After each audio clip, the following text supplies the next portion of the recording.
I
have 601, Joanne.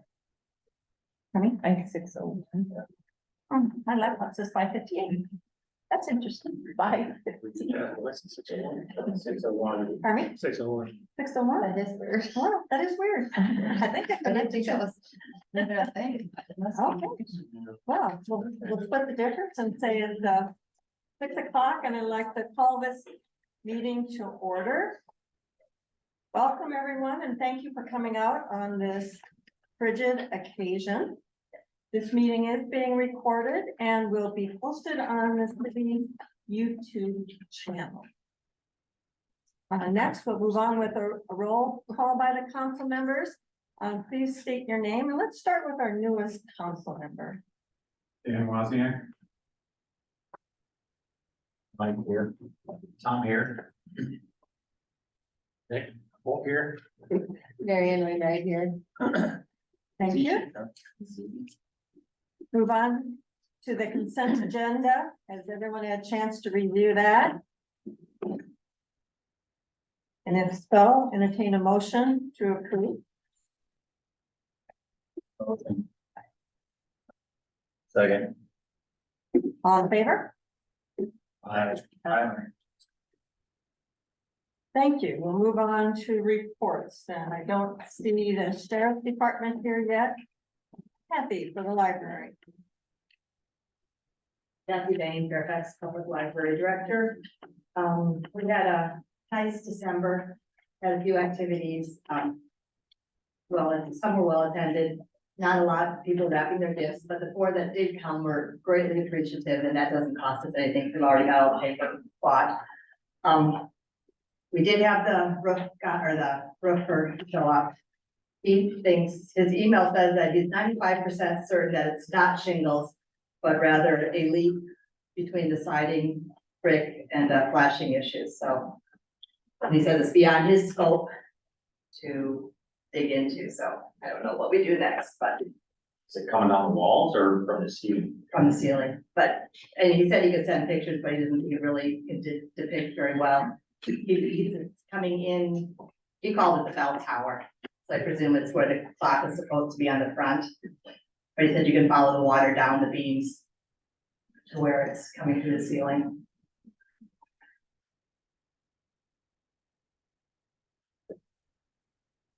Any builders here? And who was the guy you reached out? Was he a ripper? Yeah, he was from, well, he's, do you know who he works for now? It was, didn't he, but they got bought out by somebody else, so I'm not sure. Vasky? Yeah, that's he, yeah, Is he the one that came there? No. no, I was there when they went up and then the attic and so forth, was up there with them, and you could follow it, but it appears that it's that upper roof line above the main roof. And it appears that it would get behind the site somehow, and then you could follow it type of thing. That's accurate what that guy said. I think so too. We've had that kind of before. The windows side of it was doing that before the windows were replaced, what, 2 years ago? one side, the longer Something one. like that. But it's been an ongoing thing, I think, ever since the building's been built. We're up there.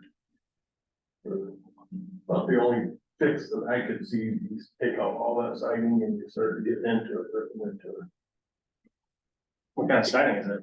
Vinyl. Vinyl? Yeah, it's goofy, I think, with how it's kind of put together.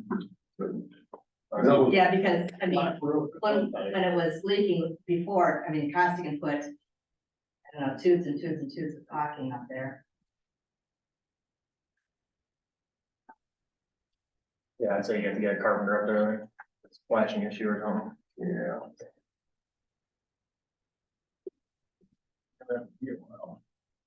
Yeah. You know, like spring once the snow gets down. Hopefully sooner than later, I guess. Let's get it on. It got to be fixed.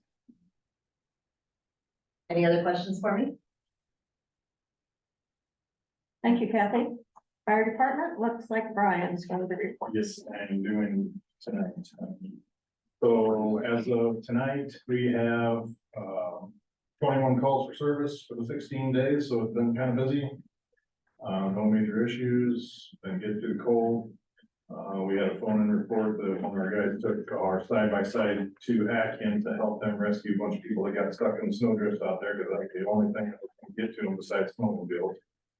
And it turned out ours was the better choice because it had an indoor cab and whatnot, so they could sit inside and not be out in the despicable cold while you're transporting them back and forth to Atkins to get them out. They were sitting there waiting for help to come and they were running out of gas, so. Then they started calling 911 and away they went, so. And then as it turned out, when they got done doing the rescuing the people, and they had a medical call in town, and they ended up transporting that medical person out to Highway 30 to get to an ambulance because the roads were impassable. Good thing there, but otherwise, status quo, no major issue.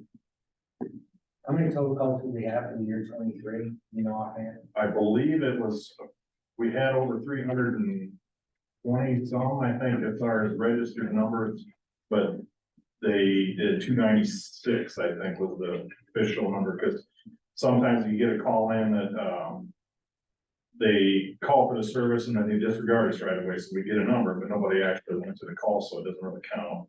Or, sometimes the dispatcher gets 2 different calls for the same one, they each run us numbers. All done in paper report, we have to use one of them.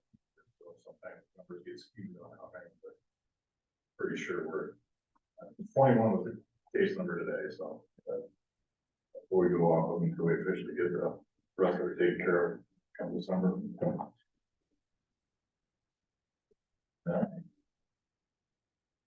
Thank you, Brian. Sure. Building department, Chris. It doesn't sound like it's too loud. Better. That's a little bit better. Chris Philip. There you go. Reports in the packet. We did have 5 new residential properties built in 2023. We're gonna add that in for you. P and Z map. Last month worked on some things. Yes, like I wrote this a long time ago with the the cancellation last week. Tonight I'll be, the P and Z meeting still tonight at 7 o'clock, so I'll be leaving. We're gonna be downstairs. Anybody have any questions for me? I'm just curious, what was the sign for the notice? A wind-driven sign that said open on it, across the street. Fairfax doesn't allow wind-driven signs. So, I don't know, every couple of years, one pops up. Take care of it. They were all pretty wind driven here the last week. Hopefully they're attached to something. Thanks, Chris. You bet. Maintenance department. I haven't been doing anything, have you? Not lately anyway, but Lindor Maintenance Department. And well, we've survived the snowstorm of last week, so that's been all good. We've had just a few minor little breakdowns, but nothing major, so.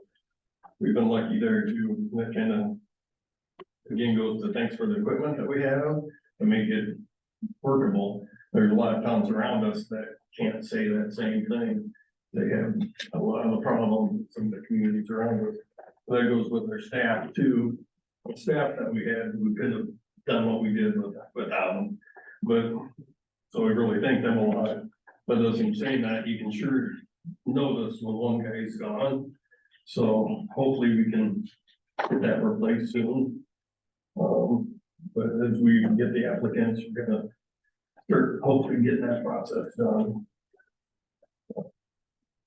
But kind of few facts that we've had over this last week. Last week, we spent over $3,000 in fuel, 944 gallons of diesel we spent last week. So the last 2 days, the guys have hauled over 100 loads of snow. We're pulling back snow and trying to get it out of there, so we're ready for the next 2 to 4 inches that come in. Because right now the curbs are higher than what we can reach or plow, won't push them over anymore. So we're having a lot of issues there. We're still working on sidewalks, cleaning some up, cul-de-sacs. Might be the biggest piles I've seen since I've been here. Lynn, did you move the pile, at the intersection by the Dairy Queen? Church from the highway? Yeah, we all did. Sure, the DOT did, we did, everybody did. And they worked on Yeah, it, you that worked pile- on it. Well, I was gonna call and say something, and then I came back and it was like, oh, it's gone, voila. That pile's for the most part gone. Cause it was so far, so big and Oh, so yeah. far out, you couldn't see. Yeah, try to go on the cul-de-sac, you can't go around them. You can get to the houses, but that's not it. It's a mess everywhere, and we're gonna be working on it for days. Yeah, so you have to kind of bear with us, but we'll get it cleaned up the best we can, when we can, as long as the equipment holds up. Any questions for me? Will say that for all of last week, I could hear the snow plows running around before 6 o'clock every single day, no matter what the weather was. And to go out on the street and you have it pretty much clean is pretty awesome. Yeah. There's people I work with that live in Marion, another one on the west side of Cedar Rapids. They didn't get touched until towards the end of the day. They needed four-wheel drive just to get in to where I work, and just kind of shrugged my shoulders, and I hats off on you guys that early to be out there to get to work is pretty awesome. Yeah, for most part, we started around 3 o'clock or so in the morning, so we were moving pretty early. So, a lot of hours last week. It's wearing on the guys. But I would probably ask Cindy to put maybe a little blurb on the City of Fairfax Facebook page that we are behind on cleaning some snow out still, just to the sheer volume, like sidewalks and stuff like that. I know there's a few residents mentioning sidewalks, but I think the reality is we have to focus on the streets first and then start. And actually, I did put something out there today, Mike, you may not have seen it yet. Because there was an inquiry about the school bus stops. Yeah. Are they having school tomorrow? I haven't heard. They are. Yeah. Hard service only, so. Other than this opening, good. You make sure that one was done today. Hooray. yeah, Thank you. yeah, it's been a battle. Yeah, I think, yeah, It's like a ratio number 2 in different forms.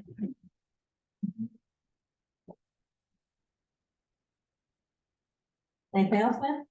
No, Thank you. thanks. Water and wastewater, Brian. Primary, wastewater, other than helping him, before the winter fiasco. At the end of the year, we have a water use report that's done, so we got that filled out, that totaled 92 million gallons, is what we ended up using for this last year. We are allowed 225 million for the year, as far as our annual, or our water use permit, which just got updated as well as part of the well project.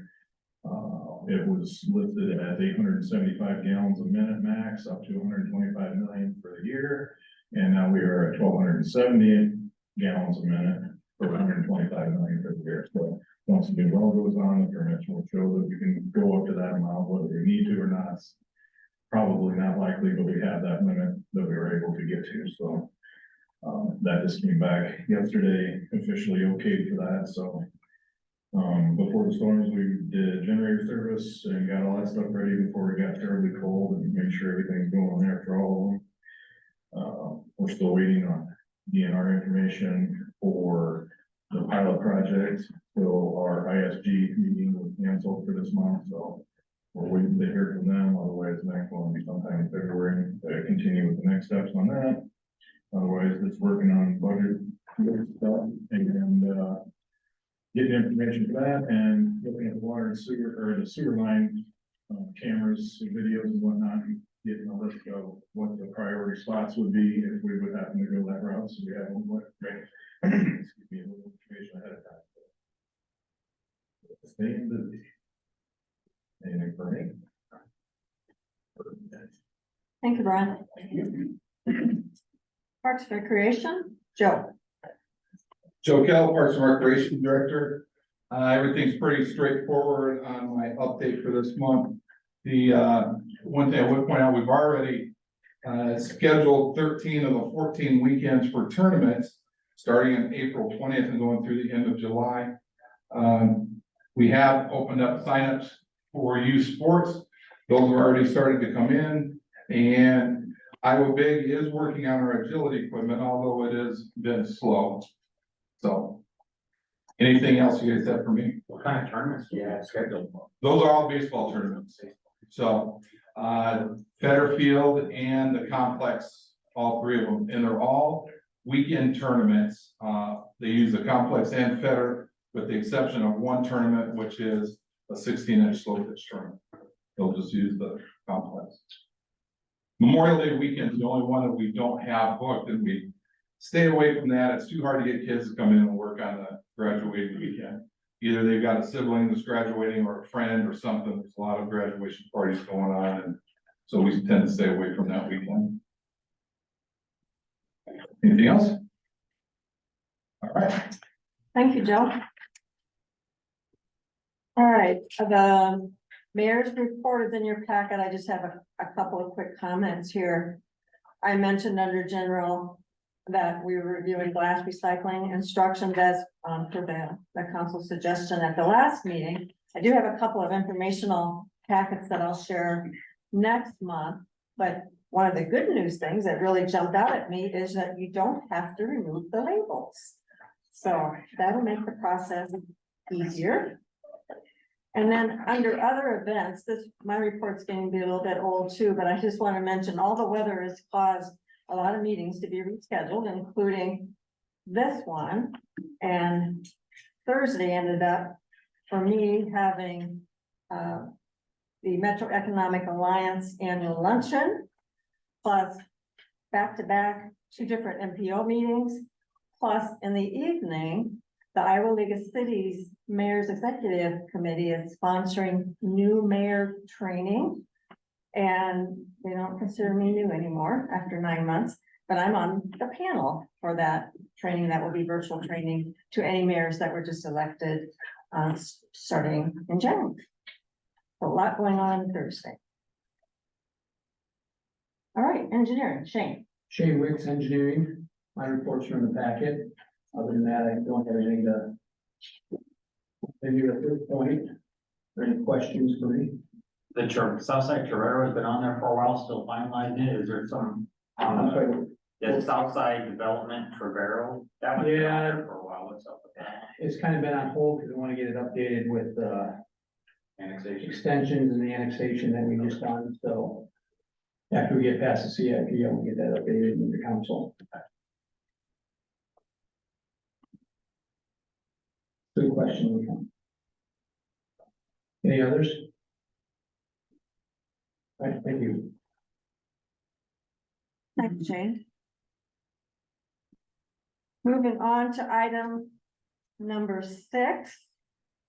And 7, we have a couple appointments to the Board of Adjustment. Chris, you want to talk about both of those? Oh. Here, they put it in, they both sent an email. I think we had one guy, Cal, Jim, Kathleen, yeah. Kathleen served in Minnesota for the state government. Okay, I'm going off memory here. Let's see if someone pull them up. Oh, I can pull them up. You want a resume? Yeah, I mean, they both seem well qualified for board of adjustments, good starting position within the city volunteering boards, you know. I'll see probably as well.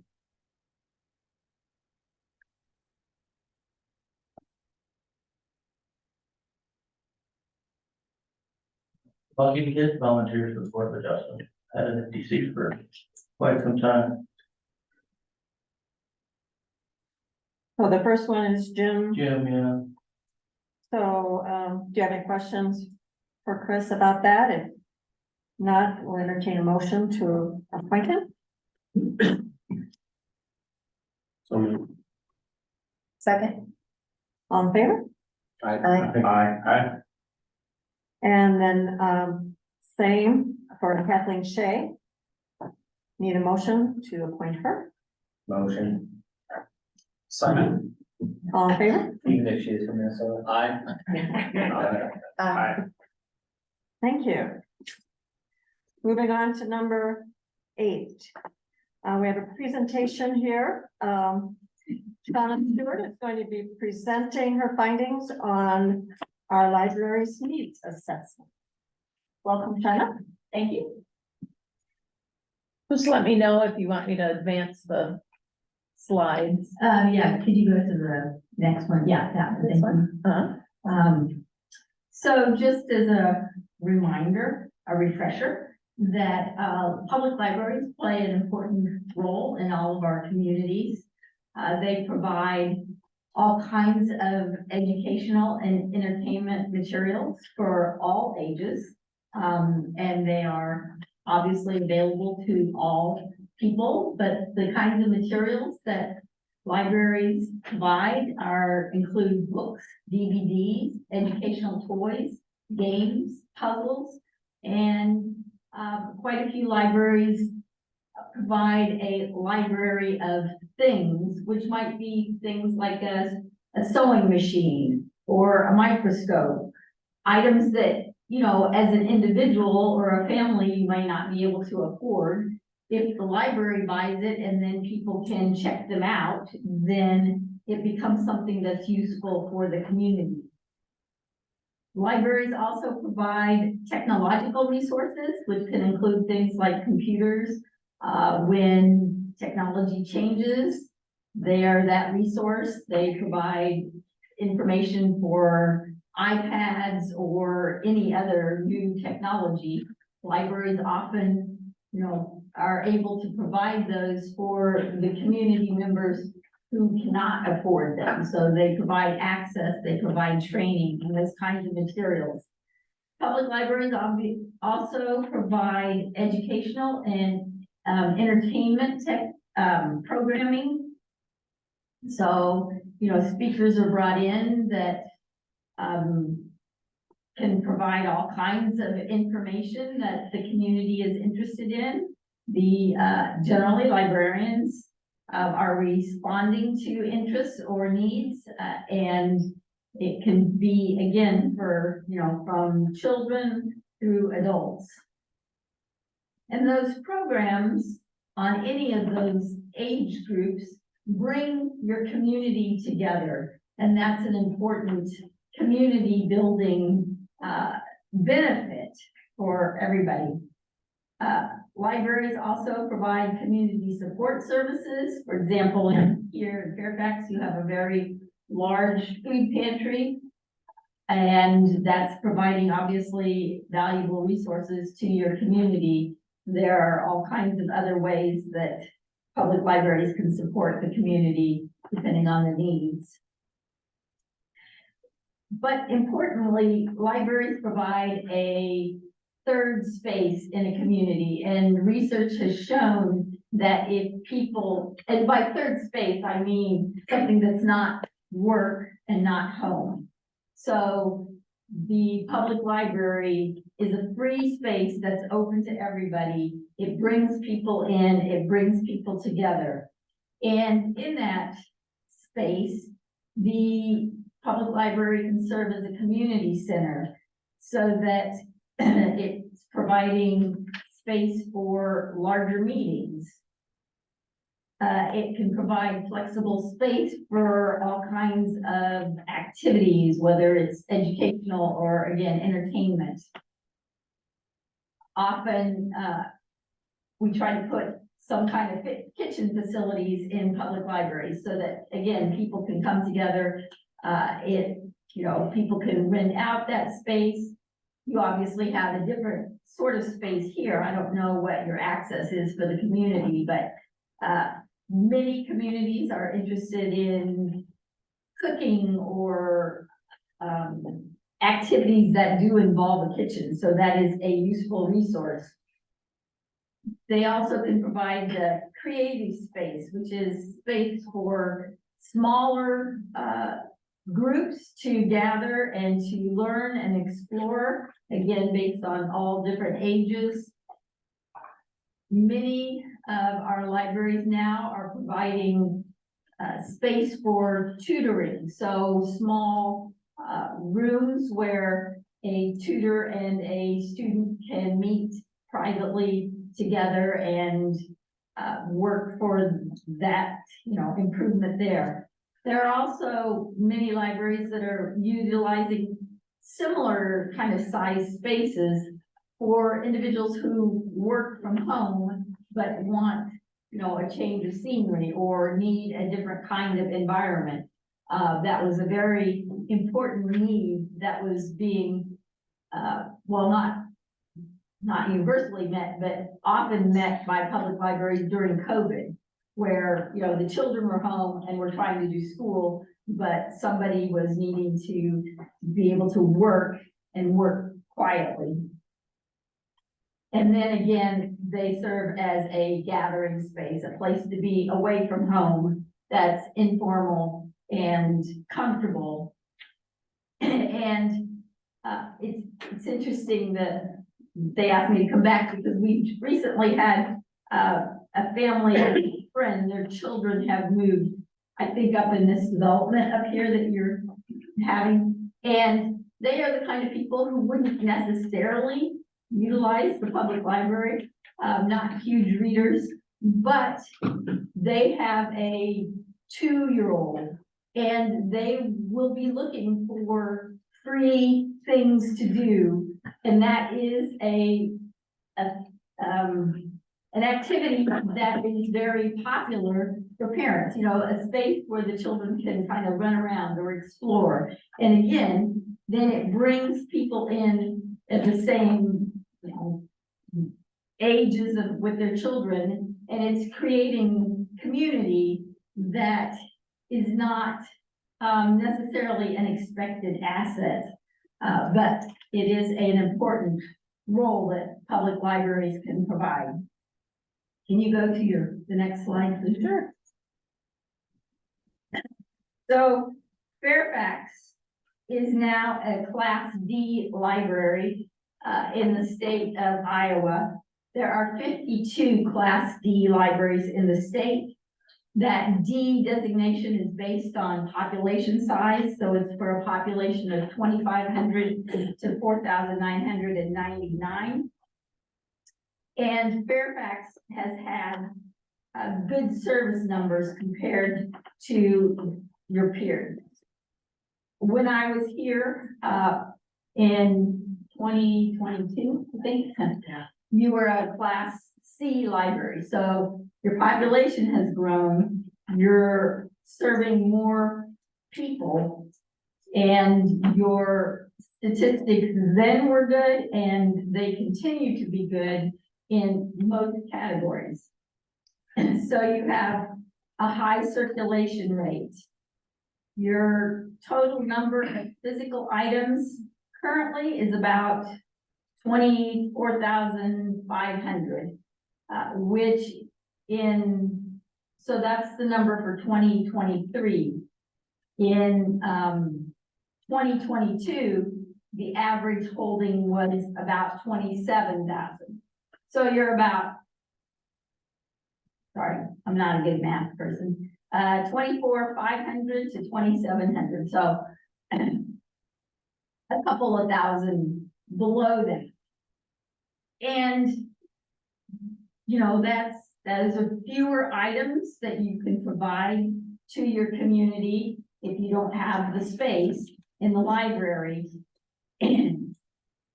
And, you know, to continue to make, to keep the library looking attractive and to, providing materials for, that are, you know, up to date, new books, new materials, new DVDs, then libraries end up having to weed. And if you have less space, then you need more frequently to incorporate new materials, which is not always the best, you know, the most desirable, because then people are looking for materials and then you have to interlibrary loan them.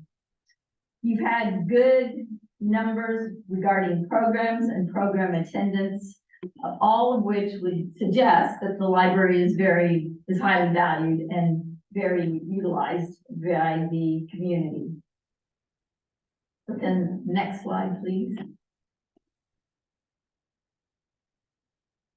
So your building dates from 1990, which makes it about 24 years old.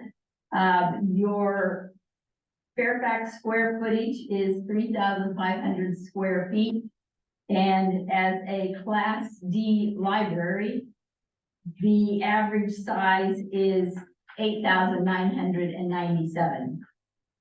So again, there are 52 libraries in your site, and you are well below the average size in the state. And in fact, you are larger by 40 square feet than Evansdale, and you two are the two smallest ones in this size of library for this size of population. So, and you can see when I was back here in 2022, you were a Class C library and you were still smaller than the average size. So, you know, size matters in what you can hold in your building, what kind of space you have available, and how that then serves the community. Next. So recommendations for space needs, again, if you have more room, then you can grow your collections. If you have more room, you can provide larger programming spaces and usage spaces. Seating is always an issue. Again, if you're going to make your facility welcoming and available to people, then you need to have seats for them. And the recommendation for your size of library would be 46 seats, and you currently have 28. The space issue impacts your computer access, you know, the availability of workspaces for people. The state average for, again, a Class D library would be 9 areas, and you currently have 3. And obviously your staff needs workspace, and there was not a lot of dedicated space for your library staff. And then there are special use spaces, which include storage. Storage is always an important aspect for libraries. They need storage for supplies, they need storage space for their programming.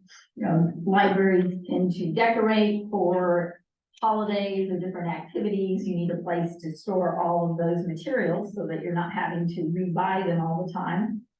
Libraries often hold book sales to, make some money off of items that they are deaccessioning. Again, the food pantry is utilizing space that was intended initially, I think, to be part of your community room.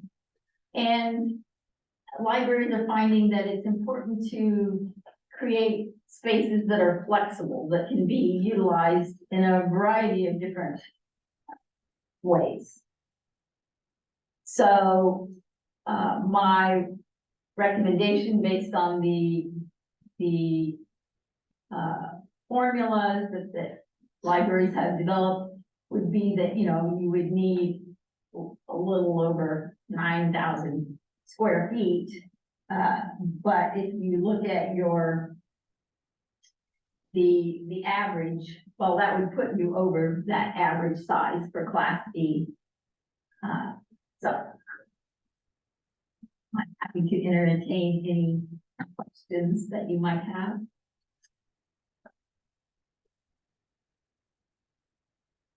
Donna, can you give us a little bit about your background and the type of work that you do and? Yes, I started, my career as an art historian. And when we moved to Iowa, I went back and got my library science degree. And since 2018, I have been serving as one of the approved state space consultants, and have worked with over 25 libraries, coming in and helping them figure out how to utilize their space better or how to improve their space to better serve their communities.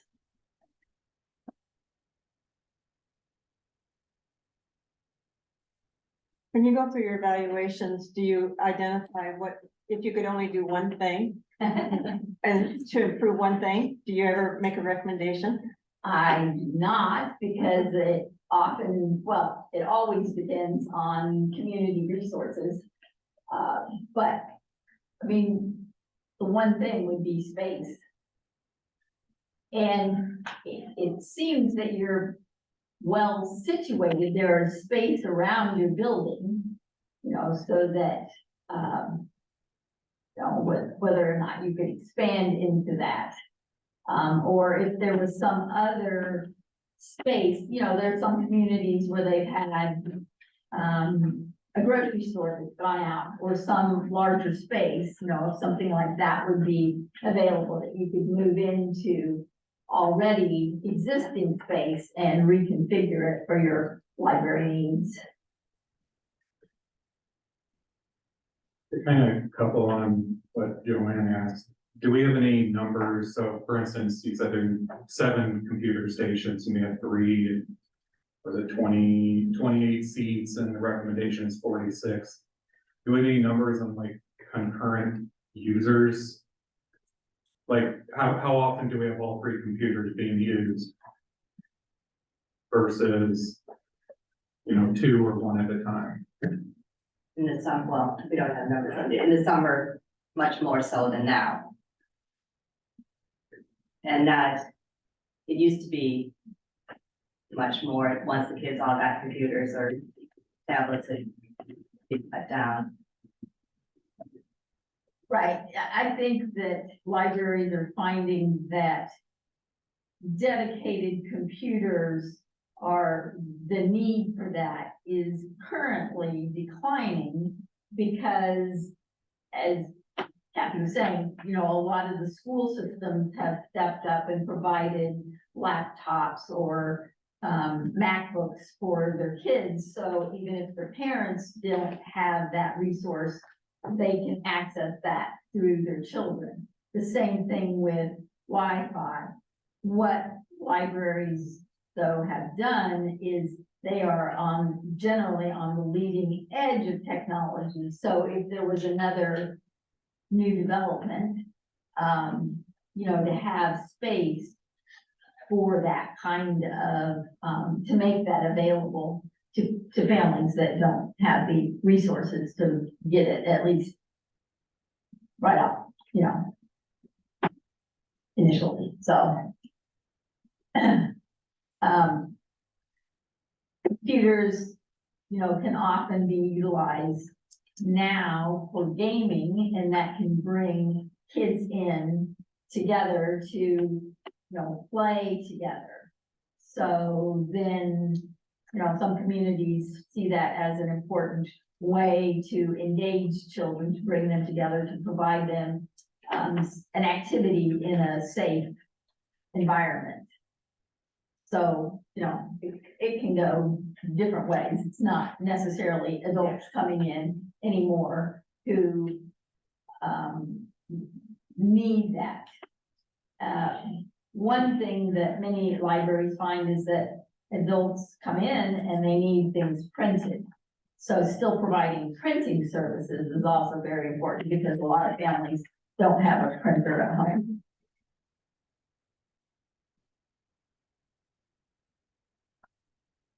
I have a question.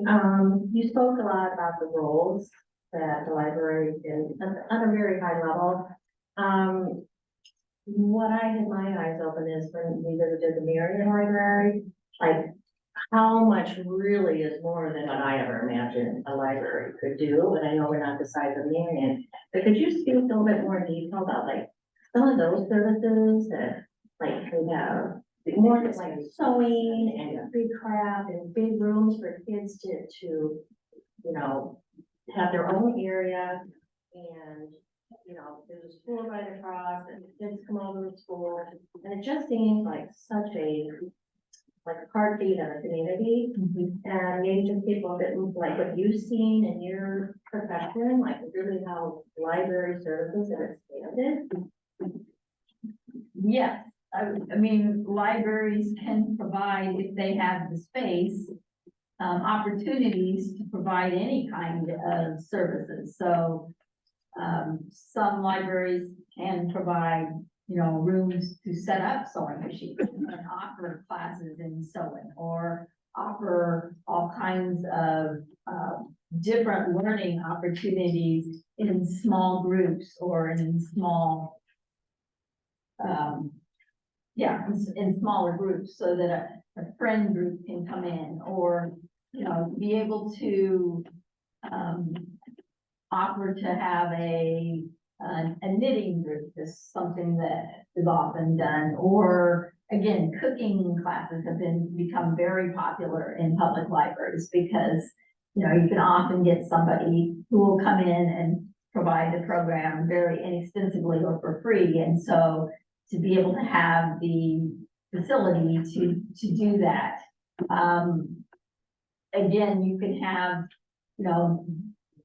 honestly, the more space that you have, the more opportunities you have for bringing kids in, because if they have a space where they can go, and it's often that tween group who are, between, 4th, 5th grade and maybe 8th grade, that is a big population that could and would access the libraries because maybe they don't have as many activities after school and, need a safe place to be, and would be willing to experiment and to learn different crafts or about different, topics. And of course, libraries have always been important for early reading and for the youngest children who, whether they're in preschool or home or homeschool, homeschooling groups have always utilized libraries.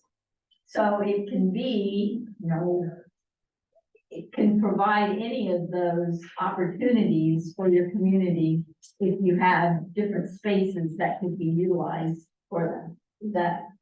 Thank you for expanding on that. So right now, we have a huge homeschooling group that comes to story time. And I had noticed, we have a nice, I mean, a fairly nice sized children's area where the kids can play. There are 3 or so of the kids that are now kind of turning 7, 8 years old, 9. And when story, they always participate in the story and activity, but then when we're done, they have no place to go, and they now go into the community room and sit underneath the tables just to have their own space away from their younger siblings. And I would love to have a team space because, I mean, I've just noticed in the past, I don't know, 2 or 3 months that I've noticed that they're now doing that. Yeah, I mean, you know, different communities provide all kinds of activities, tie dyeing or food exploration or whatever kind of crafting, becomes, sorry? Legos. Legos, yes, or, you know, Minecraft or building, with, yeah, engineering activities. You know, there's a whole, well, anything is possible if you have, you know, some kind of flexible space. So, and that is how, a lot of communities are utilizing their libraries, and, you know, people are interested in that, kind of free access, because there are no other, well, there are very few other free spaces in communities where you can go and, you know, be there all day and there's no charge. You don't have to buy a drink, or you don't have to buy a series of drinks or food. And, you know, you have that opportunity to explore and learn, depending on your individual proclivities. Council have any other questions for Shana? Thank you very much, Shana.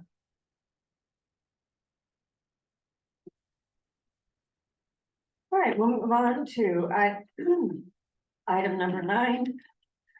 Discussion and possible motion, oh my, I lost my voice. Water tower project.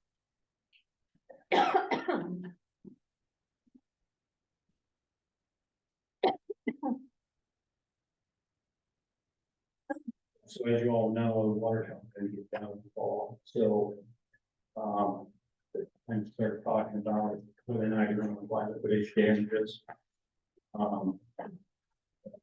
Being the item after this is their next pay application for roughly $67,000. And if you do want to move forward and apply whatever amount of liquidated damages you want to do, you just gotta make sure there's enough, the remaining balance on the contract. Don't get too far ahead and have to deduct at the end and good luck getting that money back. So, as it sits right now, again, the contract schedule was September 5th to October 20th, roughly 7 weeks. And as you know, they were working up till early December, and the city, the guys here finally put the tower back and sort of thing, December 4th. So as it sits, as of, I guess, December 3rd, the day before it went back into service, they're sitting at $51,000 in liquidated damages per the contract. So that's calculated as $1,000 a day, up until October 20th, which is the substantial completion date. And then they had another 30 days after that to get to the final completion date. And you tack on another $500 a day, total $1,500 a day for those next 30 days. Yeah, $51,000 is where they're sitting at now. Dixon estimates there's probably another 12 to 14 working days left in spring before they can finish up. So that's gonna tack on roughly another $25,500. So they'll be sitting at $76,500 when all is said and done, potentially. If you want to enforce the contract. John, doesn't count the drainage damage or the side damage. Oh, no, that'll get deducted as well, yeah. Yeah, they had some other items in there. They damaged an existing cable, like the antenna, wrecked the driveway, which we can do that. It's gonna wear and tear on the driveway and the adjacent lawn space. So yeah, $76,500 will potentially be sitting at, if it just takes them like 12 to 14 days to finish up in spring. Now,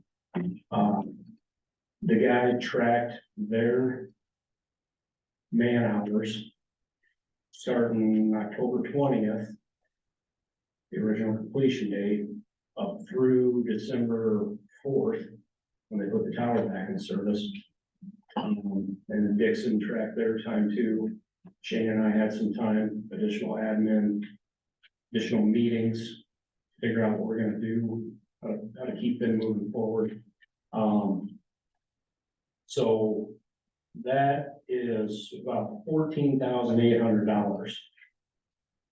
Now, if you look at next spring when they start up, these guys are gonna have to do more babysitting on the system again. They also tracked the additional electricity used,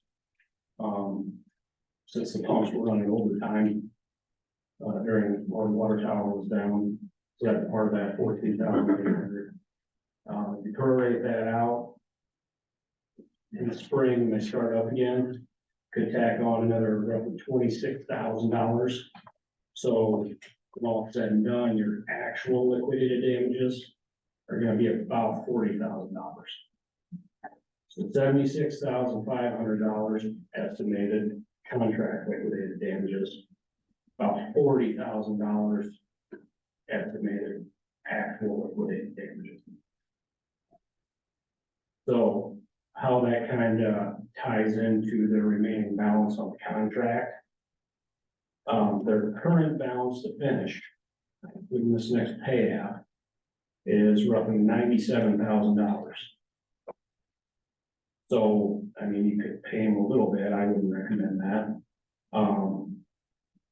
So leave enough buffer in there in case you do want to apply the $76,500 full contract liquidated damage amount. If you pay this next payout in full, you're only gonna be left with about $30,000 your remaining balance to finish out the contract. So. What are your thoughts? You guys write those numbers down and we'll be repeating. When was this supposed to be completed again? So there was really 2 dates, a substantial completion date, which is essentially most of the work needed to be done. That's the date that the tower had to be put back into service, was October 20th. They technically had another 30 days, calendar days, not working days, after that to final completion. And they even went beyond that. Because like I said, the tower got put back in service December 4th. So I went back through Dixon, of course, Dixon's inspector did daily progress reports. Looked back at the weather. You know, they didn't really show up until end of September. September 5th was the original start date. They weren't responsive. It was early October, Dixon sent them a pretty nasty email, strongly worded email, because they weren't responding, phone calls, texts. Their mailbox on the phone was full, so you couldn't even leave voicemail. Responded to emails, and finally they kind of kicked them in the butt. I warned them, like, you guys have like 2 weeks until completion date. All they've gotten done is a little bit of welding. And then they started to get a little more responsive after that, but they had plenty of time. I estimated they had 12 good days that they left on the table within that September 5th to October 20th window. Good weather, obviously that kind of work, wind, rain. Now they are technically for the contract allowed, which they haven't requested, and they wouldn't get it anyway. Is they can go back on the previous 3 years average weather during that time frame for the contract. And compare it to the actual weather nearest, National Weather Service weather station that occurred during that time frame, and the difference they could request for bad weather days. But since there was 12 good weather days left on the table, you deduct that, so there's no way they'd get up to, it wouldn't be a valid request. They haven't made a request, they never even requested formal contract extension. They just kind of kept proceeding, and eventually we got to cold crappy weather and we actually done that, so.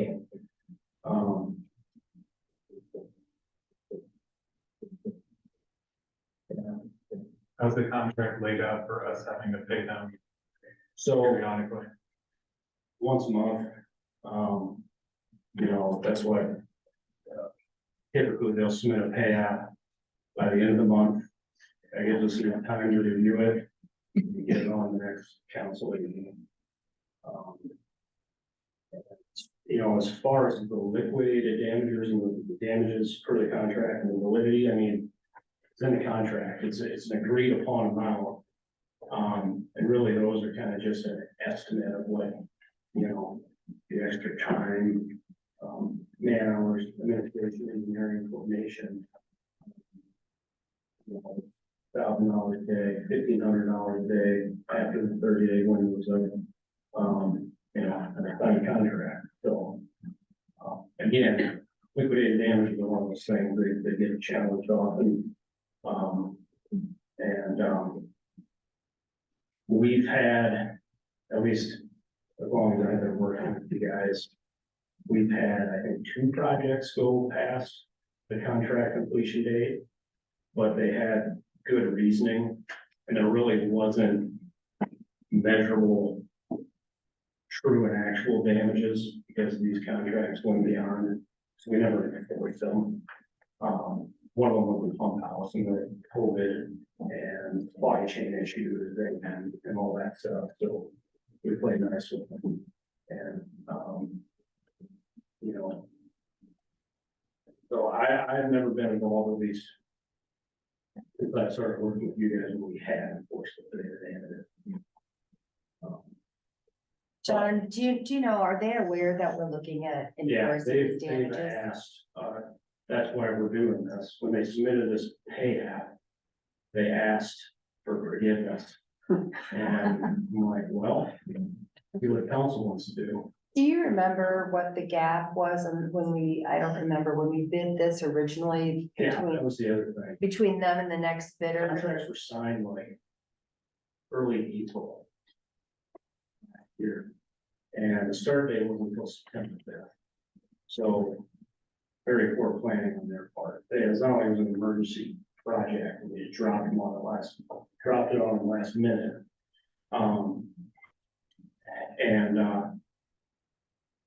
Their, I guess, excuse for the delays and not getting to the site until 3 weeks after the start date was just, they won bodies, but it's not enough guys on crews to go around, and they bid a lot of projects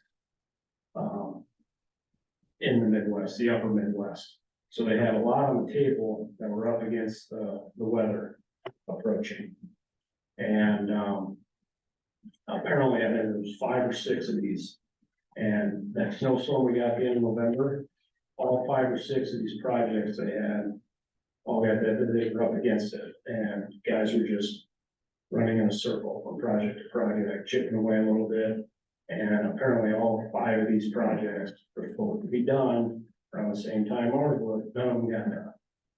So they got 5 other projects out there that they're probably also, there's probably other city councils that we're discussing right now about it yet. Well, that snowstorm you're talking about is November, a full month after they were supposed to be done, so I have no offense, I don't really give a shit about. And that's what, snowstorm in November. So, and then the whole bad weather phase that they could claim after that substantial completion date of October 20th, that was up. Especially when they had 12 days left on the table within the contract schedule, so. Did they have to post a bond for this? Yeah, So like if we go after them and everyone else goes after them and they can't, there's performance payment and obviously. Right. it's fine, so. I just wonder how much they can afford if everyone's doing this, Yeah. that Yeah. chances are they might not be there in this, spring And to that's- come back and finish the work. How much work is left in that scenario? There's not much, there's a little bit of, exterior top coat work. I think, Brian, there's still a little bit of top coat work on the dry interior. And then obviously the striping and the windows. So they got that whole other exterior coat on. So yeah, what they got is the little patches that you can see up there is where the braces were, so they gotta get a couple more coats on that, and then the bowl gets one more coat, final coat. And then the colors, and then the little bit of concrete at the bottom is still supposed to get painted, which is no big deal there either. So it hasn't been painted from day one, but Didn't they incorrectly apply codes too? I mean, it worked out to our advantage. yes, so what they They did didn't is even apply it correctly. they put the last coat on as the third coat, so we got two last coats. Two final coats, which I was told was a way better deal for us. So we should end up with a whole better product when it's all said and done, but we gotta get it done. Reading through a lot of those reports that you sent out, there was numerous reports that said, in the inside work, there's no dehumidifier didn't run overnight. Or ran for only 2 hours, why? So they put coatings on the inside and it wasn't prepped right. And then obviously, sure, they put on a better product. The outside, but that's not because they wanted to, because it was because of the temperature. A concern that I have is a few years down the road, are we gonna start seeing issues? You know, you got 5 layers on the outside, ultimately that's been painted, I don't know how many on the inside, but we could, however this ends up being resolved, but I don't think it's done. I mean, what kind of warranty do we have to stand on? I mean, Dixon documented plenty, I think he did a great job, that Jake the Trotter, but this was bumpy. He was here, daily inspecting Dixon, Whenever there was productive work that was worth inspecting. so at least I was tracking on daily. You know, cause I mean, he wasn't down there if they were, welding something. He would come when they were done and sign off on it, make them correct it. That wasn't right. I think when they were painting, he was there. Yeah, you was checking the conditions for every coat of everything, make sure it was in fact correct. Yeah. Be able to. If we enforce liquidated damages, you think we'll end up in court? I just don't. I don't know, it's one of those things where we can call them and see if they counter. Just threaten it. And if they get pissy and you're like, okay, well, we tracked our actual time and you're still at $40,000. Just there's not a lot of money there to play with. And if we Right, so don't if pay you- them, will they come back in the spring?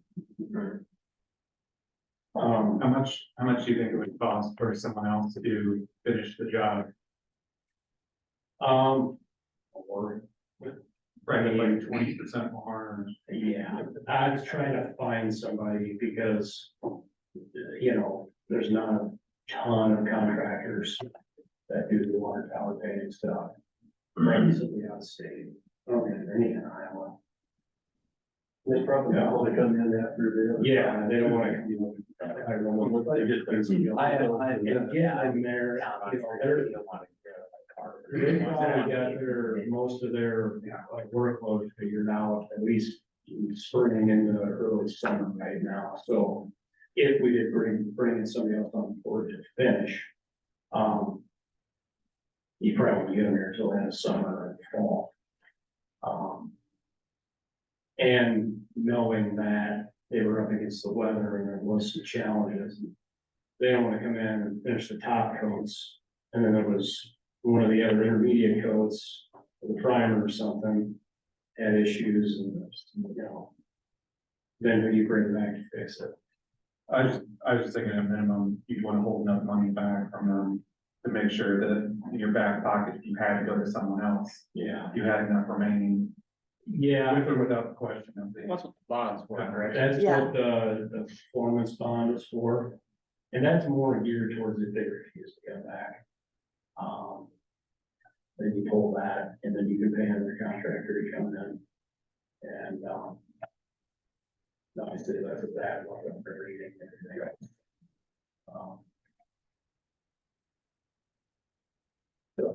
Well, from what you said, Mary Ann, about worried about going to court. Out there looking worse for them as far as a judge to rule in their favor at all. This would kind of be from the start on their end. Yeah, I mean, I think that's the step you'd have to go to if they didn't come back, because we, in good faith, we have to move forward and give them the opportunity to finish. right. And then if they don't, then it gets to be a legal thing and we have to go after their bond, but it gets messy. But we're just not the only people doing this, probably, having this conversation. It started looking like this in the middle of August when we had the pre-con meeting. Yeah, We discussed dates and start times, and there was a long pause with no words and a lot of thought to say, well, I might be able to get a guy there on September 7th, maybe the 8th, and then we can go from there. And then, so I think September 20th was the first day any equipment showed up other than rental stuff from somebody else. yeah. And then I think it was 3 days later when welders showed up. So, And they have this on their books the entire Yeah, season, she's like. so. And the general, so there was the general contractors and the Cole, actually, the contract with him. The guy hasn't done anything, like semi-retired, and he just uses the same painting crew and stuff. And they had, he had called me, way after the bid opening, he didn't even have we didn't even formally award the bid, he already knew that he was gonna use this Semper Fi industrial county, it was just the same. He had his sub on board too.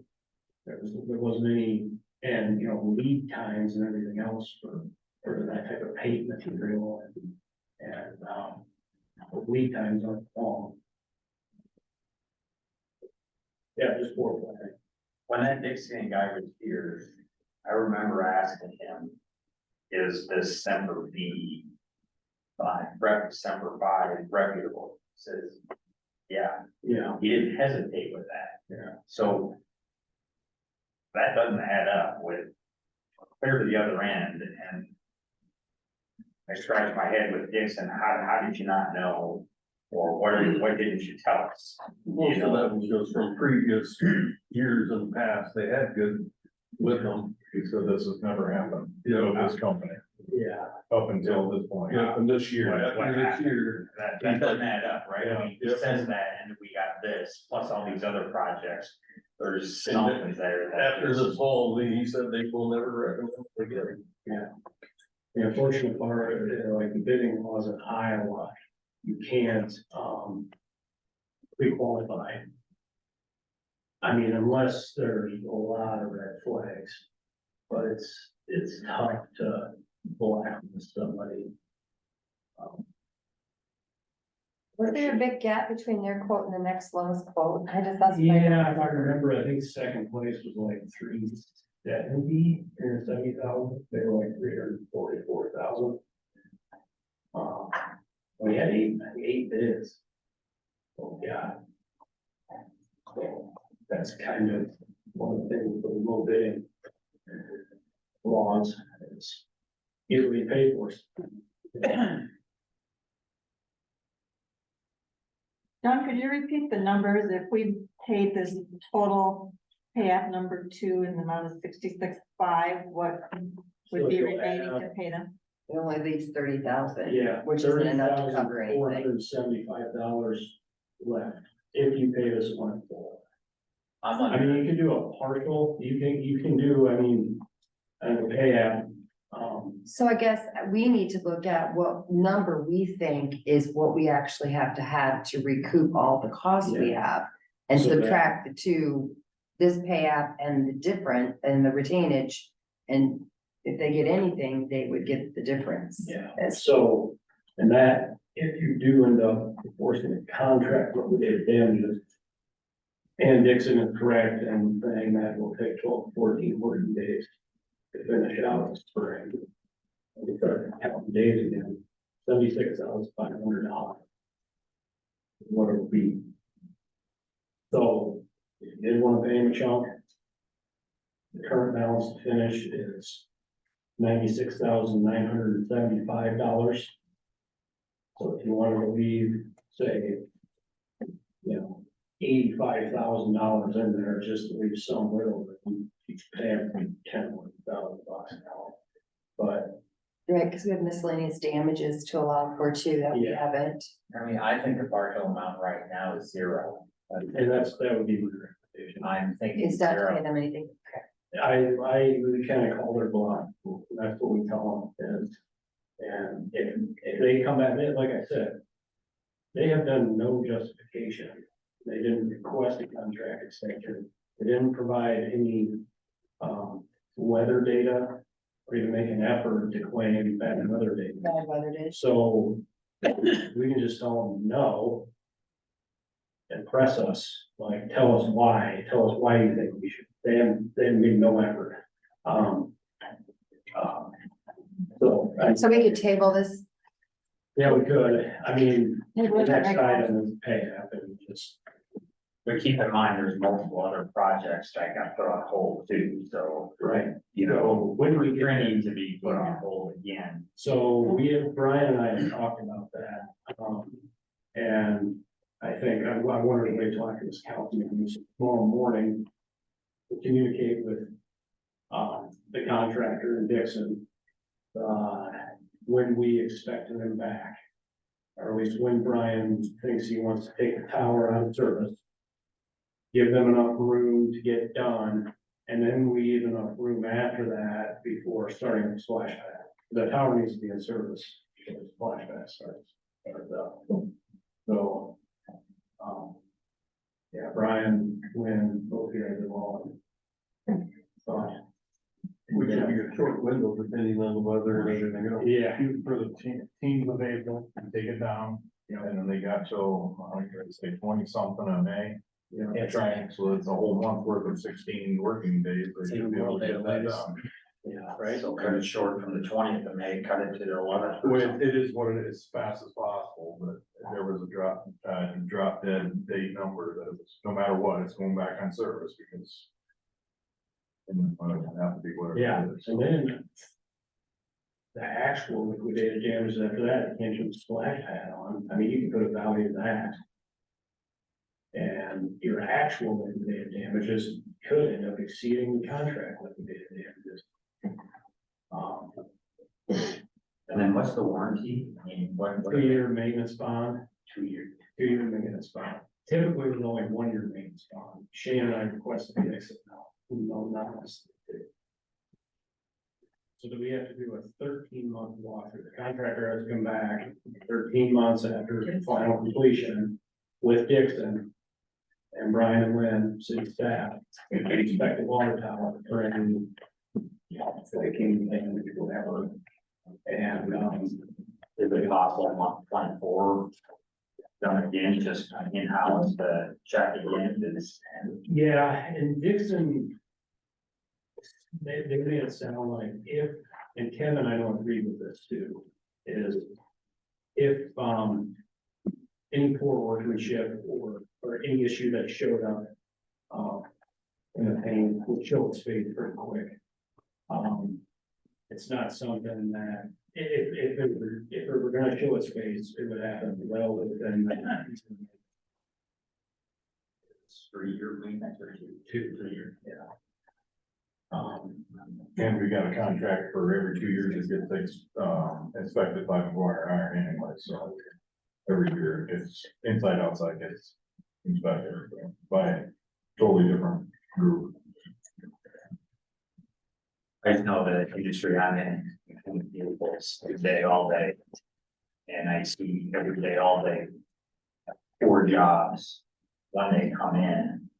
And that job may have been done a year ago, 2 years ago, sometimes it takes a long time and you're talking 5 layers on the outside to work its way through. It could have been that first layer that was done for.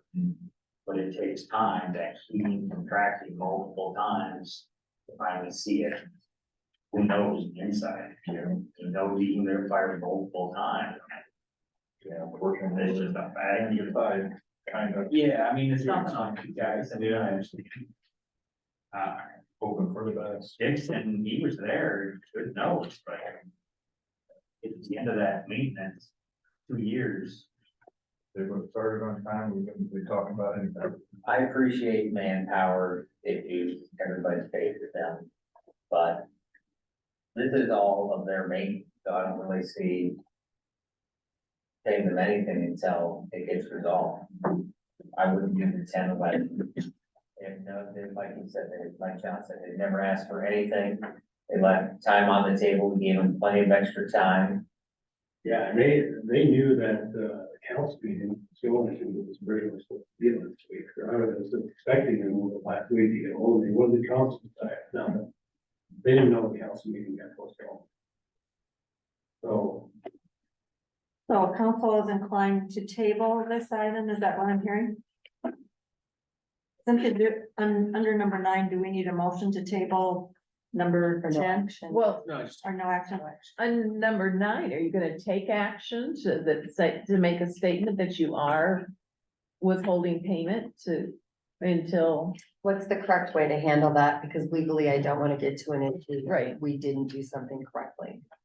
um, If we're, because it. That's what I'm wondering on number 9, whether we need so a it's in the general provisions of the contract that you have every right to withhold payment. If they start showing signs of, you could have withheld the early payout. That wasn't submitted until like end of October. That was after the financial completion date. So even when they start showing signs of their backs up against the wall, the project owner has every right to reject whatever amount they feel is necessary for withholding whatever amount. To cover our, That's any of our concerns, and that's just not just like a SUDAS or haul and haul. because we can validate all the Which is the totals. National Engineering Joint Committee, whatever, it's their contract language, so. I know they have the right to, but I think officially it would take a motion by the council and a vote to Yeah, invoke that right, to come to the decision that we're going to withhold payment at this time because of the situation and until further information or work is done, yeah. something like that. So do I hear that motion? So is that what we're looking at, basically a motion to withhold payment, Due to December 5 due to. breach of liquidated contract damages and and- Liquidated damages. And Be simple, keep it at that. Okay, motion on the floor, Second. all in favor? Aye. Aye. Thank you. Good discussion on that. Unfortunate that we had to have, but, so that means number 10, That was good. that was 9 and 10 is off. And we'll move on to number 11, the East Cemetery Road Trail Project. Looks like Shane's passing out some additional information. Thanks, Shane. yeah, that's good then.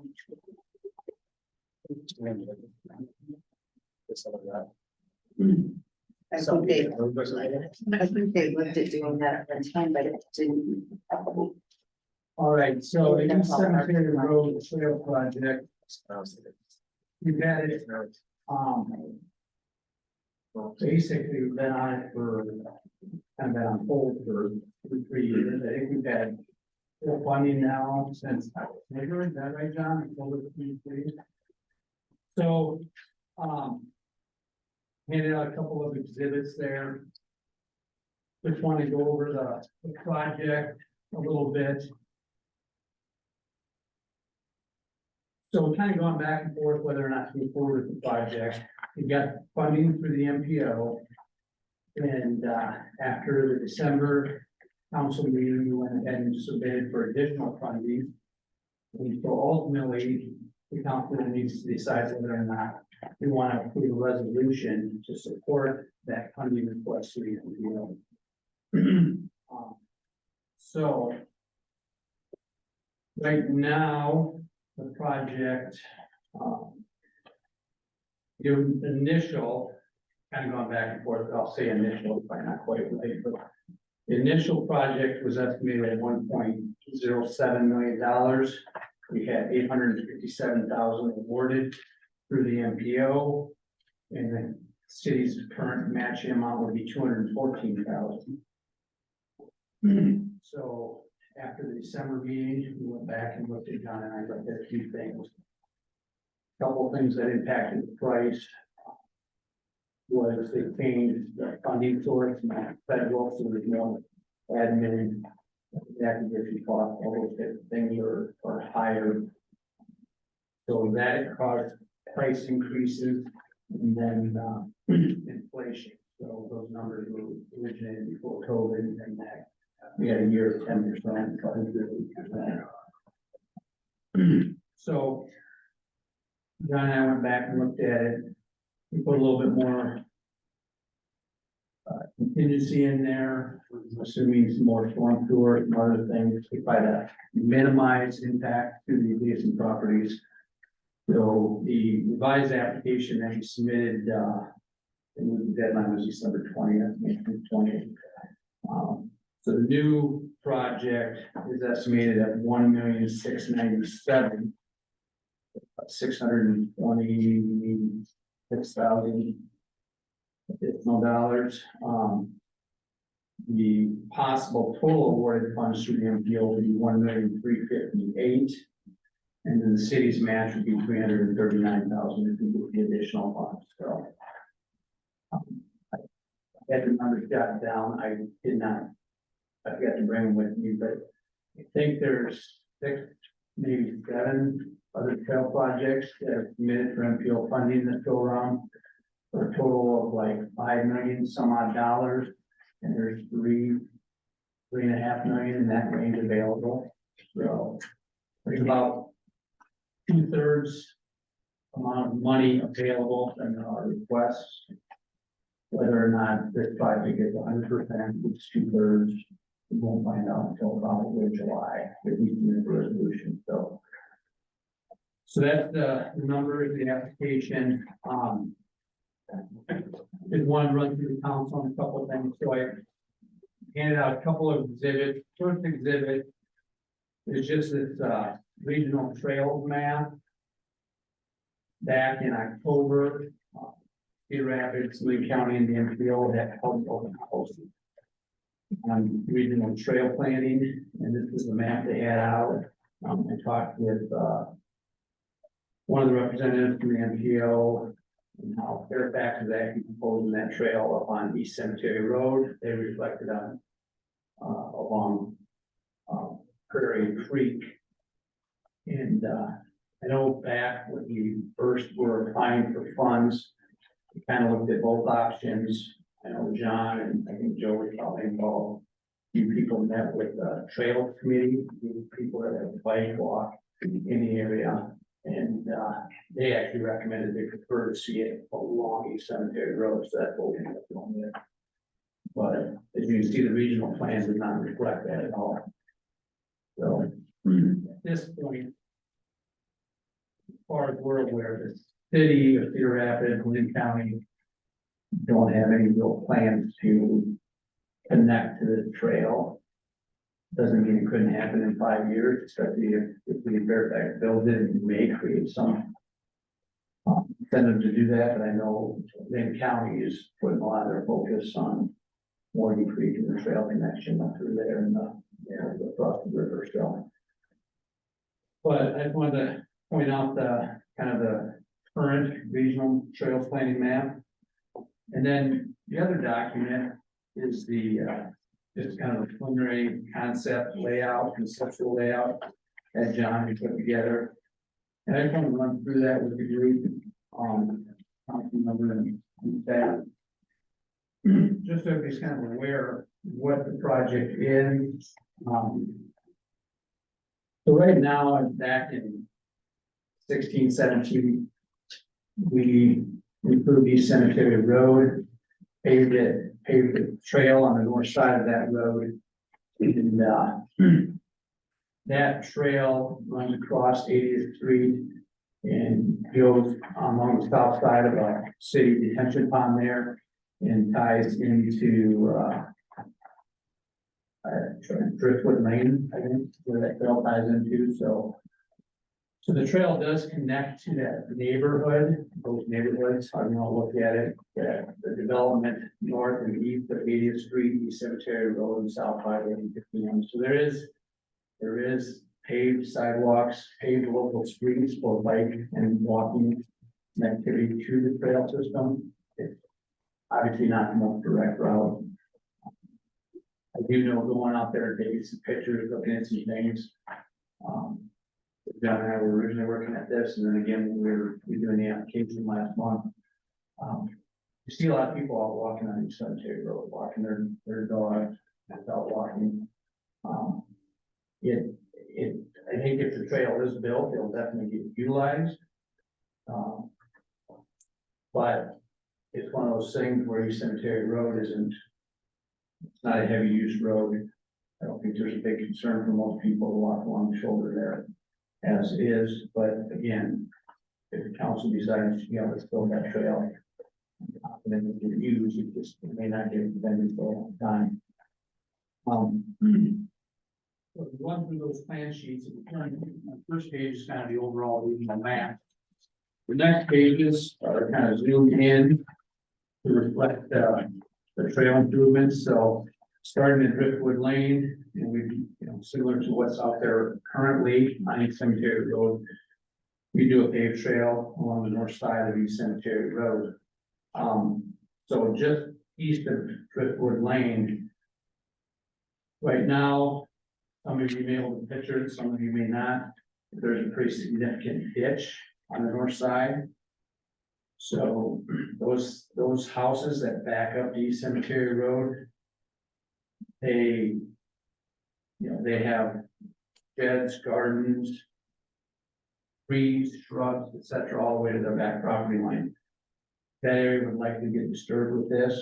You'd have to basically move that ditch north into their back lots, the back of their lots. There is existing drainage easement on the back of those lots. I do not know the logic in a lot of this. If you move east, you'll see there's that same drainage easement, and the drainage way was installed in the easement, not in the ditch.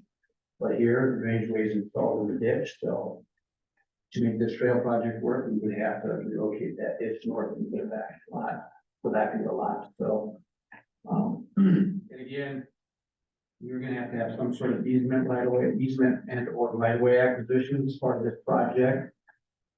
We're not anticipating any easement acquisition since there's a drainage easement there. We just end up moving that drainage ditch into their backyards.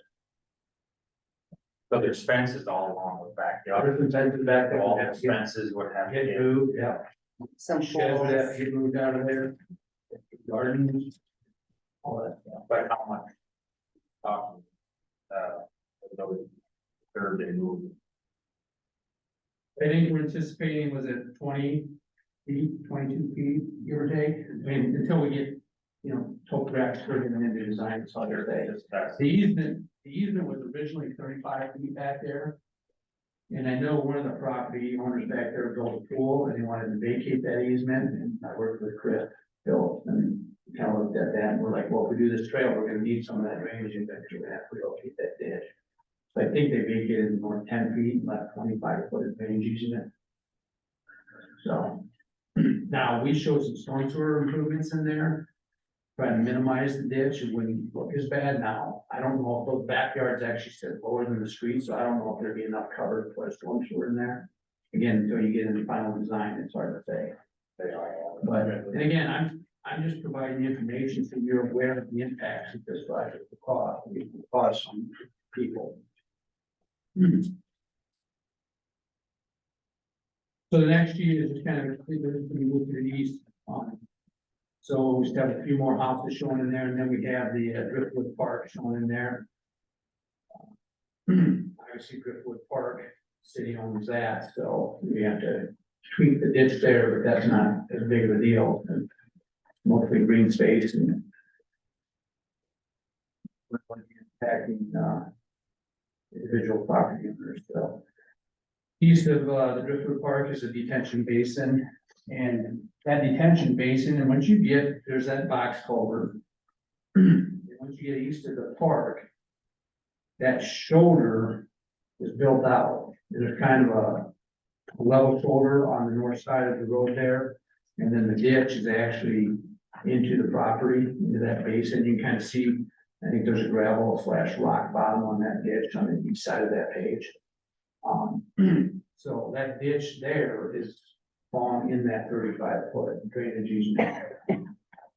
So the next couple pages really would have minimal impact to the property owners. Well, part of it is city owned, and part of the detention, and part of it is that ditch is already in that 35-foot drainage easement. Back of the lots. Look at page 3, kind of shows extending to the east and where the trail across the Skyview Avenue and back to the lots there at 705 and 715. Brook Street. And again, minimal impact, the shoulder there is, there's an earthen shoulder grass, pretty wide. Minimal grading, then we can get the trail in that area.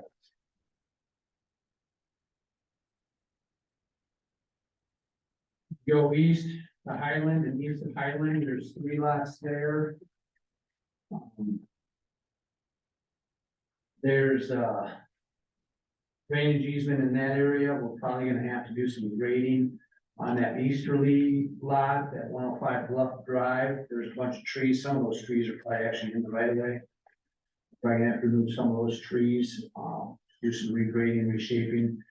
I don't know if we just be able to do a ditch in there, with a retaining wall. Until again, the design would be hard to say exactly. I think it should be the next page down. No, I think maybe I'm one page too far. Yeah, one more off. One more. Right there, yeah. Okay. It's scroll to the right. See some trees and stuff in the back of that lot.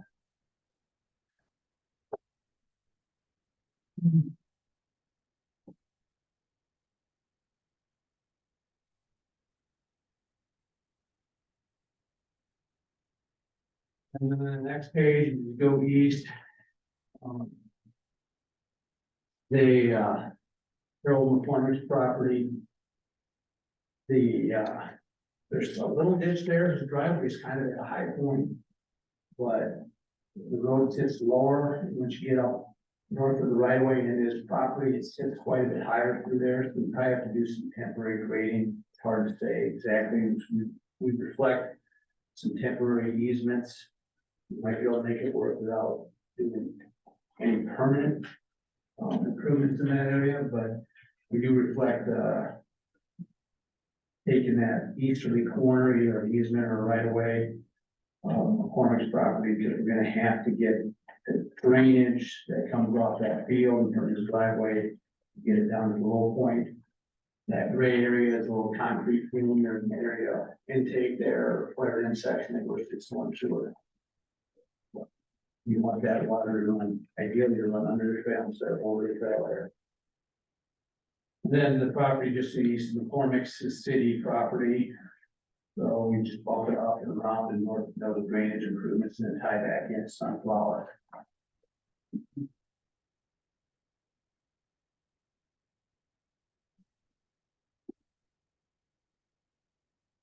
Then you get east of there. Get into the backyards, I have to acquire some easements. Either put in some storm sewer or some reshaping for some drainage. Get the drainage off that trail in those backyards. Drain it away from the trail into the west. And then Ridge Drive, and then there's the Blood's property, east of that, and that property drops off significantly from the roadway. there'd be significant grading and fill in that area. Some drainage, he's got, I think, 3 or 4 trees down there that might get impacted. Yes. We'll put some best guess estimates on what we do to try to make that work and take a design. Sorry, exactly, but, you know, his property would definitely be impacted if we extend the trail east of Ridge Drive. And then there's the detention basin behind the Blood's house, east of the Blood's house, and then the corporate limits there. And that drops off, we show the trail stopping there, and it's difficult to get it all the way to the corporate limits. The other issue with that is when those developments happen, there was 7-foot right of way dedicated. The county right of way, the north half is 33-foot, dedicated 7, so there's 40-foot half street right of way along the stretch of roadway on East Cemetery Road, but then you get to the corporate limits, you go back 33 feet. Well, we just showed the trail in there, which was originally how it was meant to, we didn't change that original smell. Does it make sense to remove east of Ridge Drive? That's definitely a possibility. I mean, I think we'd have to point that out to the NPO in their consideration, but at least if you didn't do the trail, you'd have connectivity at Ridge Drive. Yeah. That extra section, you know, you put in 150 feet or whatever that is. I don't know, there's a lot of value there.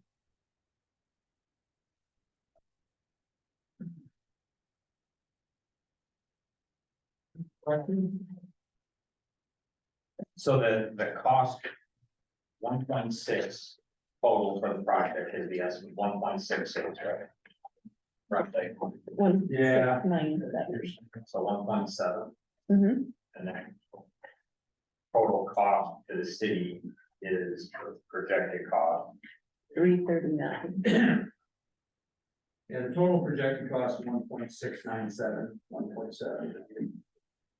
And then if we get all the funds the city requested, the city would have, the MPO will participate at 1,358,000.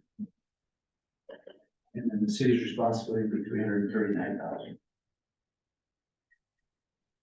And is there, if they approve, when does that have to be done by? Does that put it out a few more years? So these last funds, so right now, the funds that have been approved are available now.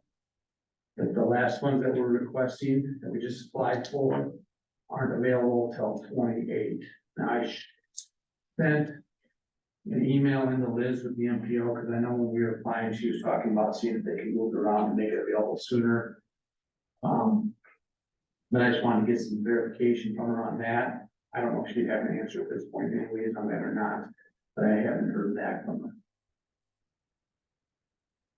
But I think that these last ones wouldn't be available in 28, so I think we currently have 145,000 budget that was already established 2 years ago, maybe more, I don't know, simply more that, but so we could start doing some preliminary design and stuff like that, and then we could do some right of way acquisition, you know, plan on it next year, and then final design and have it ready to go for 28.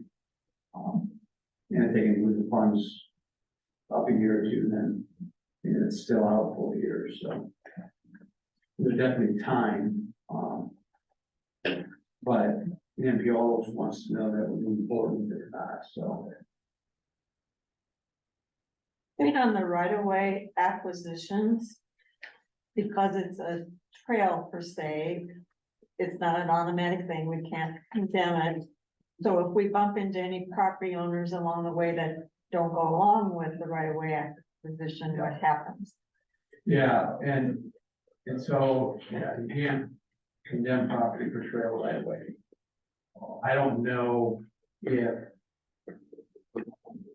some of that stuff, and again, you know, we want to get this into the application, look at, you know, approximate cost, so we assume so much for right of way / easements. I don't know what the requirements are if we do easements, like we do drainage easements or something like that. You know, that especially on the west side of the rock, of the proposed trail, there's already a drainage easement. So if you're not putting a trail on people's property, we're putting drainage easement, we're moving the drainage on your property, so. Well, I don't know, technically, the drainage way, the drainage improvements in the drainage easement, so I don't think there's any issues with that legally.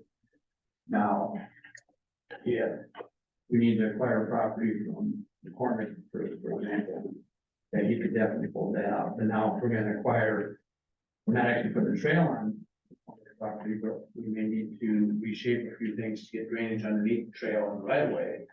Then we might have to acquire a drainage easement.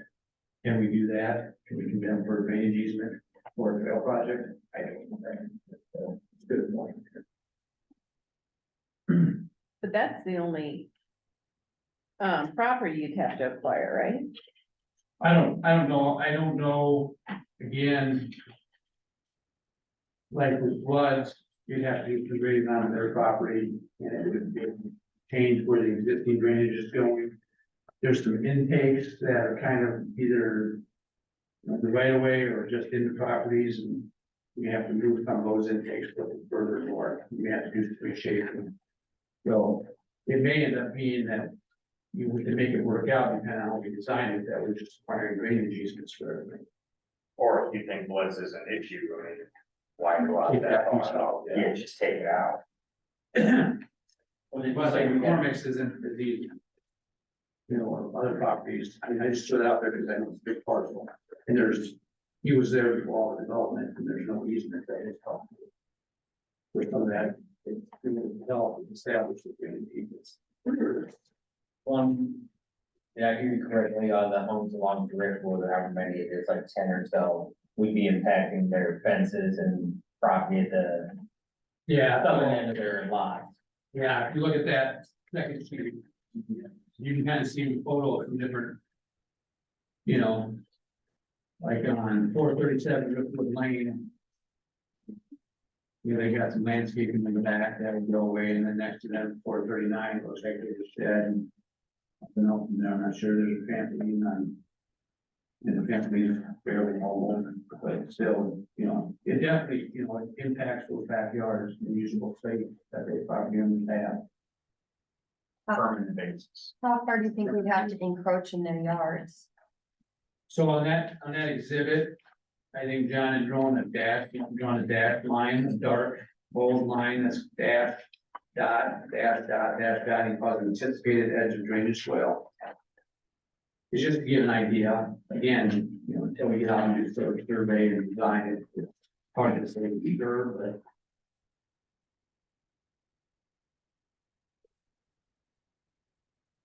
A lot of impact on Driftwood Lane for a trail that goes to nowhere. I know. Well, I have some information for you, I have some numbers for you guys to chew on. The proposed trail, and this is not gonna be the popular view. The proposed trail is about 3/4 of a mile. We are at least 3 miles away from the nearest connecting trail in Cedar Rapids. That trail that we would connect to in Cedar Rapids is at Edgewood and General Mills. That trail goes 1/4 mile to the north to 33rd Avenue and stops. The nearest trail for Cedar Rapids to connect to would be down towards C Street towards Ely, which was about 4 miles. So you have the city that's gonna need to commit to 4 miles worth of trail. The county to commit to 3 miles worth of trail in order to hook up to that 3/4 miles of trail that we're gonna spend almost $340,000 on, regardless of how much we're getting from MPO. We're still gonna need to spend $340,000 on a trail that, Mike, like you just said, goes nowhere.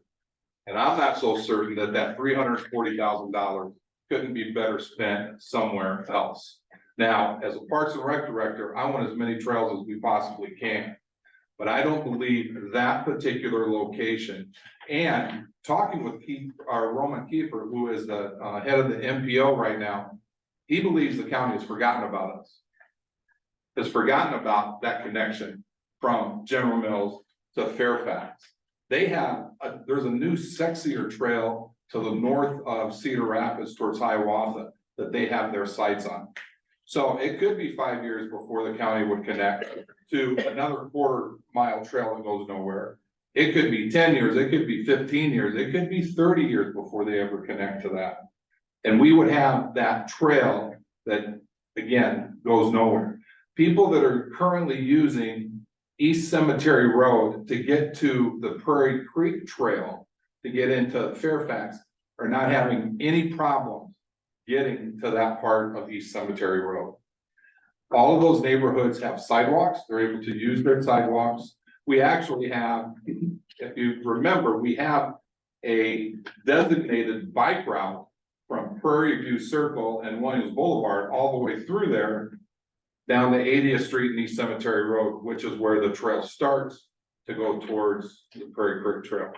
Those are just some things for you guys to think about as you're looking at this. Well, I think originally when we looked at doing all this, we were on their short-term plan for them to do that. So I'm not sure what happened. There's a 6-year trail out there. But you know what I mean? That's really what it's at. I think that they were saying like, yeah, if you do this, we're gonna hook up to you, and it was pretty short term. It wasn't long term. You mean a government official promised something and then No. that promise? I know. Well, there's a particular representative in Cedar Rapids. I don't remember his name, so I'm not even gonna try it because I don't remember who it is. That was really a big proponent of the Morgan Creek Trail, and that got pushed through. That one went through. They got everything, all the funding they wanted, and that all happened. And again, that particular person, I do not believe really has any, they just don't care if they connect to Fairfax or not. That's not something that's on their short list, I believe, right now. And I don't believe Roman thinks it is either. If you want me to project where they're gonna care about trails, because I use the trail on Cemetery, but my kids go up to Morgan Creek all the time. There's people all the time on those trails. If you're wondering if there's ever gonna be a connection from Cedar Rapids to somewhere, it's gonna be along 80th Street up until it hits E Avenue. Probably. And Morgan Creek that way. Yeah, and Morgan Creek via that way. So maybe we look at like connecting the trail north at some point I would look at that, and then and just don't do anything with this. this was Bernie's love child from a few years ago, and I appreciate that he got 80% of it funded, but basically it shifted, prior to it shifted at the county and city level. Right. I don't see extending the trail out to the east to nothing, and then impacting a bunch of properties along the way, especially some that might be troublesome. Well, when To we do looked what? at it, they thought they were talking like they were going to hook us up to all the way down to Edgewood Road, which would have been great because we could have gone to Edgewood Road and people could then have been able to. But if they're not gonna look at connecting that, then it really, it seems silly to me. My opinion, I think it's the city Me too. to connect with other Cedar Rapids, Walford, all those, that's important, but you gotta look at what, Joe, you talk about all the time about what the city, what the residents are gonna use. Yeah. I'll be honest, I use 80th Street all day, multiple times a day, and I see people walking on that road every day. Now, they could go up and they could walk up Driftwood, but I don't see that. But don't get hung up on the fact that Cedar Rapids doesn't want to connect going further east or going north up to Morgan Creek. I mean, they don't really want to have anything to do with Cedar Rapids per se, but is it still gonna get used? What do the residents use? I mean, trails connect. I mean, I remember you say that a lot, and they do. And, but they're used right now, the way it sits. There's not a barricade for them not to be able to get to a trail right now. There is sidewalks, there's roads in good sized roads that they can get to 80th Street and East Cemetery Road, and that's really where the trail begins to get down over across Prairie Creek. And there's not a barricade from them getting there. You know, there's not like a big green space Right. that they have to walk their bike through to get to a trail. Right, They but the have way a it stands pavement. now, they're using East Cemetery to get to that trail. Right. And it's what the residents are using, so I just don't want us to lose sight of, hey, this is still being used, it's not, let's see if it's gonna get used. Understand the ramifications and easements and possibly property acquisitions, but to get hung up on a brick trail that goes to nowhere, it's more of the residents gonna use it. I think the thing with the money, you know, we can get this trail and it's not gonna cost us Oh, very much. Why not? So, you know, like if we look at doing the same trail somewhere else in town, the MPO probably wouldn't help us pay because it won't. Because it's an in-town. It's an trail. in-town trail and doesn't connect to them So, per se. And the residents are out and about and still in that area. That's the way I come to work. And when I come to work at 5:15, 5:30 in the morning, there are people out walking along that area all over the place. There is nothing that prevents them or again prohibits them from being able to get out and utilizing the sidewalks or whatever, because those sidewalks, over in that area, the sidewalks go all the way to 151 over to Williams Boulevard. There's not a part where the sidewalk stops. And then you have 4 or 5 blocks before the sidewalk picks up. Sidewalk system goes all the way over there. There are people out and about in that area all of the time. Yeah, and what I see from Driftwood on up to the county, you got maybe a handful of half a dozen people that walk the road daily, but that's about it. It's the same people every day, they're just going for their whole. And they're probably not gonna walk down to Edgewood if it was there. No. I never, when I was walking my dog, riding bikes with my kids, did I think, that'd be great, riding all the way to look at ADM and BMX. That'd be just Well, super. the other thing, it's all industry over there. Yeah, It's right. well, railroad, Is there ever gonna be a trail going further? I don't know, it seems to me like the direction, like that we, with all the improvements we're gonna make on West Cemetery, that the next connection for us would be to connect new part, old part. Which is what we did here, new old part to new part, and people didn't wanna pay for that, and we did it anyway. You know, cause we had to put the bridge in and it was expensive, but we felt it was important to keep us connected. As the growth of the city goes, I think realistically, if we're looking for connection, is to go back to Morton Creek, because look where we're expanding now primarily. We're going north. So we're looking to tie new and old Fairfax to Harlan Heights, which is already kind of an idea there. But then if we're gonna do that, go around the walking path around the big detention pond, and then further north as it expands past, 23rd and up there. That I think would be a better long-term focus, and even though it is only $339,000 out of pocket, if we get the 80% approved, that 339 can be better put to use on other projects. Well, if it's With the other projects. 2028. I was gonna say, It could be I done. would never say that. I was going to say, like, another 100 square feet of library space.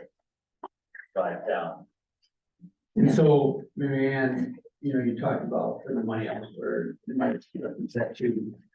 The MPO is going through the RTP, long range transportation planning process, they do it every 5 years.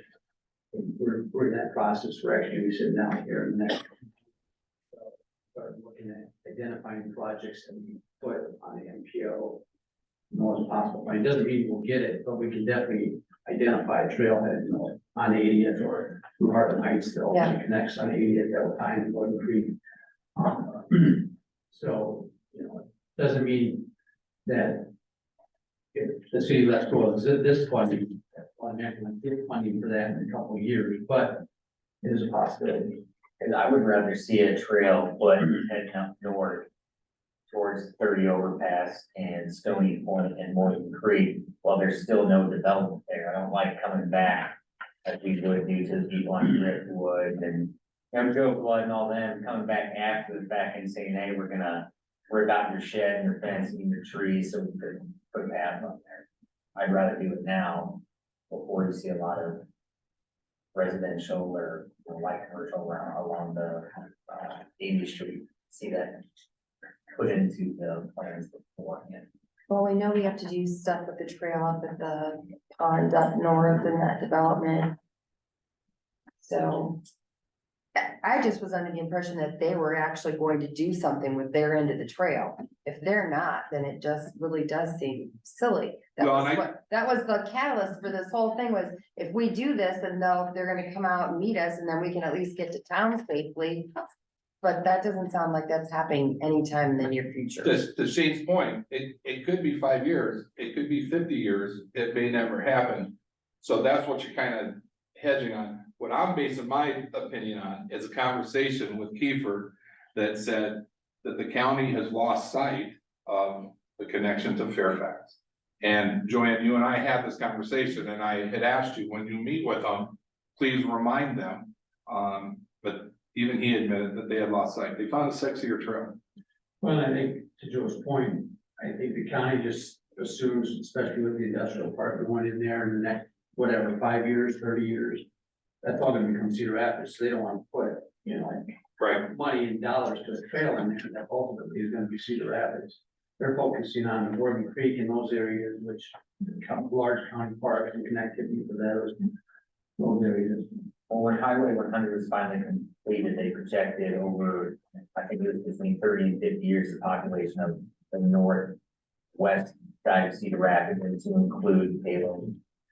Fairfax is gonna increase by about 25 to 30,000, so if you're trying to guess where you're gonna see residential development, it's gonna be along that, you already see it happening. Both Harlan Heights, Stony Point looking to extend out all the way up to the 100 bypass on the west side of 80th Street there, all the way to the further development of Stony Point on the north side of the coming cone all the way to Morgan Creek.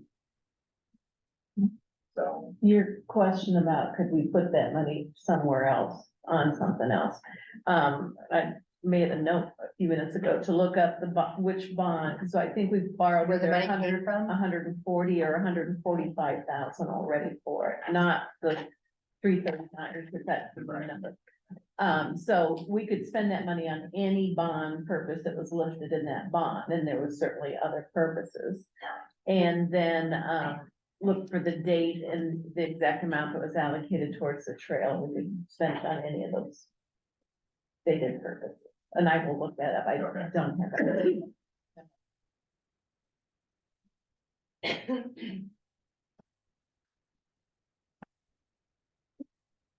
Is that subliminal? That's. So the only action item under this project is the resolution to authorize the application for additional funding. If council wishes to, abandon the project, then you would not want to adopt that. Right. We should let the NPO know as well. well, I guess that's the next question possibly to ask, I say, are we gonna look to formally abandon the project so the funds can be released back to the MPO? Yeah, we haven't signed a DOT agreement or any Yeah. actual agreement yet with the state, so that kind of saves the hassle for the funding that already has been made, so. Yeah, I meet with both people, 2 of the 3 MPO groups on Thursday. There's nothing on the agenda to address this other than individual city updates. I'd have to check to see what the process would be to Turn the money back in. turn the money back in. Or shift it to something moving.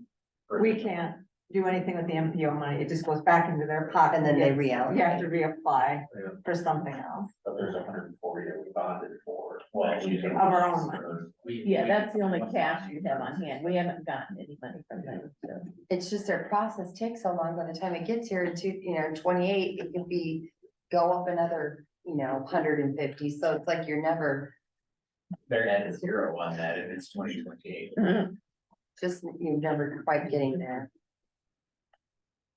So Do we need to on the first- resolution, we need to take some kind of action from here. Do we table it? No? No, you didn't. No action. You took no action, you didn't approve it. And I would suggest that, yeah, you let them know that council discussed and ask them what the next step. Maybe we need to pass a resolution in February stating that we're not planning on going ahead with this project. Right.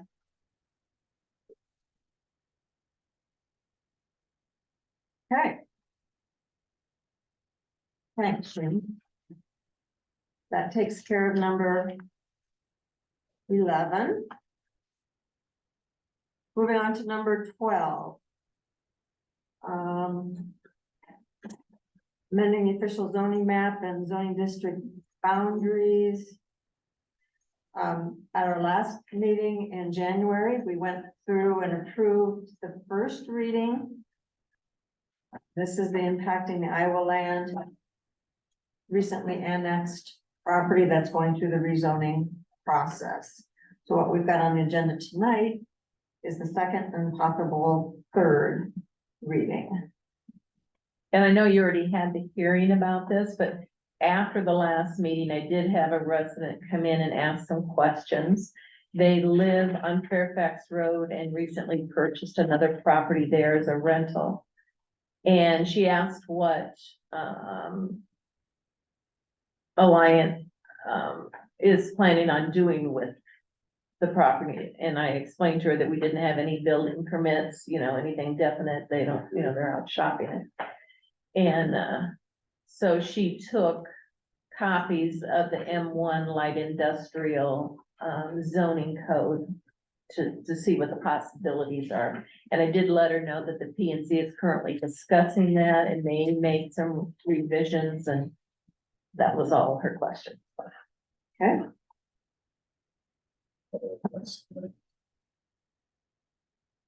I mean, So there was someone that did. so I'll make a motion for the second reading. I'll second. need a roll call, huh? Aye. Thank you. Now we'll consider a motion to suspend.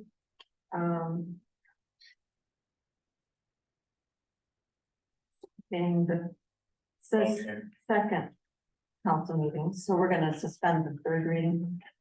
I'll second. Okay. Roll call, Marianne? Nay. Aye. Okay. What is this? So what we're voting on is the second reading got approved. Now we're deciding whether or not to also suspend the third reading tonight, or to approve the third reading, or to wait till next month for the Didn't third. waive the It- prior one. It just puts it like into effect a month earlier than it We would. have to read it again next month. We have to Yeah. read it again next. We If you say nay. waited 1 month from last meeting to see if there was any input from the public, And there was. and there was one. comment. 1%.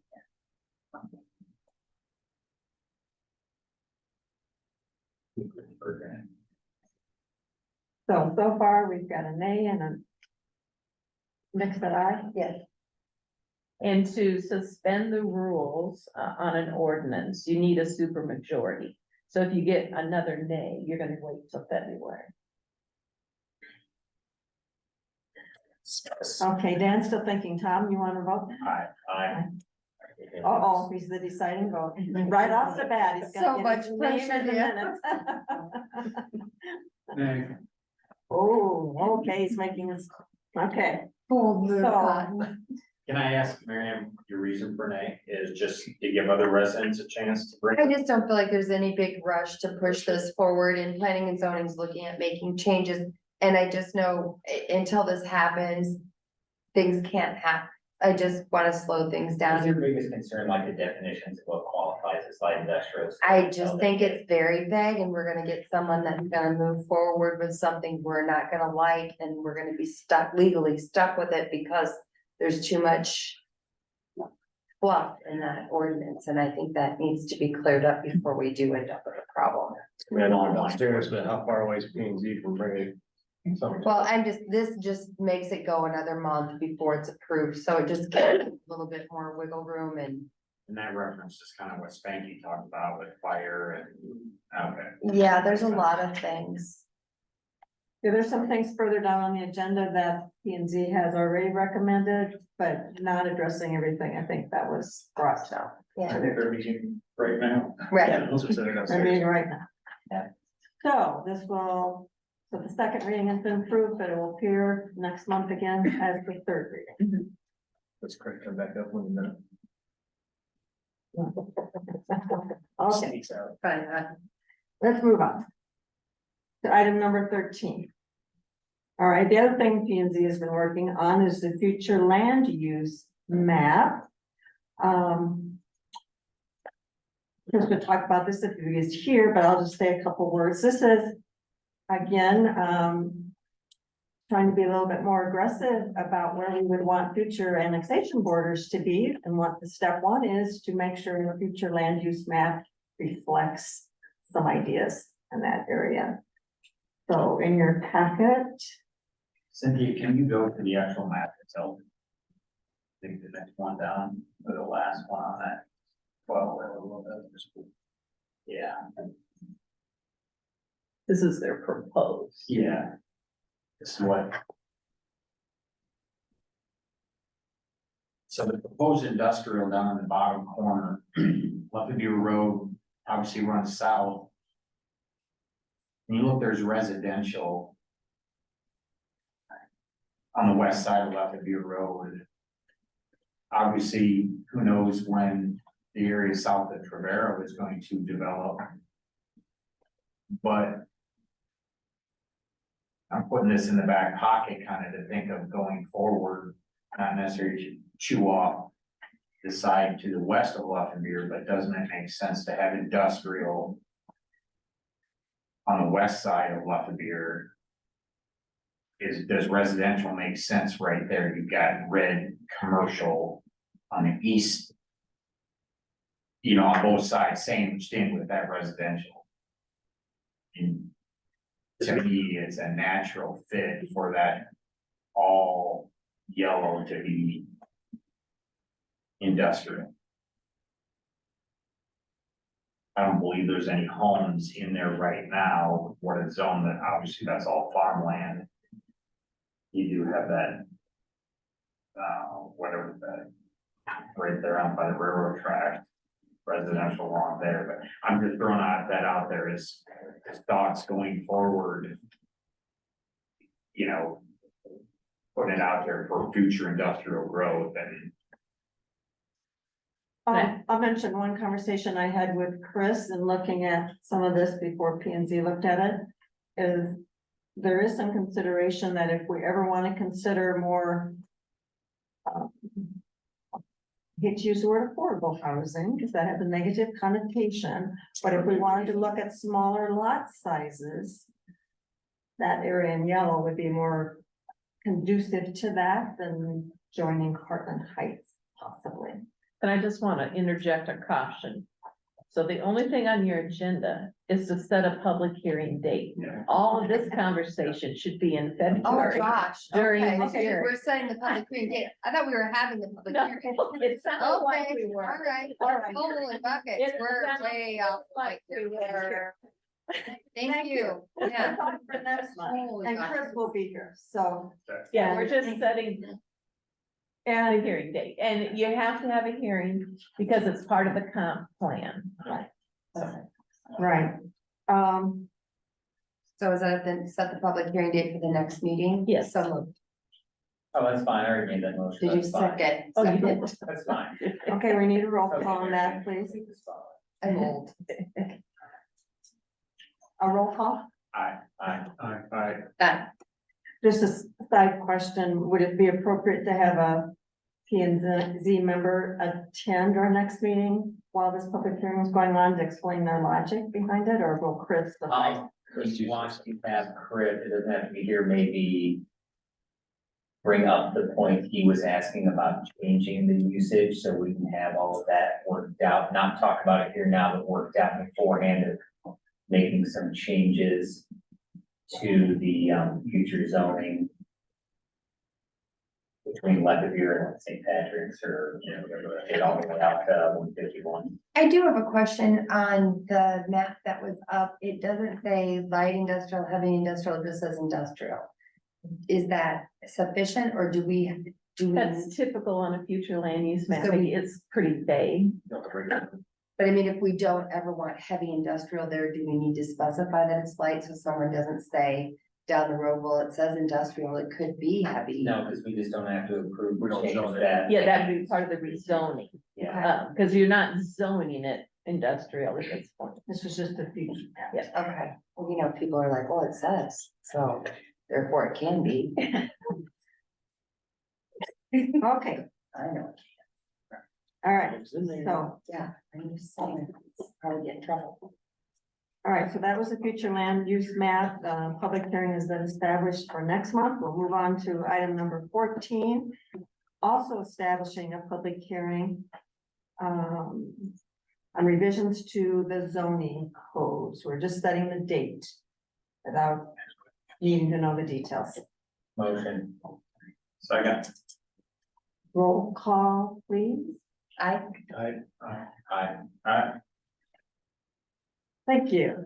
One more, two more of those. Yeah. Number 15, resolution to set time and place for a public hearing for the purpose of soliciting written and oral comments on the West Cemetery Road Bridge project options for next month.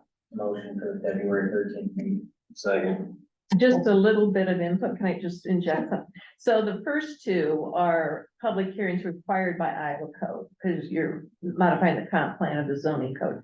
This isn't required by Iowa code, but we kind of talked with staff and the mayor that we thought it would be a good idea to have a public hearing that, so the residents have a dedicated time where they can give their input.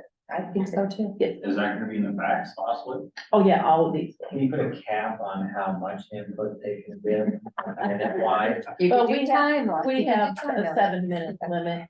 And then I think it maybe even talks about even if you're under the if you're repeating, if you're not bringing in. Information. It has to be new information. information, they can't just keep Yeah. saying the same thing over and Yeah. over again. So, yeah. And leave that to Joanne too. Every timer. I'm gonna bring my, Timer changes to red. right, do they have little cards that say 160 seconds remain or whatever, yes. So sorry, I didn't mean to No, interrupt that's that. I fine. just That's wanted good to addition. That's good. clarify that. So, did we have a motion? on Yeah, yeah, you have a motion in a second. that? Okay, so we need a roll call.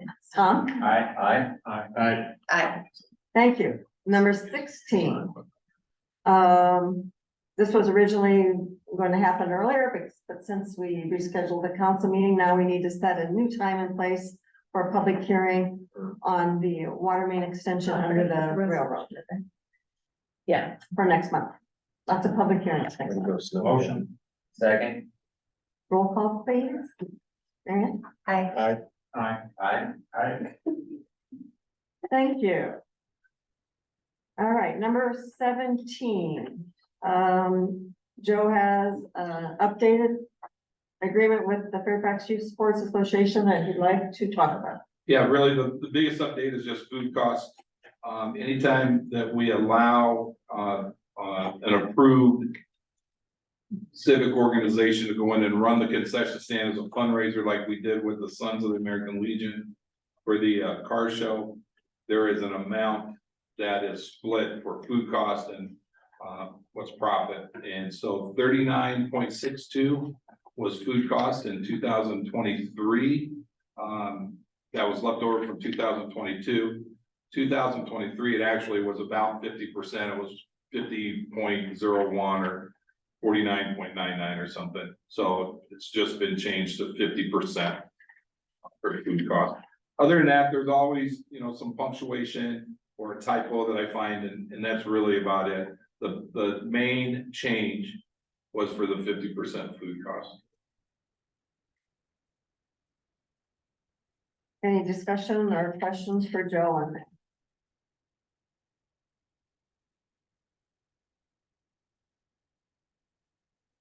Not, and entertain a motion. Motion. Second. Roll call, please. Marion? I, Aye. Thank you. Number 18, consider resolution to approve the revised community room rental agreement. Cynthia, you want to share that information? yeah, we, added about, it wasn't as clear about the additional cost if we get called in for a reason. And so the highlighted is, making it more clear. Do you have issues with the thermostat like you used to? Or the, Yeah, people call, but we have them that the guys can do it remotely, now. We had a couple issues with the elevator alarm going off recently. It just seems like there's always something new that somebody this weekend. They like to hit the button in the elevator here, last year, never, the first, just the last year, it never really happened anytime before. It's just on and off, right up and down, but pushing, then we get the call. Sunday, somebody locked themselves out of the building. They left their key in here and hadn't properly unlocked. I mean, it's just, yeah. When they do the elevator, of course, it goes, calls out? oh yeah, basically dispatch and somebody stuck in the elevator, but fire hasn't got dispatched yet, but. They call either Lynn or I's phone and then we call who's on call. Has it always been $100 for Fairfax residents, or was it 25 per day?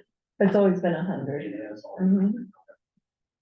Is the half price for nonprofits out of somewhere else, the non-resident rate or the resident rate? I assume non-resident. Non-resident rate, 75. And then if they're a nonprofit in Fairfax, it's free.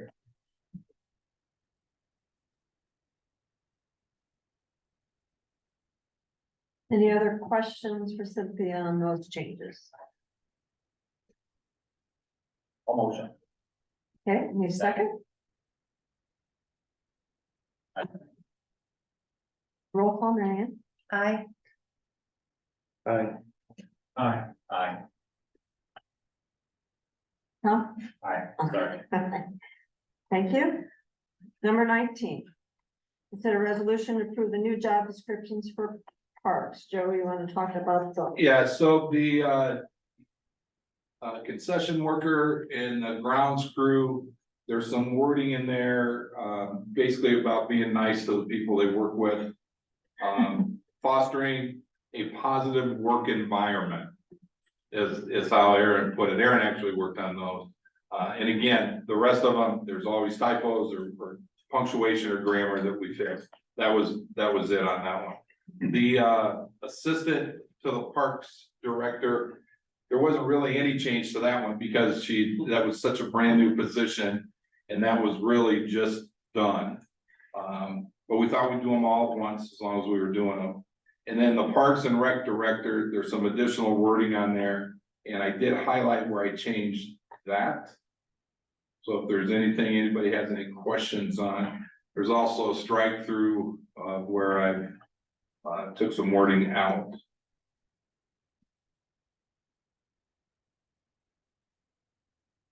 Just curious, number 10 where it says turn in receipts promptly versus a set day. Why not set quantity of days versus promptly? Well, promptly typically would be the very next business day. However, there are things that may come up that would prevent me from getting receipts in the very next business day. However, though, I don't believe, Cynthia, that there's ever been an issue with the receipts being turned in on promptly or on time. It's just a matter of wording. Yeah, Tina's a tiger, she'll go after. Yeah. She goes after everybody. Yeah. So. Yeah, that's right. But there could be something. I could be in an accident on the way to work with the receipts in my hand and have to go to the hospital and may not be able to turn them in. Turn this bus around like. Yeah, so there's, yeah, so there's always something that may come up that would prevent that, but. Don't be wrecking that truck, Joe. What's that? Don't wreck your truck. And don't break anything new. And don't break anything new. Lynn doesn't give me anything new anymore. No, I mean in your body. Oh, yeah. Anything else that's highlighted that there's any questions about, or I changed some wording on page 2 about the other groups that I would meet with. There's I don't always meet with other, park directors or, you know, sometimes they're called different things in different instances, so I just included all of that. Yeah, I think it's up at the top. Or their representatives, I'd say, Oh, yeah. yeah. And then I don't know what the highlighted one is below that. You're talking about the flex Flex schedule. schedule. Oh, yeah, the flex schedule was not part of the job description originally. The flex schedule was added after I had been in the role for about 6 months. And we had realized that 8 hours in a day wasn't the schedule for a parks director when they had to work every weekend. So I And- added the flex schedule to the, And it had been already added to the employee personnel policy. that is correct. It was just not in the job description. So again, all of these were, everybody's doing job descriptions at the beginning of the year. We did ours, so it's all out there. I will say the concession worker, the grounds crew, there has been a change to the child labor laws that went into effect that allows them to work later on work or school nights and non-school nights. And so, in fact, the child labor sign-off form from the parent isn't even necessary anymore. The state said we don't need to have it. Sorry for keeping you up, mate. Oh, man, I'm you are done. so boring. I'm done. Why was 13 crossed for the volunteers? What, can you read it to me exactly what it It says? also process to solicit volunteers, perform background checks. Oh, because we don't do background checks on volunteers. And, there's not a process right now to solicit volunteers. In fact, that's why we have people that we pay for in the concession stand. And why FYSA has turned all of it over to the city to have paid staff, because volunteers just isn't something that we can do right now. It's not a viable option for us to get people to work. By paid staff, you're including like part-time, summer help. Anybody that we pay that's on the parks, so, yeah. You do have coaches, volunteers. Yeah, we have coaching volunteers, correct. They do background checks, don't they? Excuse me? I hope not, otherwise that wouldn't be a coach anymore. No, No. we don't do criminal No. checks. However, there's a app that I have that can tell me where there's a sexual predator within X amount of miles of Fairfax, and I check everybody on that. We had to have background checks through Prairie. And there were actually a couple of coaches that had issues that they were flagged when they went through the background check. So that might be something we might want to check. Well, and we have talked about this before. It's difficult enough to get people to volunteer, but when you start making them fill out paperwork for background checks, they're just not gonna volunteer. Whether there's anything on their background check or not, they're just not gonna volunteer. And so it's not that we don't, we turn a blind eye to it, because I don't. I do follow up with the predator, child molester. I do follow up with all of that type of stuff. We just don't do something where they have to sign off on and says, we're gonna do a background check on it. And in my opinion, at this point, I don't believe that would be something that would be in our benefit.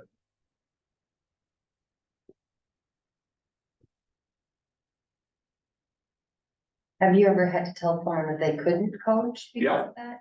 I've had to tell people they couldn't coach. And did they give you any blowback? Or No. did they just walk away? Just walk away. And I've had people that coached for me for a few years, and I had to call and tell them they couldn't coach for me in the future. So it's not an easy conversation, but it's a conversation that I'm willing to have. And I think that's one of the reasons why the parents are so trustworthy of the program, is they know that I'm gonna take care of that kind of stuff. That I'm not gonna put their child or their player in a situation that compromises their safety at anything, for any reason. And they're okay with that. But yes, I've told people they can't coach it. Any other questions for Joe on that? If not, need a motion to approve the new job descriptions. Motion. Second. Roll call, Tom? Aye. Aye. Thank you. Item number 20. Cedar quotes. Lynn, you wanna come up to the microphone and talk about that?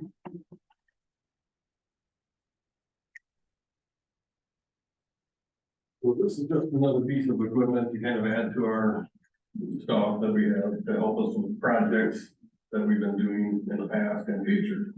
It's just a cedar that would mount on a skid loader or a tractor for a 3-point. So we found something that's universal for both, so we wouldn't be stuck with one piece of equipment. We kind of like the 3-point idea, but our tractor that we have is antique. So we don't know at what point we'll get rid of that, or it's a skid loader. I think we'll always have a skid loader. So either way. And it's something that we currently can afford. I think I put it in my wish list for maybe next year, but as I was looking through our budget, what we have left, I think we can do it this year between the parks and the streets. 50% of both, we should be able to buy it really easy right now. Then coming this spring, to give you an idea, we have, what is there, about 7 acres? Roughly around the pond that we're gonna have to end up seeding. Between us and Schrader's, they're gonna do some, we're gonna do some, but we're both doing basically 7 acres. And then we actually have area around the new water, the well, new water treatment facility. So we're gonna be seeding that. So in the past, what we've been doing is either I bring my walk behind in, Brian brings his walk behind in, and we walk it. And we do have a small pull behind that we hook onto a Kubota or a lawnmower and try to pull it, but we're looking at doing something a little bit less manual. You bring your own Yeah, cedar from home. yep. So we're just trying to get something. Don't have a pole behind just for We a have a tractor. small pull behind too, but it just depends what you're doing and where you're working, what's easiest and most convenient at the time for what we use. This is actually one that mounts, so it has it's a drop cedar, 72-inch, that's kind of a compactor in the front and back of it, so it kind of pushes down the rocks as you go. And then it drops the seed and the compactor kind of smooths it down as you drive back, so. It's kind of a neat little machine. I'll be honest, my initial thought is, how often would that get used year in, year out? I mean, on a regular basis. More than you think, because even like this year with all the sound damage, most of that we've done with the plows, most of that's probably gonna be by hand yet. And so this machine will be too big for that. But every time we get in a project, we're grading beside the sidewalk or doing something, we've already did around the ground storage. That you would use a 72-inch wide cedar, you would use that for. We would use that mounted on the machine compared to doing it all by hand. So all that stuff over by the ground storage, we pretty much do it by hand. You know, kind of time saver, labor saver, and so forth. You don't really have a small utility tractor, or the one you have is old? The one we have is old, with an old John Deere, what is it, 2140, and it was around when I was 6 years old, I I think. think the engine's been replaced. Was running it. Yeah, engine's been replaced on it, and repainted. It still runs, Right. but it's been okay, don't wanna lose it. Hate to lose it. What do you got on it, just a bucket? We don't even have a bucket for it. We have a wood smower for it and a blade for the back. We have, what else do we have for it? You used to have the generator. Gill and this was built for it. Yeah, you used to have a generator, so when we lost power, it was either used at the fire station or the Legion. That ran 24/7 then.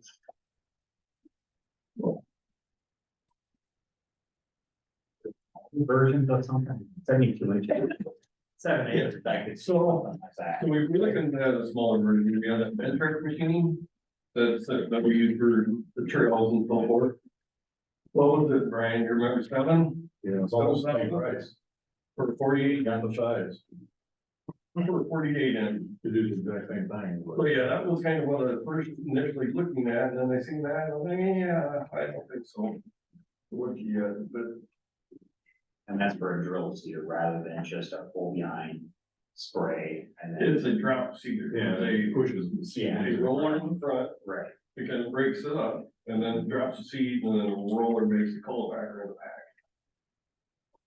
Oh, I see, it's not a drill seeder. Not a drill seed, no. So there's same drill, or drilling, they make a, what they call it, a tillin seed version of it, but it was, I think, 14 or 15 type. And that would be ideal, but I can't really justify that. I don't think we would get the use of it. And we already have the, what's my name?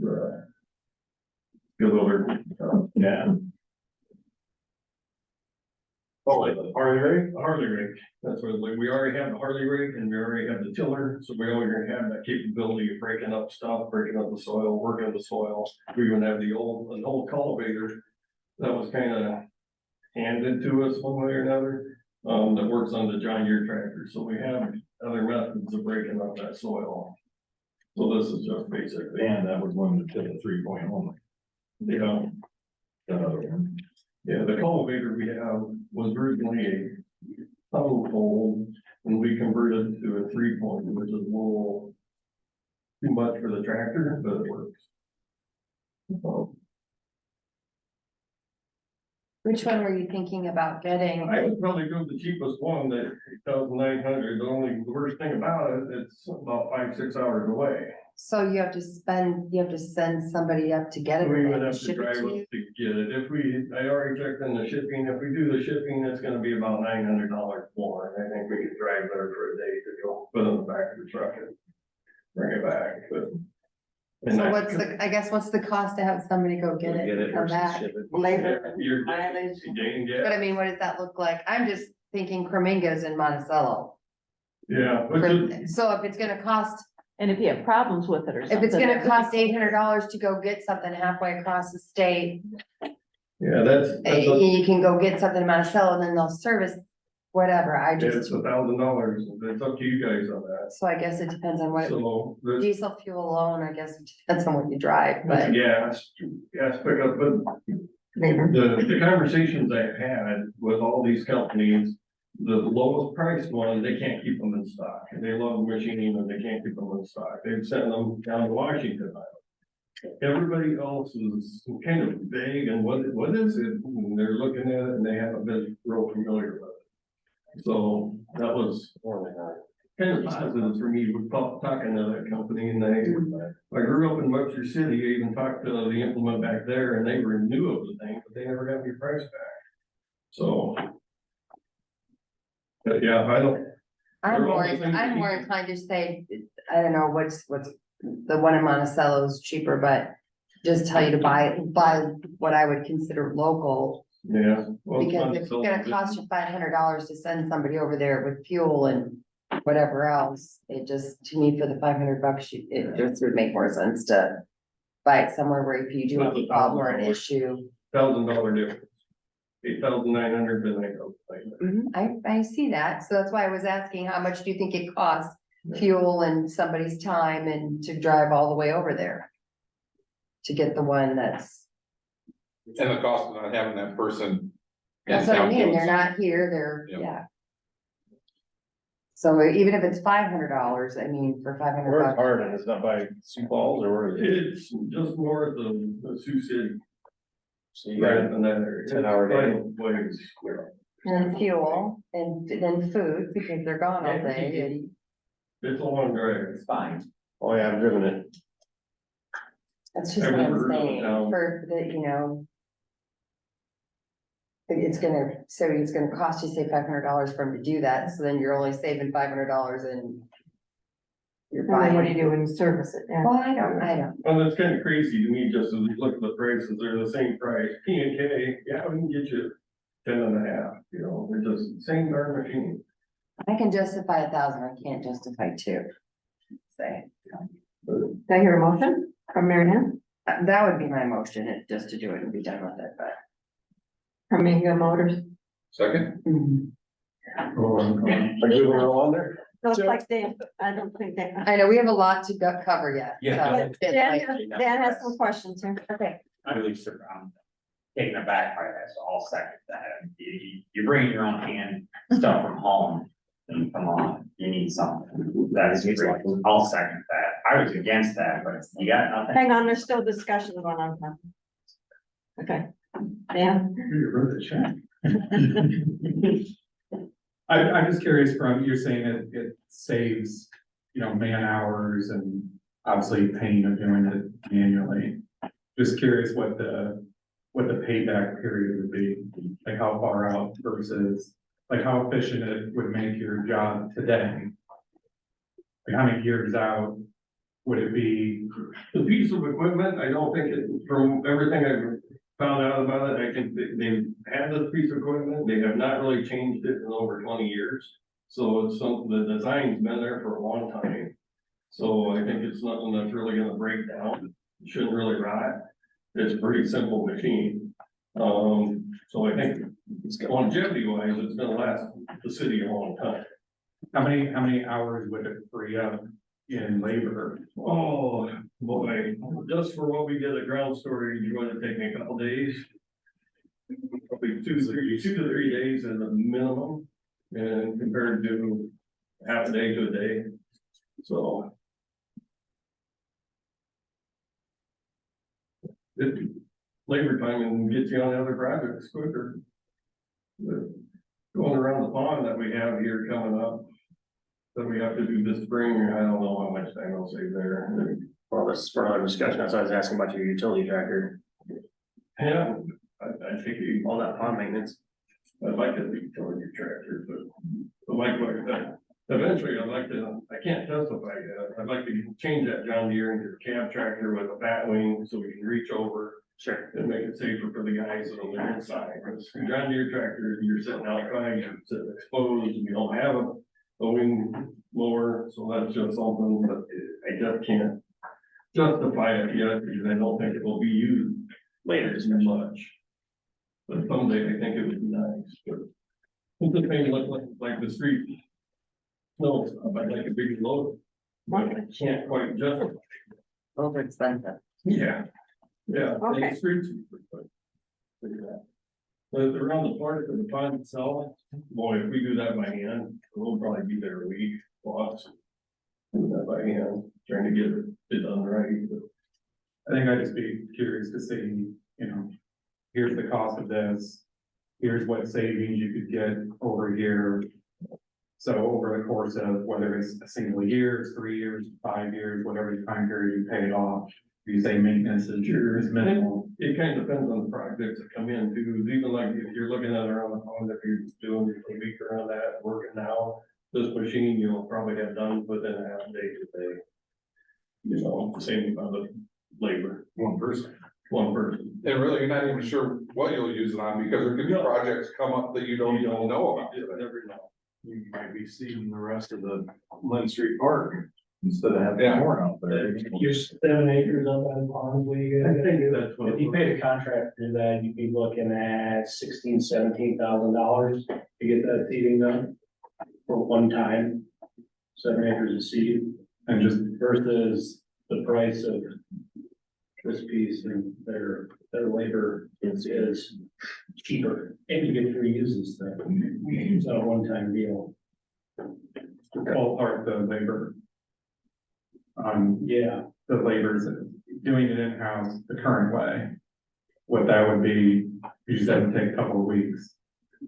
Up there, probably a good week, if the conditions are right and everything. Plus, you don't really have to do it, And the rentals, I looked for rental, they ain't around. They ain't around.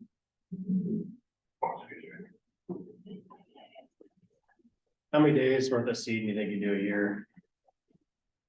In the spring, when we do the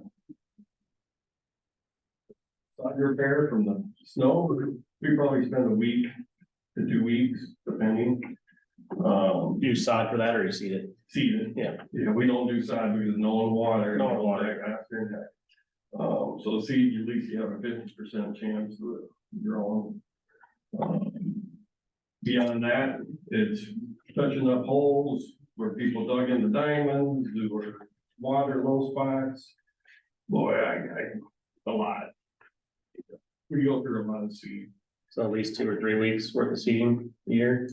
in the spring and fall. And probably, yeah, Both times a year, I'd say that's pretty close. 2 or 3 guys. Yeah, usually 2 to 3. Springtime sometimes. So getting something that sees a little nicer, you can cut that labor down, Yeah, free up further stuff. It's more just time that you're. yes, and some of it, it'll still be by hand because it's so small and you can't justify that machine for that. But the 2 projects that we have this spring, yeah, I think they'll kind of pay for it. So.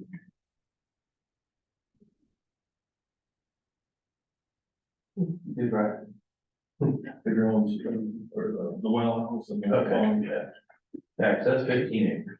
15. So Yeah. The wells, the developed farms area is 15 acres, so well, I'll do this for. 15 and then 7 out around the farm. Oh, we gotta see that this year? Yeah, this spring. Yeah. Well, then we'll have to come back and reseed it after construction, after wells are actually put in, so.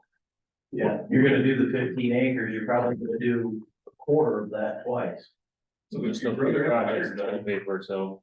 It'll pay for itself next year. That's what I mean. We'll- I made a motion to be in a second. Yeah, I think there's a Yes. motion for it. Tom Yes. seconded. Then they go, okay. So I need a roll call. Oh, wait, just a motion. Yeah. So all in favor? Aye. What do we, And that's Buying the the cedar. Which one? 909. She made a motion 9,900. for the Kaminga. Yeah. We get from Monticello. So I have, 4 ayes. I'm waiting for a fifth. Heard said I, are you looking at me? No, she's at staring Dan. at me. I haven't heard. So, He's thinking. aye? Okay. Thank you. Okay. Item number 21, discussion possible motion on the newsletter policy. Cynthia's been working on this. Well, we just got a draft. We had hoped, we sent it to the attorney. And we've asked for feedback from them, but we have not received it yet. I don't really know where the disconnect is. But we thought we'd throw what we've got as drafted and get your ideas, or is this the kind of thing you were looking for, or? That last line before the last bullet should say, will not allow. I would. Where at? City of So, on the bottom where it says. the Oh, city of will, Fairfax. not will. Okay. The rest of it look Yeah, like what you were looking for? I think so. So if something comes in, who determines yea or nay? Well, at At the this moment. point, I would say I would. What? Should we include that in the policy I'm though? just saying is, it doesn't say, To be reviewed by X. right, Add that. City staff or what? Probably, you don't want to name names, you just say city staff probably. Or staff and mayor or what, I don't know. Yeah, I think the mayor would probably be involved if there was a question.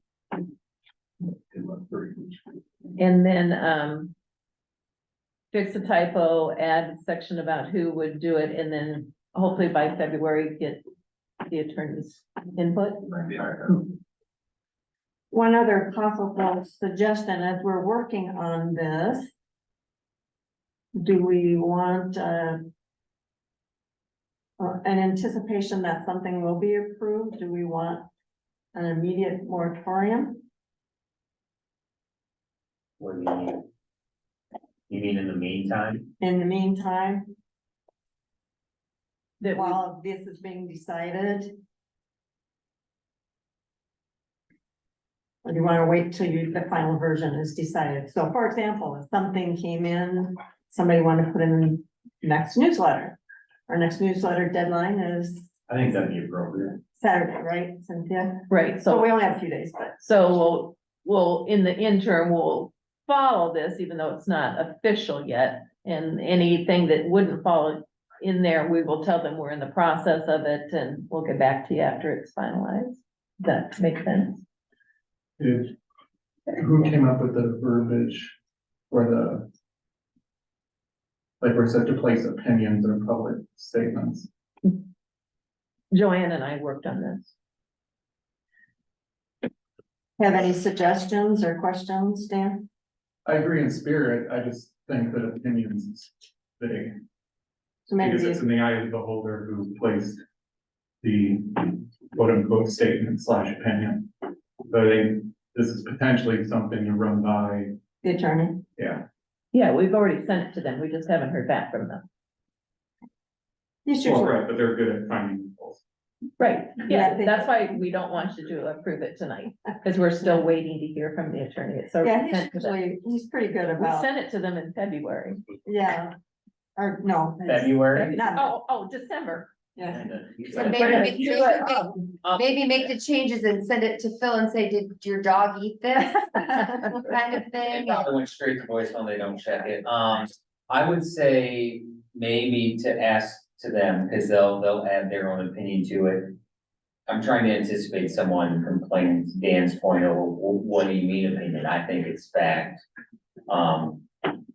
If they object to, say, city staff rejecting the ad, do we even want to put into place some sort of like, well, you would take it to, what would I say? Well, we could say that if staff rejects it and the person isn't happy with that, to put it on the Appeal to next the to council. Yeah, Appeal to the council.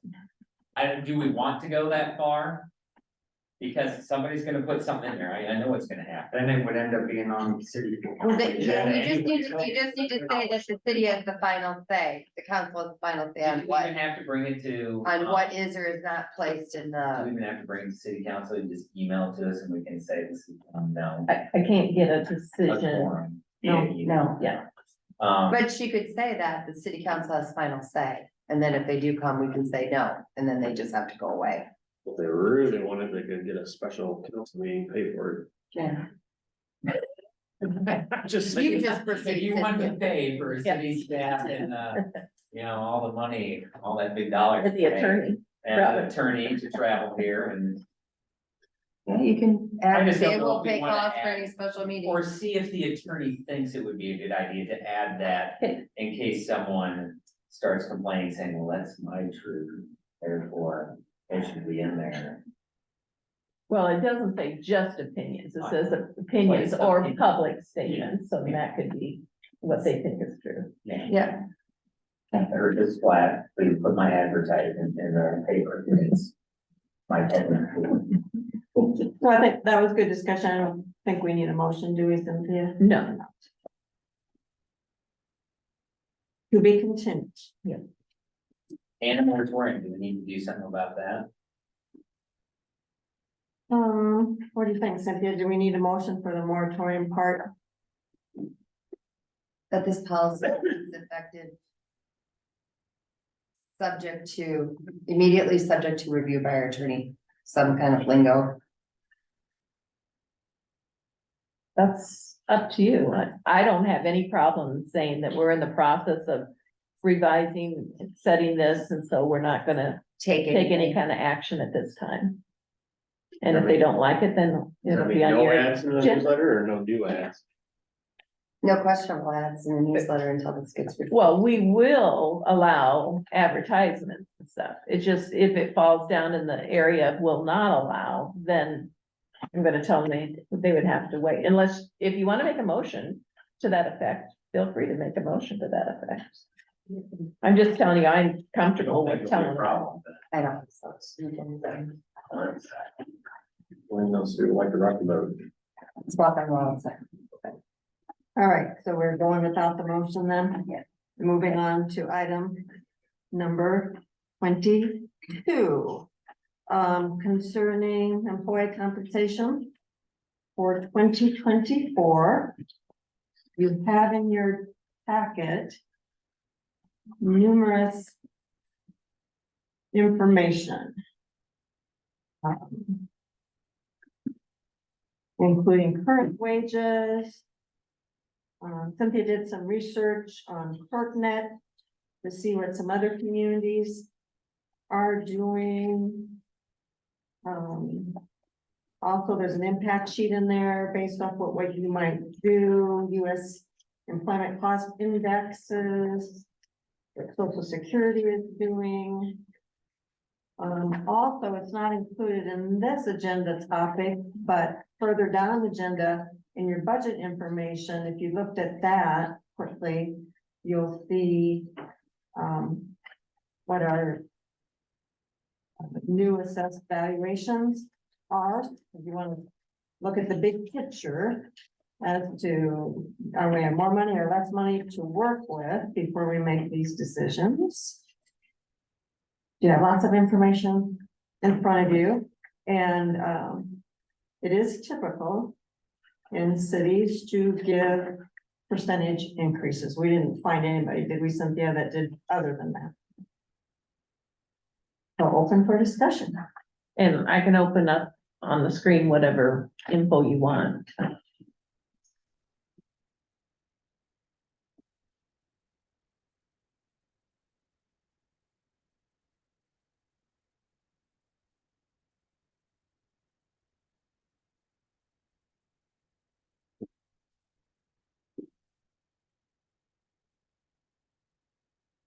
This wasn't in your packet, but I just noticed recently in the Gazette, Cedar Rapids is releasing a little bit of information about what they're doing. And it looks like they're doing, depending on position, 4 to 5% increases. So I look back on, there's that City of Fairfax wage history report, and in there, there's a website you can go to, and it said 2023 Social Security Administration adjustments is 3.2%. So I went and I wanted to know what 22, 21, and 20 were. 22 was 8.7%. This is by the Social Security Administration, and you can see online. 21 was 5.9, and in 20 was 1.3%. I look over the far right of that column. Which one, the history or the City pay? of Fairfax wage history report, yeah.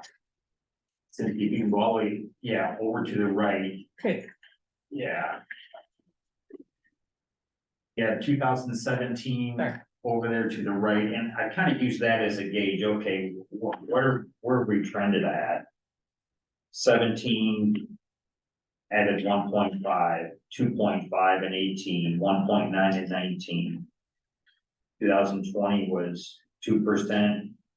I'm not sure what the added 1.9, what that is all about. 2000 and added 2%. In 2021 added 50 cents. And I remember our discussion in 22, 7% plus $1. And I remember us talking about to kind of get caught up. That's when we talk a lot about surrounding cities. And 2.3 was 5% plus $1. That, and then I use that as compared to Social Security cost of living adjustments. Again, 2020 was 1.3. 2021 was 5.9. That year, we had a 50 cent increase. 2022, Social Security said 8.7%. We did a 7% plus $1.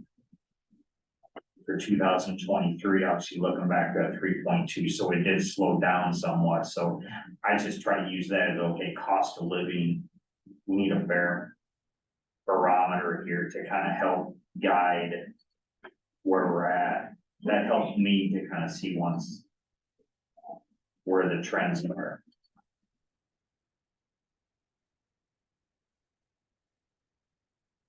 What did you say Social Security was this year?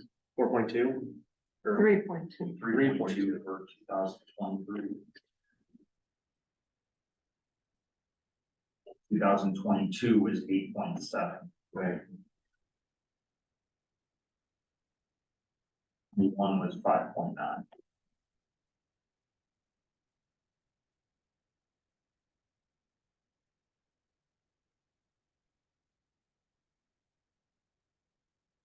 Yeah, I remember the 50 cent raise here.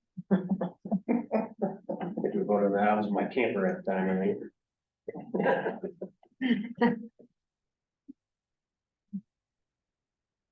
With my screaming children. My very first job.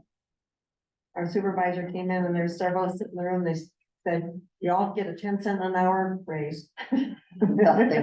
Ooh. That was a little bit ago.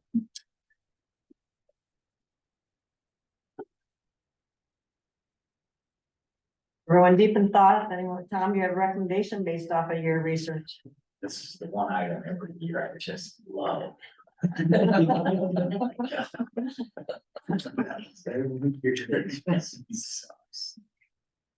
Nah, Joanne's mention of the budget. You had a chance to look at it, but we had a 22.62% taxable growth rate. With the state new law, they allowed us to realize 19.05% of that.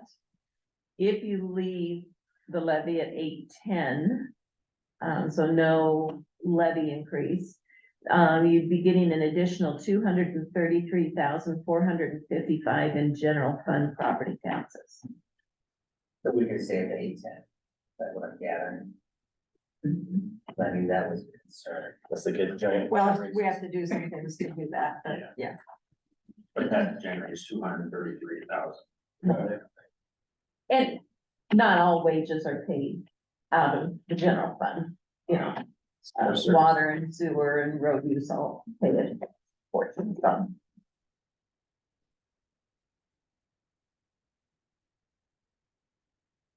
Last year, 5% plus buck. Social Security went back on them, what using 22 is 8.7. Cost of living has gone down so much, but you still go up.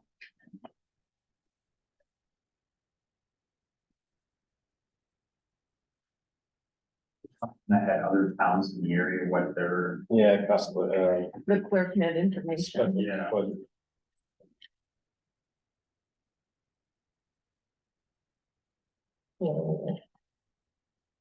There's no one call. I do have a question. When I was looking through all this, do we, like, we created like job descriptions and ranges for these positions? We did not. Did we not do any of that? Not ranges, we have job descriptions, but no ranges. But no kind of ranges, I used to do right? that like 7 years ago. Right? So I guess that was my question, is do we ever get to a point where you can't make any more than X? Yeah, kind of. Not, Where you cap out at the end of your, We don't have that Sort of in thing. place. I do. It's even thing. if cost of living goes up, you still let. They you have to give cap. you a cost of living, percentage, right. but then you can't exceed, they kind of get to this place where you can't ever No, there's no ceiling. Right. thing. There's a thing. But if you start off low and then you don't have your certain dollar an hour increase, you kind of top out.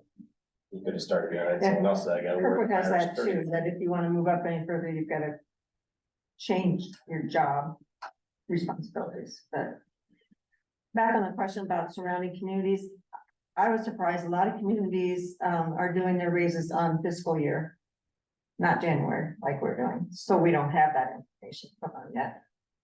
Oh, they decided June. Oh, and I didn't call around local communities. Joanne just asked me to get some information off Clerk Van. That's the towns that were already chirping about it. Are you saying there's other municipalities that do theirs in June, What? their raises? Well, some cities, I would say probably a good percentage of the cities, they will discuss raises now so that they know what to put into the budget, Yeah. but then it won't start until the new budget. I gotcha. And when I first started here, Fairfax was actually doing them twice a year. In January, they do cost of living with the fiscal year. So in June, then we were already discussing them again on merit. And, we decided that, no, that was not fun twice a year. So and Bernie wanted to do it at the time that you knew the insurance increase, the benefit, and so that's why this one was picked to keep rather than the fiscal year. budget. They could budget for your increases.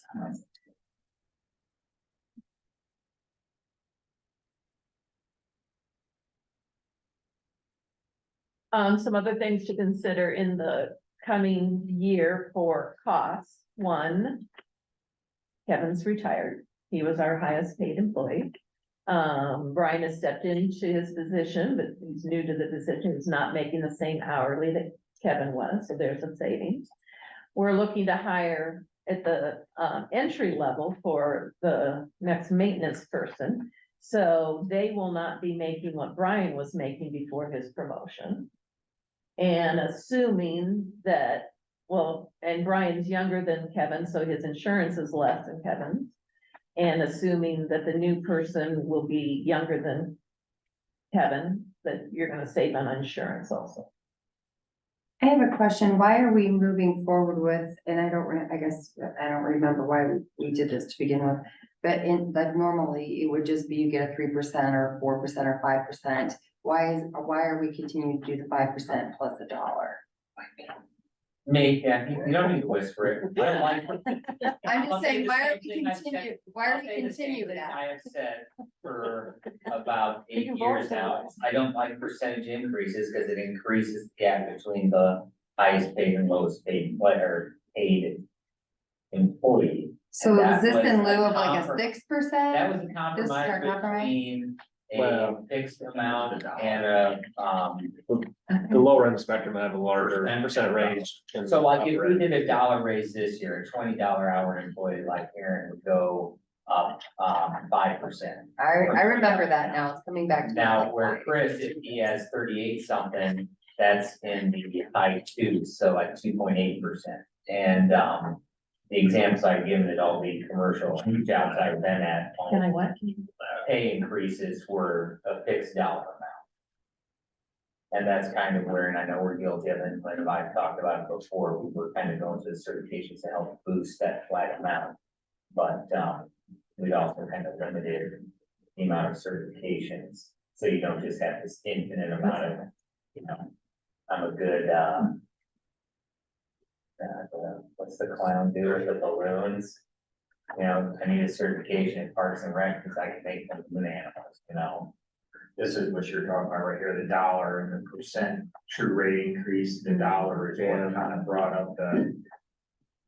Stacy Lee's. Yeah, there was a couple of different factors. It's because if you look at the years prior, the increase was, below, inflation for probably 4 to 5 years.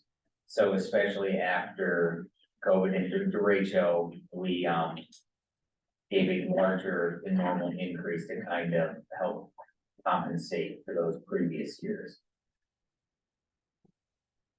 And then it stemmed from, and I don't remember her name, the intern who went to work, and that's the example I use, the intern that went to work at Corville, who was around 26 out of the gate with no certification, so that was part of it as well.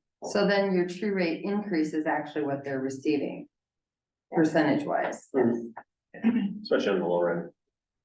Yeah, if you do a flat amount or a smaller percentage with a flat amount, you see a higher percent increase on the lower end. And a lower increase at the higher end. The argument being at the higher end, it's not as. I don't want to say important, because all raises are important, but it's not as impactful. If you're making $75,000 a year like Joe, what's the matter? Who cares if you're making 80,000? You only get a 5,000 raise, where the person at the bottom gets, and I know it's not a true amount, but like 6,000. Okay. Well, I agree with that in theory. I'm just saying the true rate increase percentage wise is a lot. If you look at it that way, I'm not gonna get it. Proponent of this 5+. So I'm saying that maybe, That was yeah, last year what we did. yeah, so I'm saying, I agree with that format. I'm just saying that 5% plus $1 is. And I think that 8.7% last year, for some reason, I vaguely remember that. Was Social Security was their cost of living last year, so I use that to relate to the 5% plus above. For the 22's numbers, but now 8.7. 23 is 3.2%. Down quite a bit compared to 22. So that's what they do. Okay, Mike. What are you thinking? I'm tired. We gotta move this along. Nothing good will vote if this drags out. I think if I did my math correctly, I'm okay. About time it's gonna make it. He's waiting for you to be the bad guy and then he'll swoop in. I like that. Add it up a little bit. Don't be screwed. I think we should look at what's typical of Iowa or other governmental employees. I think cost of living is pretty typical. I know we went above and beyond after Great Joke for retainability and just above and beyond effort employees being. Trying to bring them to the higher end of the pay scale in our area. So Yeah, they part are- of it's the labor market in Yeah. Cedar Rapids. So that's where we kind of, Shied away from it the last couple of years, yeah. Otherwise, traditionally, I think we kind of just follow the market as far as cost of living increases. Well, does everyone in Fairfax getting a cost of living increase? Depends on the person. Well, I can't those that speak are to on it. social security are getting Okay. 3.2%. Those on fixed income, yeah, no, that's a much, pardon me? not those on fixed income. You said social security is 3.2% this year. So anyone that's receiving social security as their source of income will get 3.2%. Answer Mary Ann, if you're asking this route, the initial number, I probably put something about 2.5% plus 50 cents, because that is about 5%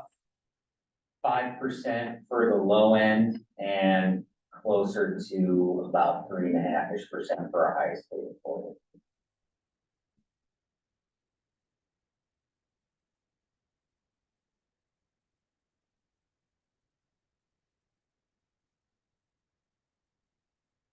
Then what was their increase in health insurance this year? So 10, So the highest paid employee would see about a 4% increase, the lowest paid employee would see about a 5% increase. what was the increase in benefits, do you remember?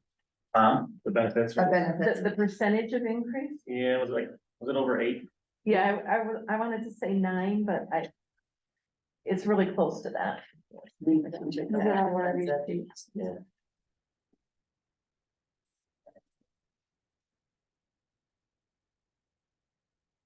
We have the Cadillac plan. Yes, I don't think they have to get like brand anymore. Ours is about as close as you can get, I think. ours is a platinum. They've been trying to get rid of platinum plans, but I dealt with insurance, it's about forever, every year it was a lesser version of platinum or making it cost prohibitive. Usually 2.5 plus 50 cents gets a range. 4 to 5%, you said. Yeah, so the lowest end of the spectrum would be exactly at 5, the highest end of the spectrum would be 3.8 something. So it puts everybody above the inflation rate and, it helps out a little people at the bottom and a little bit more people at the top. Is closing the gap though, is that hurting the people at the top that have more responsibilities and a higher expectation of that responsibility? Thinking of the reason. I think everybody has certifications that they could shoot for to try to earn more, which I think is coming up a little bit more, but they can help themselves with closing the gap too. I don't know where that's at down the line. Which I like that. They can help themselves.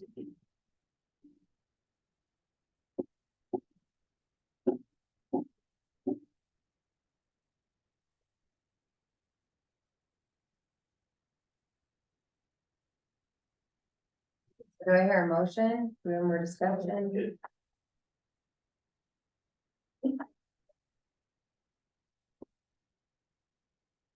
think it should be a 3%. Suggestion on the straight percentage? I don't have a good justification other than what I read for like Iowa averages of 4%. I have to say 4. That's where I'm kind of leaning towards my before coming in here.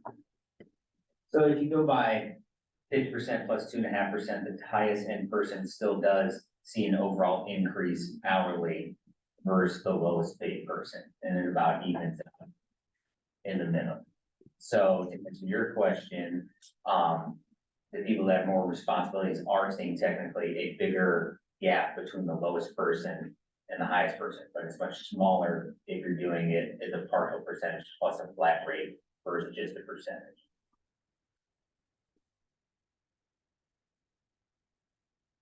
So all the responsibilities have stayed the same, but now the person at the top end is a straight percentage. Is there an even bigger gap between their pay? So if the argument is they're getting paid off their responsibilities, then why are we increasing the gap between their responsibilities, which stay the same, and the person at the bottom, their responsibilities stay the same? Whereas the hybrid model decreases that gap because the responsibilities of truth haven't changed. What we're doing is trying to keep up, and in this case, a little higher than the cost of it for inflation.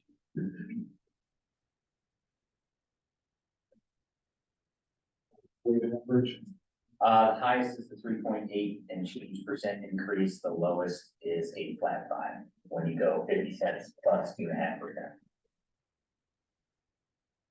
That gets you close to your 4%. It's extra math, but it's close from top to bottom. What does that equate to in dollars? Do we have that?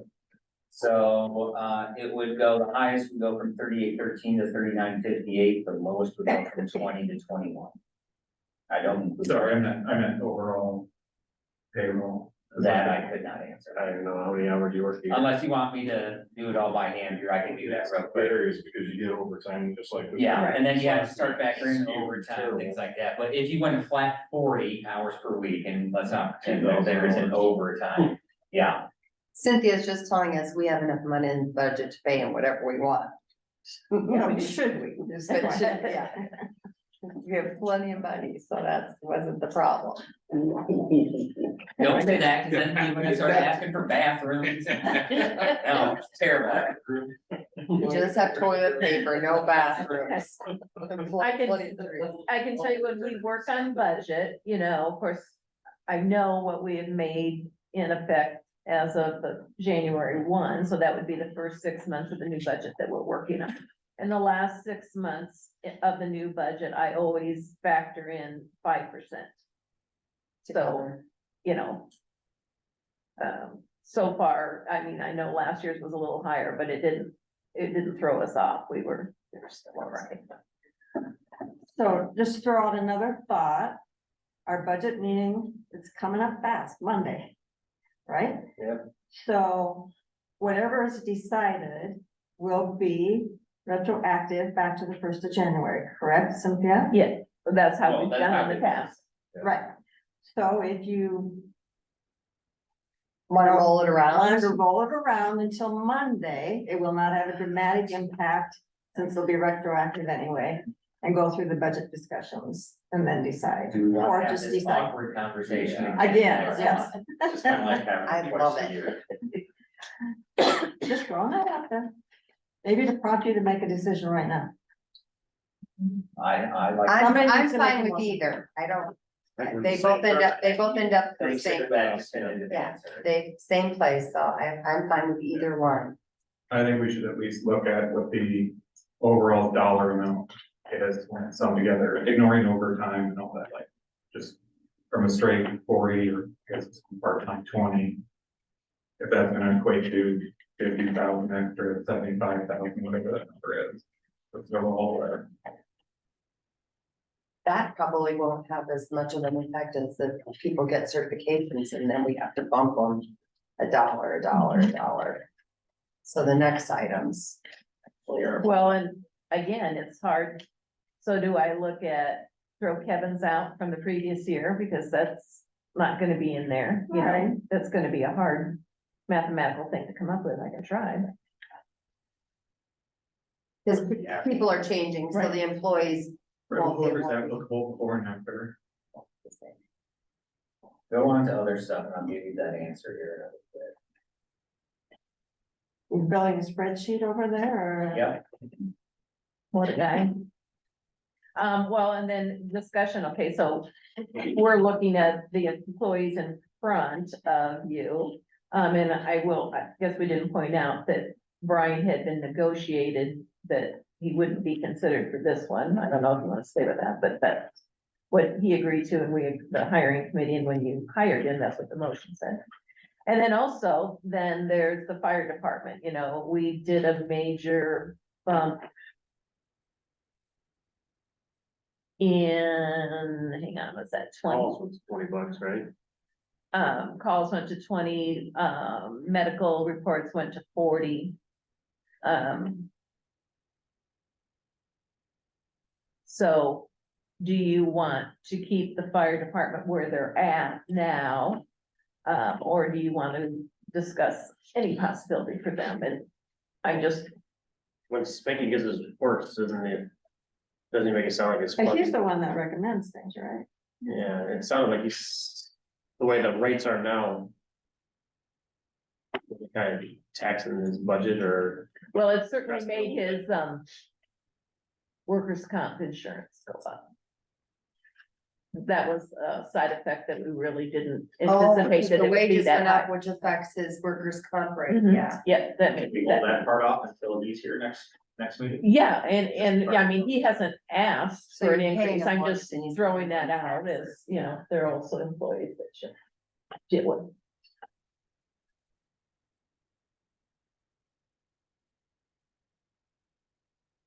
Yeah, they did the raise effective January 1 of 21. And previous to that, I don't know how long it had been since they'd gotten an increase. Right, I think a long time. long time. Before I was here.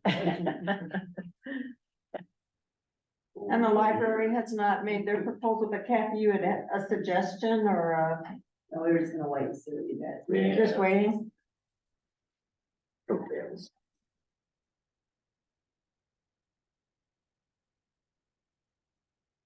You want to talk about certifications, number 24, while Mike's doing his math over there? In case that factors in somehow.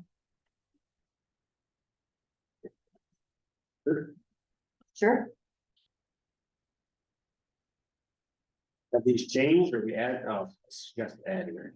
Yes, that's for the maintenance department. The parks department has some suggestions. I'm just showing you the current ones for the building department and clerk's office. We're not suggesting any changes. From what I remember, their discussions, water and waste will. We don't really currently need a level 3 now, we could get there, that word I remember hearing.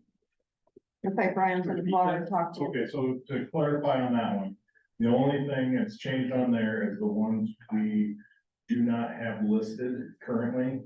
So we are required to be a wastewater 3 and a water 2, water distribution 2. I was just following through there's only 4 grades all the way. Right. We're not gonna go all the way, so we have to go all the way, which is a long ways off, but I thought we put it out there now, just have it taken care of and on it. We're just saying a month or two ago. They could proceed water treatment 3, distribution 3, possibly being required in the horizon. Possibly, yes. And that's why we were trying to be proactive on that. We are going to put the halt on that for just right now. Right. And, but, I just thought we'd put this up there. It's even across the board, 3s and 4s and be done, but, you know, we're a long ways away from the 4s, so they can be changed down the line. That's all I had intended here. So it's just might be available in the future, but nobody's working on some of these at the moment. No, not currently, other than what's down the list is already what we're supposed to be required for, and just checking in on, we're supposed to ask you first before we go do the certification, so that's all that's gonna be. So you don't get a wastewater 4 certification because we don't have. it. We're not required to have You that. have to have it first before you can get it certified. Well, we can do it if you know, want to, we can do it, it's just whether we're gonna get any compensation for it because of whatever, I mean, we can go for it, but that one's gonna be really tough. But the DNR does not require our town to be at that level. Yeah. At this point, we won't be for a little while yet. I'm not even sure what North Liberty is. I think they were four. Yep. Zero four. Or the size of your treatment facility, what kind of, How much water you treat, your process. how many gallons. You know, what the DNR.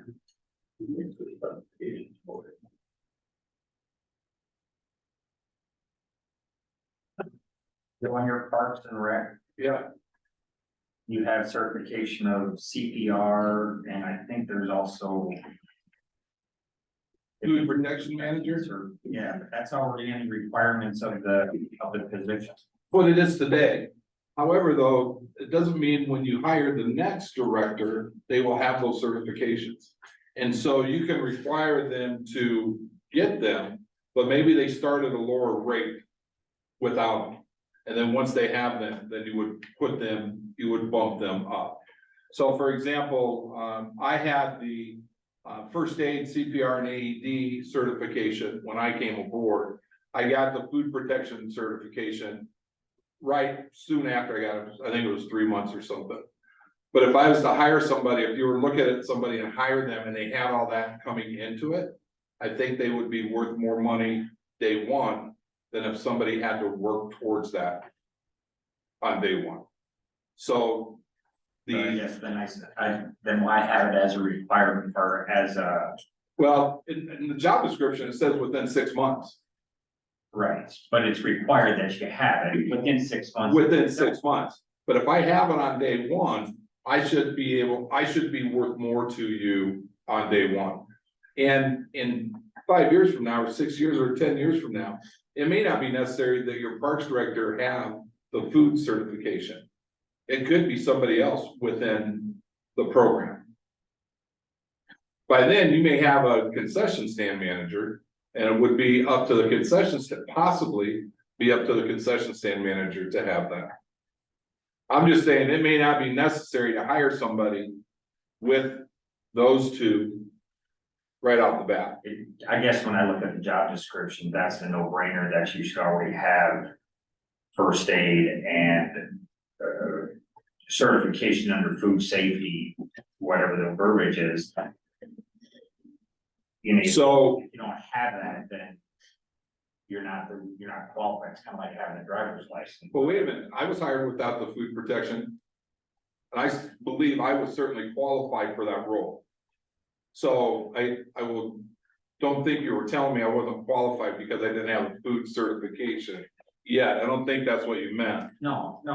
What I mean is that it's a requirement, but then it's a certification to get it. Right, within With an 6 extra months. $1, yeah, with an extra $1 for one and 50 cents for the other. So if you say, you know what, we're gonna start you, we're gonna give you 6 months, we're gonna start you at $20 an hour. However, once you get those certifications, you'll be bumped up to $21.50, which is probably where or whatever it happens to be, 25 to 26.50, 30 to 31.50, whatever it happens to be. And the certifications for the maintenance department are in their job descriptions too. Yeah, What's that? The certifications for the maintenance department are in their job Yeah, descriptions right, too. yeah. So I mean, don't, it's the same situation. don't we do on-site CPR and first aid training here for our employees? We have It can one, be, it's all for the fire department. yeah, we have one, Right, I What? just thought I thought that Tina did it here or. once, yeah. Mhm. Couple hours. Great fun. Do it every 2 years. I know, I have to do it, I mean, it's just part of my job, I don't get paid extra for it, you have to take it, it's part of the job. I don't get that. What you pay for it. If you're gonna be jumping.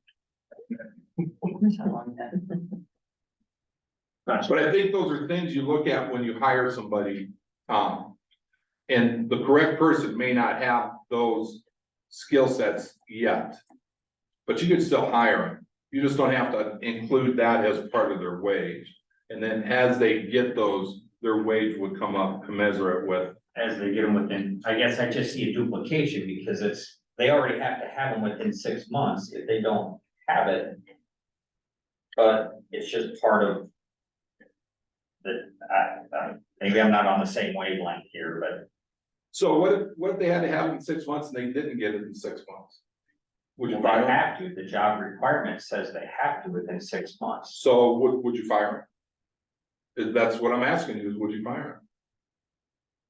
If I'm their direct supervisor, I'm monitoring to make sure within 6 months they have it. And you have to have that. Okay. So would you fire them? Yes. Because they're not following the job Okay. characteristic, and we're on to that, I guess, but you hired them because you said, okay, in 6 months, you have to have these 2 Right. qualifications, and if you choose not to, you're not fitting the requirement, right? Well, so for the first 6 months, let's say they get it within 6 months, but for the first 6 months, you pay them at a rate without this money in their rate. But I think you're paying them because they already have it. If you don't have it, then you're gonna be getting it within 6 months. And when you get it, then you'll get that bump. Joe's suggesting that you start about. Yeah, I understand. Yeah. what you're- I just look at it as you're taking this position on. If you don't have all the requirements, you have 6 months to get it. That's your qualification, right? Part of the job description. You have 6 months to get it, okay, but that's part of the job is to have that. To throw an extra bonus out there of $1 or 50 cents that's part of the job. Well, it's not a bonus for $1 because you're gonna start them $1 less. So then once they get that, then you get, this is just a recommendation. You guys do, what you choose to do with it. This is a recommendation. But I think at some point, there may be a Parks and Rec director that does not have the food protection manager certification and will not need it because of how the department is set up. That is a possibility. Sure. Wouldn't you change the job description though? What's that? Wouldn't you change the job description then? The job descriptions are fluid. So we changed the job description just today that we looked at. So you could change the job description. Right. If you already had that covered within the department, or somebody, maybe at that point you have a concession manager and they have that certification.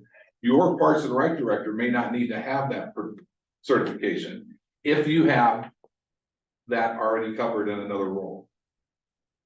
Well, and to show it compared to the maintenance department, we're looking to hire now.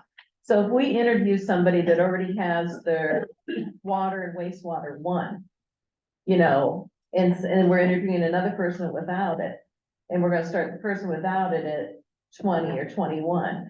The person with it, we're gonna look to our certification schedule and Right. consider giving them that $1.50 bump right there at the, You figure all that in. okay. Sure. It's figured in Yeah. already, okay. yeah.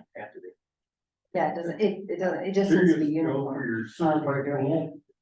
operator, what were you thinking there? What I was thinking there is that there are a lot of requirements for Parks and Rec directors that have that certification. And because we do have a splash pad, aquatic facility operator could be a benefit out there. Don't need that, you're not required to have that certification for our splash pad way. It's sort of like the level 4 that you guys are Yeah. suggesting. Yeah, It's a, yeah, it's a future exactly. need. There is a splash pad certificate though, operations, that's also included in there. So I have back up here, do we have a requirement for the employees of the city of Fairfax to be, CPR and first aid trained? We provide. I don't know if it's in training, but Joe's, are they interest. It's not in mine. It's not listed anywhere as being required. Yeah. However, everybody on the main staff is just because of the fire department. Yeah. Even though help, but And when we took that training, I couldn't qualify because of my hands and my arthritis and stuff, so I'm not. Even the part-time guys have it. So a question that I have, If someone wants to take one of these certifications, does that require council approval before they start? Yes. Mhm. Water and wastewater does. Yeah, Okay, And the playground inspection and maintenance, that's not part of the job description. But that is something the city does not have right now. I know that we have the maintenance department that checks on it. Our playgrounds, and they can tell if something needs to be fixed, but that's not the inspection and maintenance certification. The maintenance and inspection certification requires not only whatever the increment is, monthly, bi-monthly, quarterly inspection with a written documentation of what was found, what needed to be fixed, when it was fixed. So that's a little more intense. That certification actually is a 3-day class. I think the last one they held was in Des Moines, or maybe it was in the Quad Cities, but it's a 3-day actual class to attend to get that certification.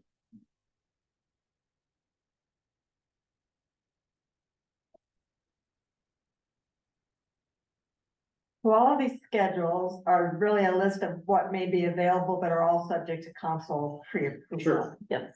So you're not committing to allowing everybody to take all these, but rather to consider it. Like we had later on the agenda. Well, that's, I mean, we have like, I don't know how many things here on the agenda, so. Like, we just need to, So. Mike, are you ready to move back to number 23 and get that Yeah, one taken who care of? doesn't like formulas? So this is a rough math here, and I included Erin in one example, I didn't include her in the other, and it pretty much makes the same, it's the same amount of money. So if you take the top 11 employees, including Erin, that are not part-time, even though I know technically she's part-time, the aggregate hourly wage is $312. So if you go 40 hours a week, 52 weeks a year, not including overtime, the gross wages and, you know, obviously Cynthia can correct me if I'm super off, is about $650,000.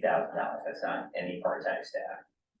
If you do a flat 5%, increases the hourly aggregate to $328.24, which times the same amount of numbers, hours, weeks, 682, 739, so that's about a $32,000 pay increase. If you do the 2.5% plus 50 cents, that is roughly $325.93 an hour, which ends up being about $677.9. So it's only about a $5,000 difference, but the gap is narrower between the highest and smallest. Don't include Erin, the numbers are 608, 628, 639, 059, and 634, 254. So whether you include Erin or not, it's only about a $5,000 gap. Questions? It'll be on the 10th. The 2.5 plus 50 cents, what is it? 677, it's $5,000 less than straight 5%. The reason it's only about $5,000 difference is it crunches, helps out people on the lower end a little bit more than people on the higher end. That's why the dollar amount isn't that. I think his question was the overall budget increase is what, 32? Overall budget increase is between 27 to 32,000. Excluding overtime Excluding and part-timers. the health insurance is that in there too. That is also not added. plus things. Nor Workers' comp. benefits package, not yours.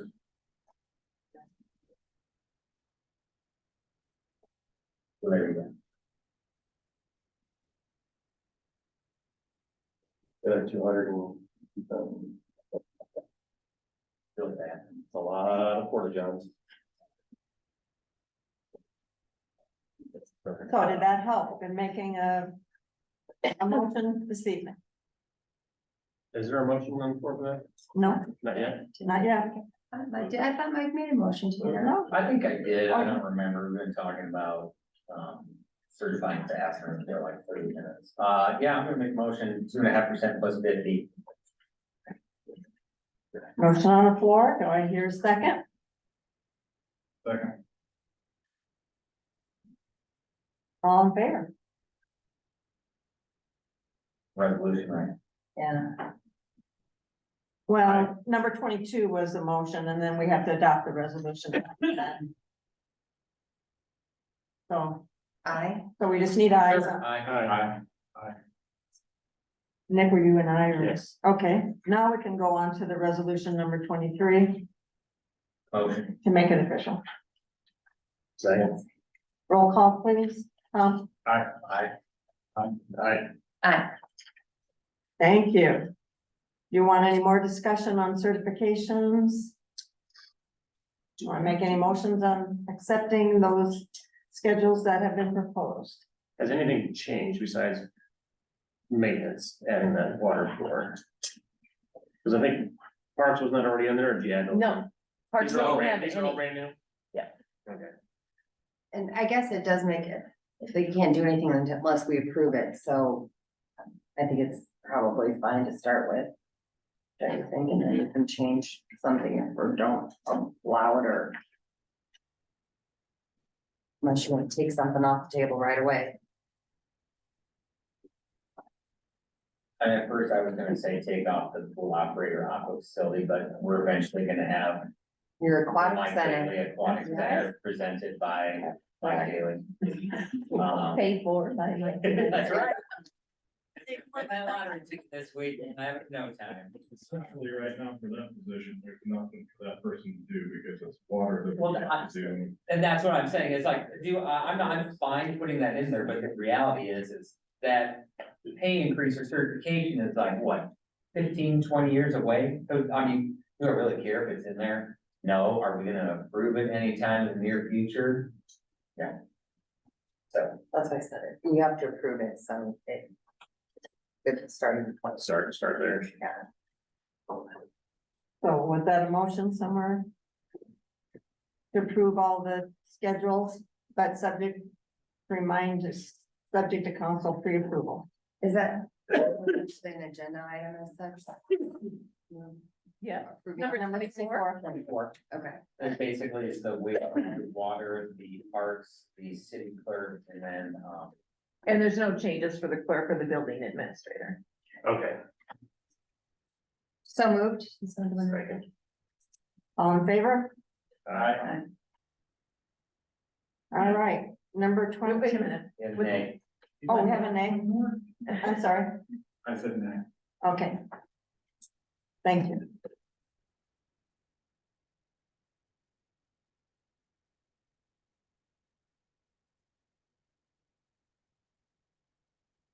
Now we can move on to number 25. Brian's still waiting, wants to talk about proposed new job description, a title and job description. Does anybody want me to elaborate further off the letter? Or any questions on that? Basically, it's just Brandon's position now and the amount of work that he's doing, where he's doing the work, is just kind of narrowing that, making a position that best describes what that position will be doing from here going forward. Because it's not gonna change, it's only gonna get more in depth of what he's actually doing, so. Whoever it may be going down the line, it'll be a job. That's where their focus will be, so. I thought about making a job description that's. Fit for that position so that it best describes who's gonna be doing what, when you look forward to the future person being in that. No change in compensation. No. I don't think it's necessary, he's already doing it. You say in the future here. Well, once, whatever happens, Yeah. God forbid I have something happen to me, you know, somebody's gotta fill and take my spot. And then somebody will have to take that spot, so it's just a job description that would best describe what they would be doing. Daily, more so. Than just general maintenance. Essentially, this is the job you had to look at. Yeah, sort of, we have kind of all, but yeah, we kind of all did it, I mean, we all do it, but it's just, he does it almost 5 days a week, you know, and. Gotcha. When I first came, Jeff, that was kind of Jeff's job. He was in charge of that and that's what he did. And then as he left, Kevin came in. Kevin did more of a supervisory role and guided Dave and Dave was kind of doing this spot. It was his main role. And when he had free time, then he'd help on the other projects. And then as people changed and we changed kind of how we did things, what we have, can't think of his name. Tyler kind of did most of this. And then Mike kind of went into that role. And now Brandon's even taken it further. And it's been, yeah, each time it's changed, it's got more in depth on that person. It's a bigger process for them. And granted, we gained ground storage area, we now do, I don't know, 10 times more testing. And we got a lot more testing. And then we ever did, some of it. Once this well thing kicks off, we'll have pilot testing that we're gonna have to do for 6 months. That's a whole bunch more testing that we gotta get in samples. And then when the wells actually do go online, there's more testing daily for that, every day of the year, so. And with the ground storage, that created a lot more process to kind of watch, so we don't get ourselves in trouble. So it's full-time job. And It's evolved. It's not just the testing, it's ordering the supplies, it's maintaining, he's putting in water meters, and the list goes on and on, but. Which in the past, everybody kind of put in water meters, and now we kind of pull ourselves to pay for that. It's, See anything wrong with the job description? yeah, basically making it more focused on what we actually do. And still, they still have other duties mentioned. Everything from the department is added on to the end. Snow. Yeah, Just primary responsibilities is only the basic difference, otherwise it's copy and paste everything else. right. Any more discussion? A motion. Okay, second, Second. all in favor? Aye. Thank you. Number 26, discussion possible motion, concerning, here's where we get to pre-approve Dallas obtaining a water treatment to, water distribution to, and wastewater to. Ryan? Yeah, so this is where we asked for them to be able to do that. He's coming up on the time that he's gonna be eligible to do that. And with the request from interviews and stuff, is, everybody's, what can we do to help move ourselves along? And this is what it is.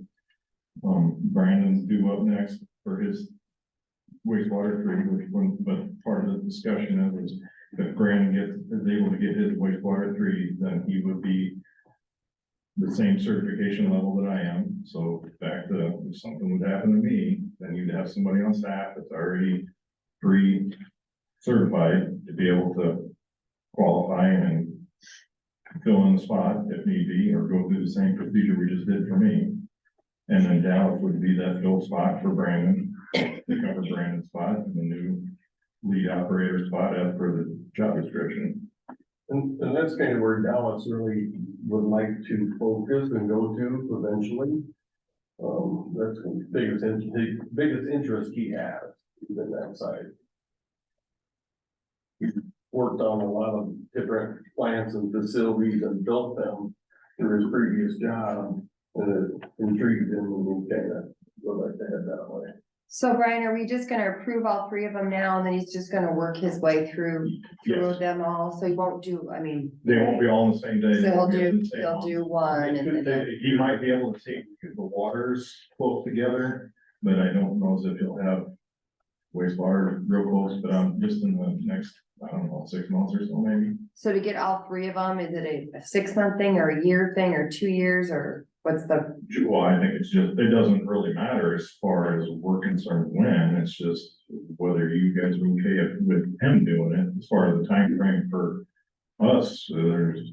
I was gonna say, isn't there a timeline for the classes though, does it? For Dallas, he has to wait a certain date. I Right. think that You have to wait 3 years, or there's some other CEU requirements, if you took schooling or whatnot, you get to be bumped up sooner. And he was getting to be close to that point, he was going to be checking to see when he would be eligible Okay, to do well, it. that's why I thought there was some kind of timeline yet. Yes, so he's getting close to that, that's why I'm asking, so if they would happen to say, yeah, you know, if he puts in his request and they say, yeah, you can take the test, then you can just have that availability now and say, go ahead. And then it's not to say they're gonna pass or fail, or you just don't know. And some people take a few times, some people never get it, you don't know. And they don't get the bump until we see the DNR Until you get the paperwork. certificate. Do you make them retest on their own dime, or do you pay? Is there fees to test them? Yes, there is a B2 test, I think it's $60. I was gonna say 50. And we pay It might be different. Yeah, So far, yes, we've been paying. but after, what is it, 3 times? I think it's 3 fails, and then they gotta do more schooling and more time before they, don't quote me on that, but I believe that's what it used to be. All right, I'll make a motion to approve Dal to go through his stuff. We've got a second from there. Yeah. All in favor? Aye. Aye. Any nays? And I will make a motion for Brandon. Well, hang to on, do I things just hear what Dan said. Did you say aye? Okay, thank you. So, All right, so motion on Brandon then, yes. Second. all in Aye. favor? Aye. Aye. Okay, all eyes on that one, okay, thank you. Thank you all. Number 28. Discussion possible motion concerning Tina obtaining certified municipal clerk certification. So, Tina and Stacy have both worked here 3 years now, and it takes 3 years to get through the, Clerk Institute, and each year you've approved, Tina either going to Ames or taking the virtual one. Stacy hasn't gone to Ames, so hasn't completed the 3 years of courses, but Tina has. And so we kind of looked into the, and she hasn't gotten any of the intermediate bumps of the 50 cents. Our schedule says you can get these through, IMFOA, and there are 50-cent bumps, or you can get the clerk one that's $1, or you can get the clerk one for $1 that's through IIMC. So we brought up the IIMC application. That's what I have. That's a lifetime certification. The IMFOA only lasts 3 years. You have to keep paying to recertify, and I just don't like it as much. But anyway, so, but as the, application is multi-page, and she had to, get information on her college courses that she's taken in previous jobs, and then work here at least 3 years. The only thing that, so she's finally got enough points. The only thing we were waiting for is 1-year approval to send this in to, possibly get her certification, and 2, IMFOA and the league that track all the courses that she's taken. The Iowa League of Cities had a cyber incident, and they're not fully recovered yet, and so they're not able to get these clerks their training records yet. So if you approve this, it could be another 6 months before we get, but as soon as they're able to give her the certifications documentation that she's taken, what she knows she's taken, then we could send it. So. I'll make a motion approved. Need a second? Second. All in favor? Aye. Well, Cynthia, we forgot to put in here to get approval for the mayor becoming a certified mayor, and what that fee bump was going to be.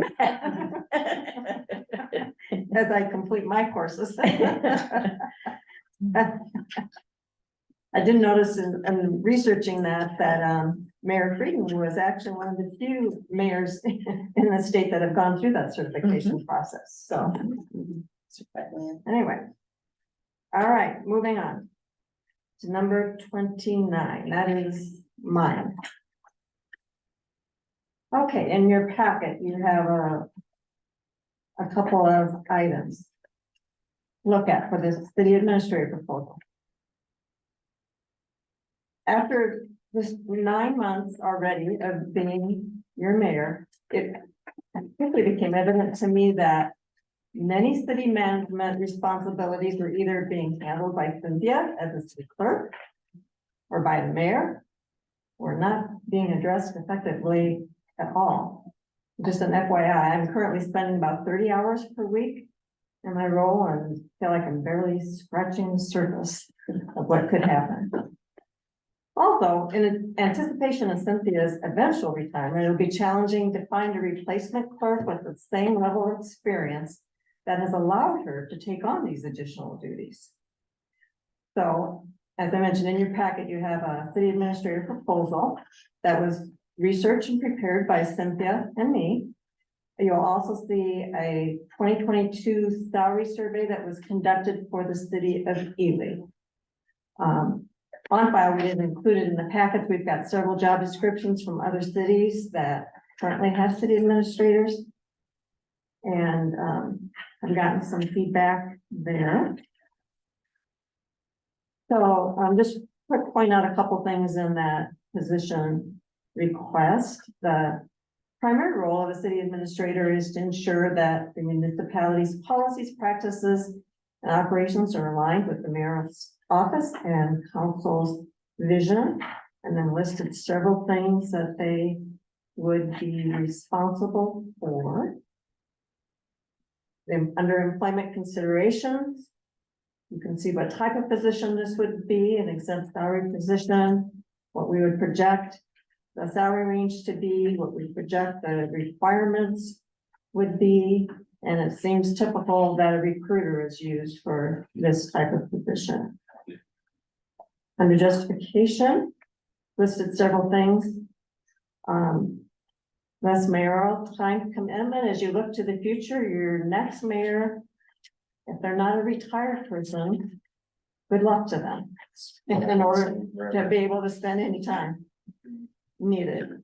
I already mentioned city clerk experience. At some point when Cynthia would retire, I think we already know we'll have a difficult time finding the same level of experience, but this position would allow us to hire with less experience and potentially less cost.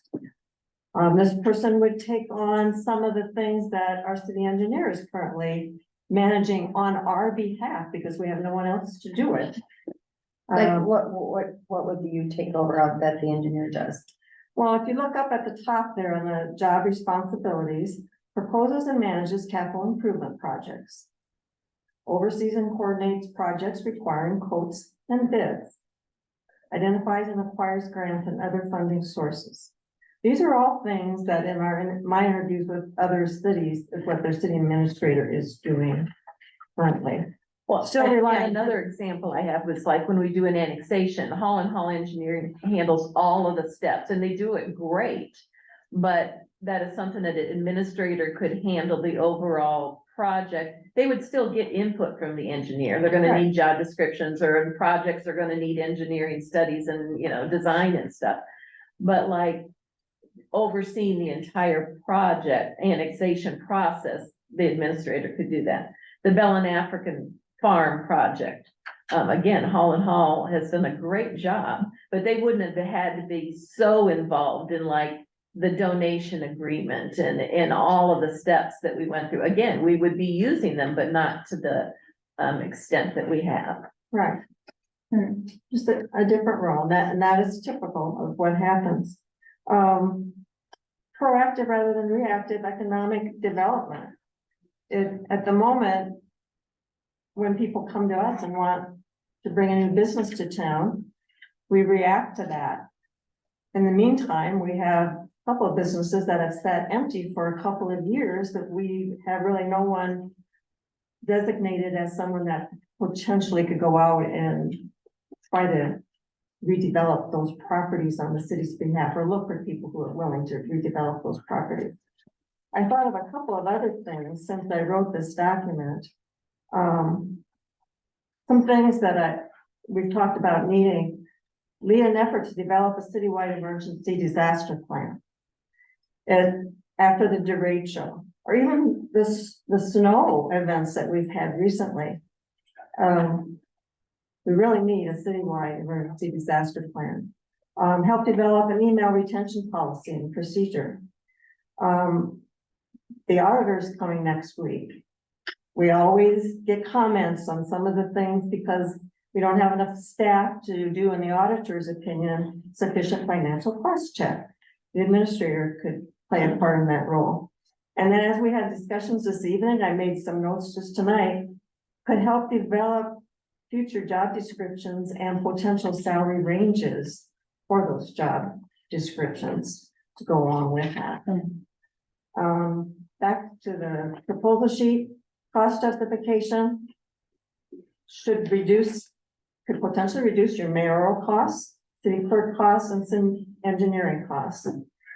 Reduce project costs due to city administrator management, and hopefully increase grant benefits by having somebody really focused on all the grants that are available. A lot of these things are being handled now, but really need more focus.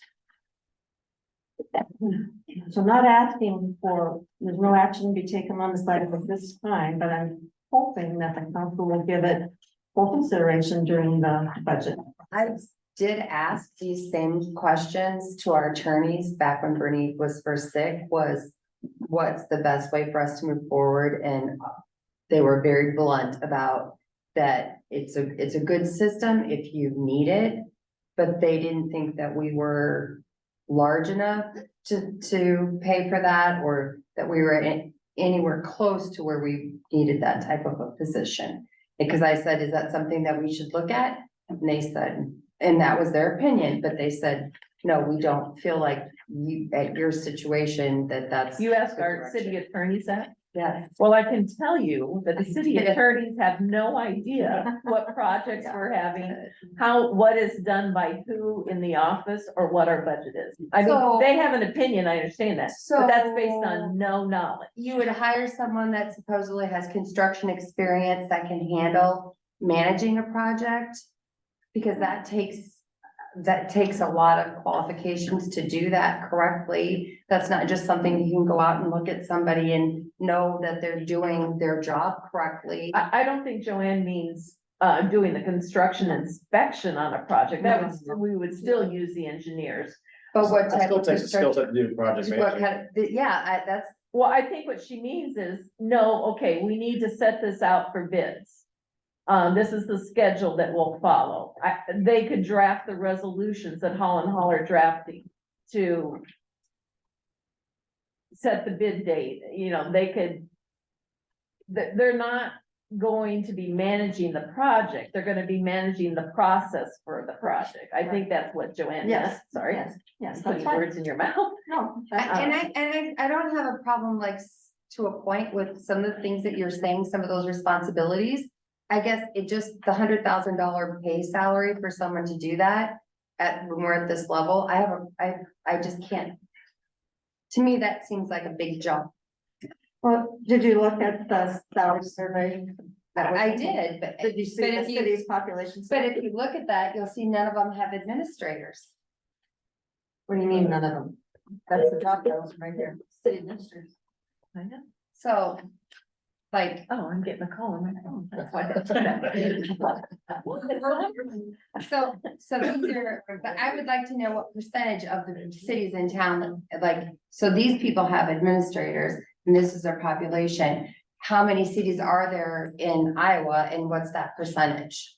So are there, Percentage of- so there's 300 cities, and Above this certain population, how many have administrators, that's what you want? so like how many cities in Cedar Rapids have or how many cities in Iowa have administrators, and what's their population based on administration, like versus mayors? I just don't feel like we're ready for that leap yet. I But look at this sheet that CMA salary survey. I see years at current position, and I see, well, 2, 1, 2, 3, 1, 7, 1, 1. There's one outlier in there. Well, and I looked at this, first of all, correct me if I'm wrong, Atkins had a history as well as Ely keeping the city administrator, right? So I looked at, Hudson, that's 7 years, okay, and you look at that, they're just south of Cedar Falls. Then Rock Valley, 21 years, there is no city that's close to them that they could jump to. I don't think 21 years is a good match for this area, because you look at all these 2-1, 2-3, whatever, they're just jumping.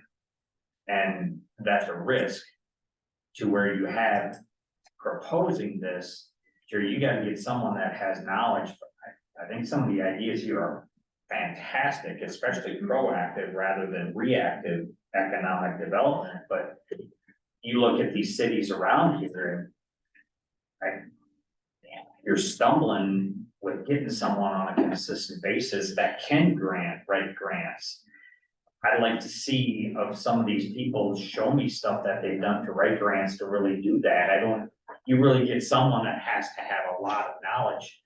Your knowledge is fantastic, along the same lines of a city administrator. Are they gonna leave where they're at?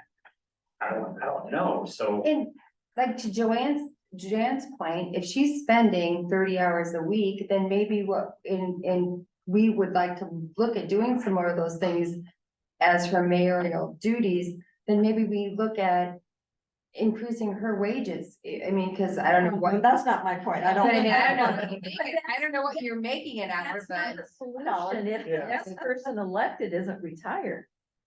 That's not a solution. Right. We're only lucky because she's retired. Bernie Bernie's was retired. retired. I mean, that's the only way we've gotten through to where we are. And Rigby, the bank let him put a lot of his on-time hours with us. So I guess it's a key is that for that money amount, are you gonna get a qualified person? That's gonna stay. I think that's great stuff to think about, not right now and later. Yeah, it's all stuff just. I know, my answer would be, I think it's a good idea. The question is, when do we need it? What population level, what responsibilities as a whole are we gonna turn over to them? Because my concerns are, it's good if, when we look at Cynthia starts getting retired, to have someone already in place. But at the same time, what kind of duties or responsibilities are they gonna have? Because I don't wanna hybridize the position and have a city clerk / administrator. I want defined roles Right, between them right, and the city staff. right.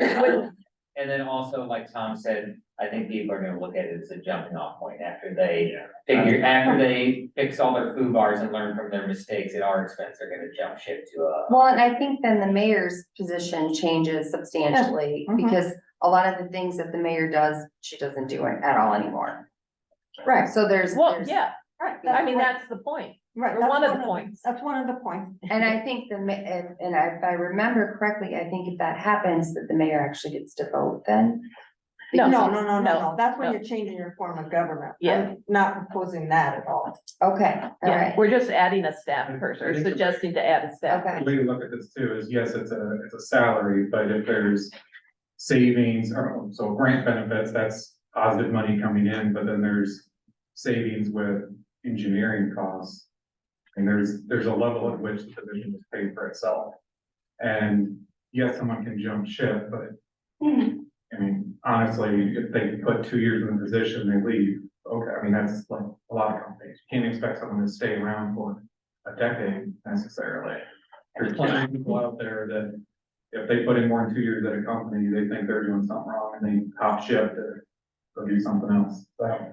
One of the things that I saw seemed typical too was that you have an employment contract with this person, which could specify if you stay this length of time, something happens, or if you leave before that, something else happens, kind of like in hiring a football coach or something, but, Yeah, I don't, you can have that, and obviously there's a lot of employment contracts that are on here, but there's a way out of there, I think. Of the good ones, in Cascade, Mitchellville, Center Point, Madrid, if they all had good ones, then they would have more than, that, I'm just saying this is a concern that I have, okay, I'm not saying I'm against it, because there's some good stuff in here, but I just look at turnover, you get it set up, and then look what it does to the city, to the employees, and totally resetting everything, all the chaos that it has for those, you know, how many has Ely had, and did they hire one, did they find? yes, their former Their mayor. former mayor. Is their now their city. But you know, I can, when Joanne mentioned this, I'll tell you, I think it's a great idea, but right away I had the concern is when cities get to the point where they just need one, that's where the newbies come, you know, but you can't avoid that, I don't think. You know, maybe you'd find somebody to stay, you know, for a long time or had a Fairfax connection or just ends up really loving the city, but you're probably not gonna do that right away. You probably are gonna have to go through. I can tell you specifically, two of the cities you mentioned hired people who were clerks and then they thought they should become administrators. And I am not a supporter of the combined position, nor am I a supporter of somebody that's a clerk thinking they know how to be a city administrator. They are two separate skill sets. And I know two of the people specifically involved, and they were not the proper person. They were a bad hire in that position for that community. So my question to that would be, did they hire them because they didn't have other candidates? Yeah, Or what was the that- reason? I don't know. Just a question. Well, I don't think it's necessarily a bad idea. I don't think it's a good idea. I just don't know. I think we need to talk about it and think about it. Yeah. I just don't know if we're ready yet. And Cynthia's got a wealth of information, but when she leaves, you know, and granted, everyone's training and this and that, there's gonna be a definite gap in knowledge, and depending on who we hire, maybe if we can't find someone that's got the experience we need, then maybe we do need someone to pick up Well, the that's what slack. it seems, it seems typical that city administrators should work very closely with the clerk and the mayor. And yes, if something happens with the clerk, city administrators should be able to help fill that role. Well, and that was kind of another reason of maybe the timing that we thought that was good, you know. If you discuss this and put it in the new budget, it's not gonna go until the new budget, and then you've got searching and you've got, you know, so you're probably talking over a year before you would get somebody in place if you even decided to go right away. But we just thought that if you're gonna consider it, if you're gonna have this discussion, this might be good timing with old clerk. Just from a newbie's perspective, because we've been here for 4 hours. Just because we have a small population doesn't mean we don't have a lot of things. Going Things are on. just smaller. This is typical this time of year. So anyway, I'll get some statistics for the state of Iowa. I'm sure they're out there. I can get the link to help.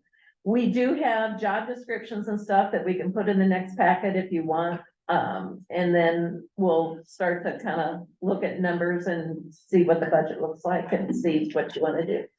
I mean, you can put it in the budget and just decide in July how to do it too. Because you guys remember, the budget is your best guess, your plans, but it doesn't mean you have to spend or do what you put in the budget. And if it would be helpful to have a current city administrator that's local come and talk to you, I've had one offer to already do that. And I have visited with 3 that are very local. Probably any one of the 3 would be willing to come and talk to you. And they're similar in population to Fairfax, so. Have you ever talked to my cousin Karen? She was city administrator for Platteville for a long time. She works, what the hell's the name of that company? Cities of. I'll think about it. At the League of Cities? No, it's down by, the Irish district there, like Old Valley, whatever their office is down there. I'll think about it later. Okay. All right. Think of anything else you'd like us to bring forward? Please share that. Oh, here's another short discussion coming in. I didn't read the June one. I'm ready to go.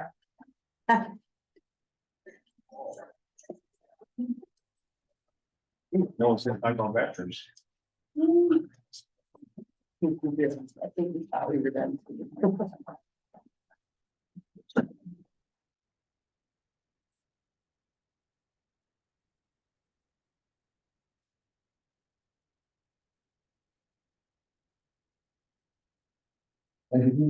No? Thank you.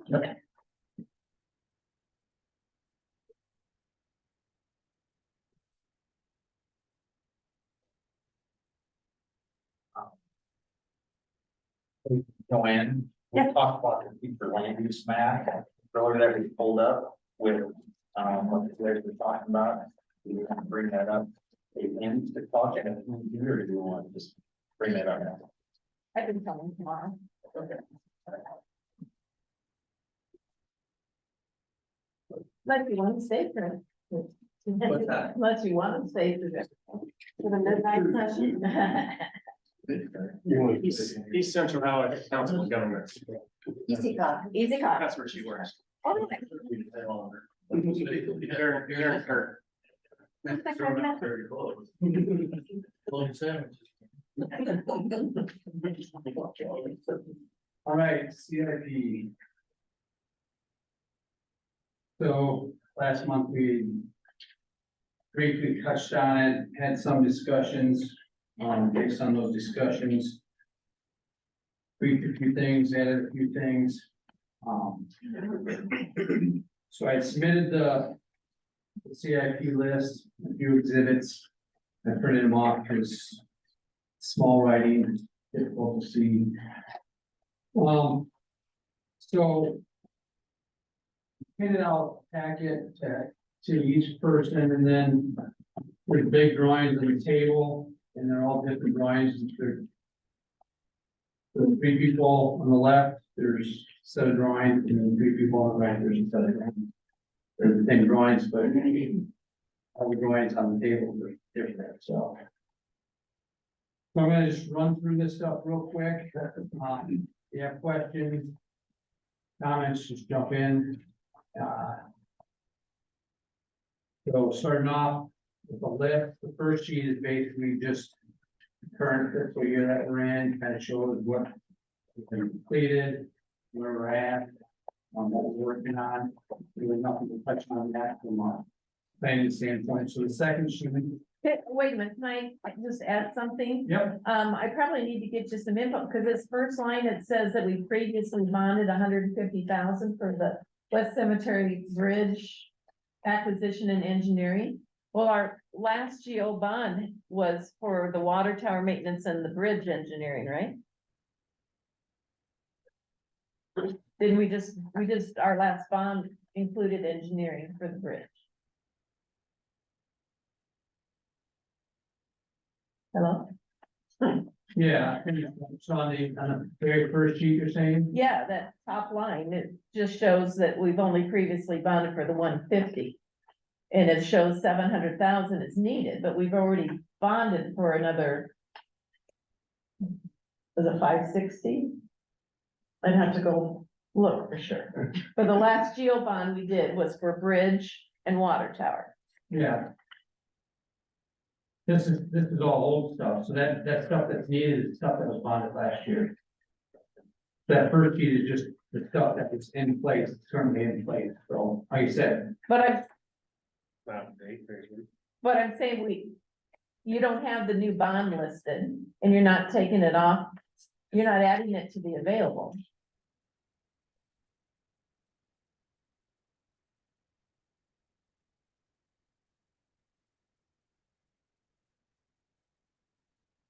No, that very first sheet, I didn't change anything from last year. Oh,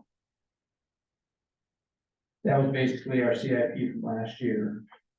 oh, Available 454,900. so this project's listed on the next one too? Yeah, very tough. So basically, that current projects had right away acquisition, engineering for the West Cemetery Road bridge replacement and the intersection, and then. So we got projects already established for those in the last year, and there are 3 different projects, so I broke them out. Oh, 3 different projects. all right, never mind, sorry. So yeah, first page is just what was bonded last year, what currently in this fiscal year. Kind of highlight what projects we're in the middle of, what projects have been completed. But from a planning standpoint, just ignore that first page. Oh, okay, because it doesn't show what was bonded. This current year. Right, okay, So the second page, fiscal year 2025 CIP. July 1, 2024 through June 30, 2025. So that's the very, first look at the proposals for those existing projects that need additional funding or the money's been moved around because like I said, they don't want project going into three. And additional projects that have been requested. So the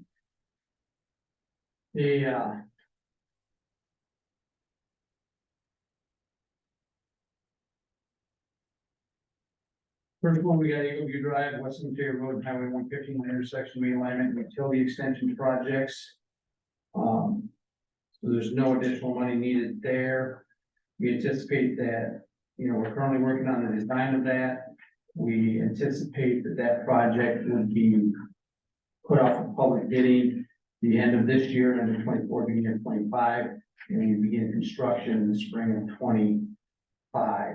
So since the fiscal years go July 1st to June 30th, we anticipate we may need a little bit of money in that for construction.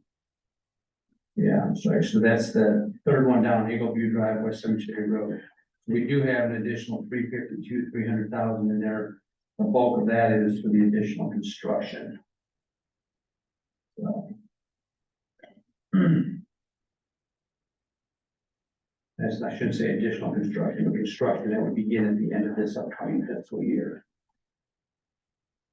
Next one I got noted is the Highway 151 improvements, city participation. I think Nick inquired last month about where that was at, so I followed up, gave him a call, and they got their numbers finalized. They sent them to me for final review. So I gotta look through them, but the numbers are right, just a couple $100 below 262,000. Which I think we had earmarked 285 on that. East Cemetery Road Trail Extension Project. That's gonna get removed based on earlier discussions tonight. Water supply well number 4, the activation well. So the additional costs in that are mostly related to grading costs, additional costs needed for the future roadway and contingency related costs. There are any funds left over in that project, those could get rolled over into the water supply treatment project.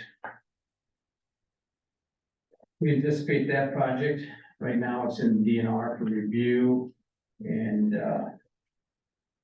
we anticipate that project to probably go out for bids this spring or early summer, with summer, fall construction of the observation well on number 4. Third Street reconstruction. Shane, can I ask a question? Sorry. Yep. This water supply treatment, you say 325,000 available? Water supply treatment. Is that based on anticipation of an SRF loan? Because, I mean, we don't have any money borrowed for that yet.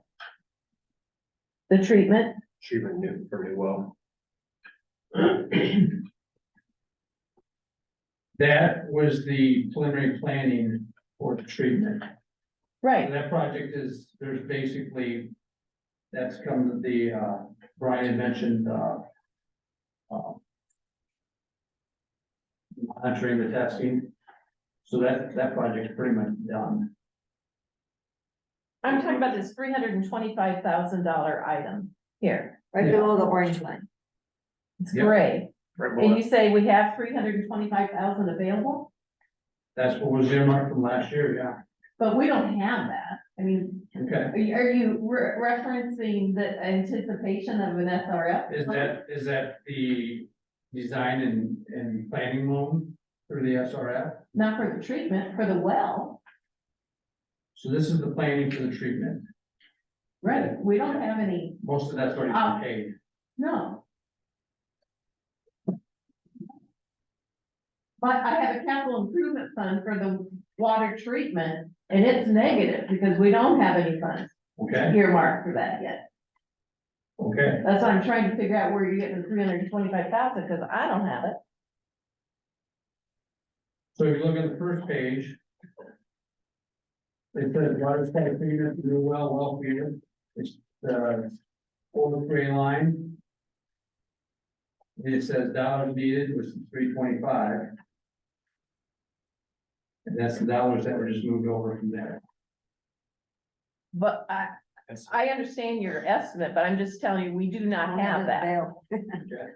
So it should be over in the needed still. So you're Yes, saying that yes. there's $325,000 needed there. Yes.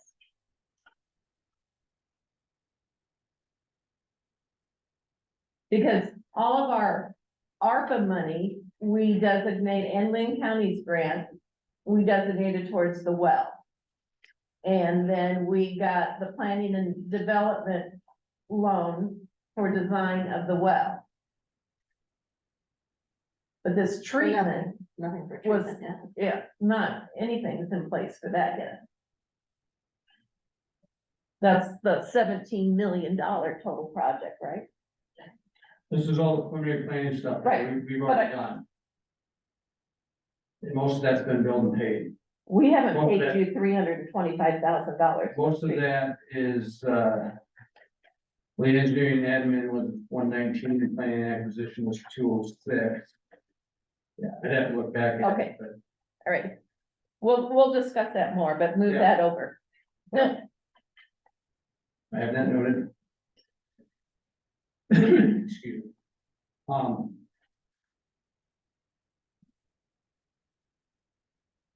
right, Church Street reconstruction. This project's been on hold. As it's currently shown on the CIP, it's anticipated that the design and right-of-way easement acquisitions will be completed this year. So assuming we get moving with the design on that, and that the sanitary sewer extension project connecting the sewer under Highway 151 and running south behind Sankin Shop and the adjacent properties will be completed as part of this project. The project will be publicly bid the end of 24, beginning of 25, with construction occurring in 2025.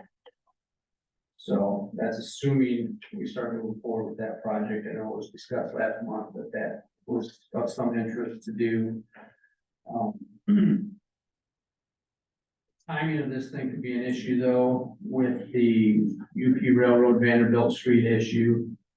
So if that is something that the council wants to move forward with, you know, make that happen, we'll likely have to get the improvements on Vanderbilt Street at the UP Railroad crossing addressed this year.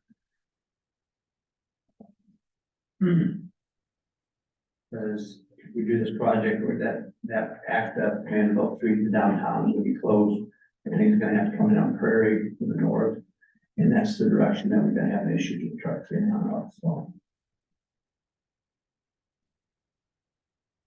So with that's the case, I mean, that's something we could definitely remove from this year's CIP.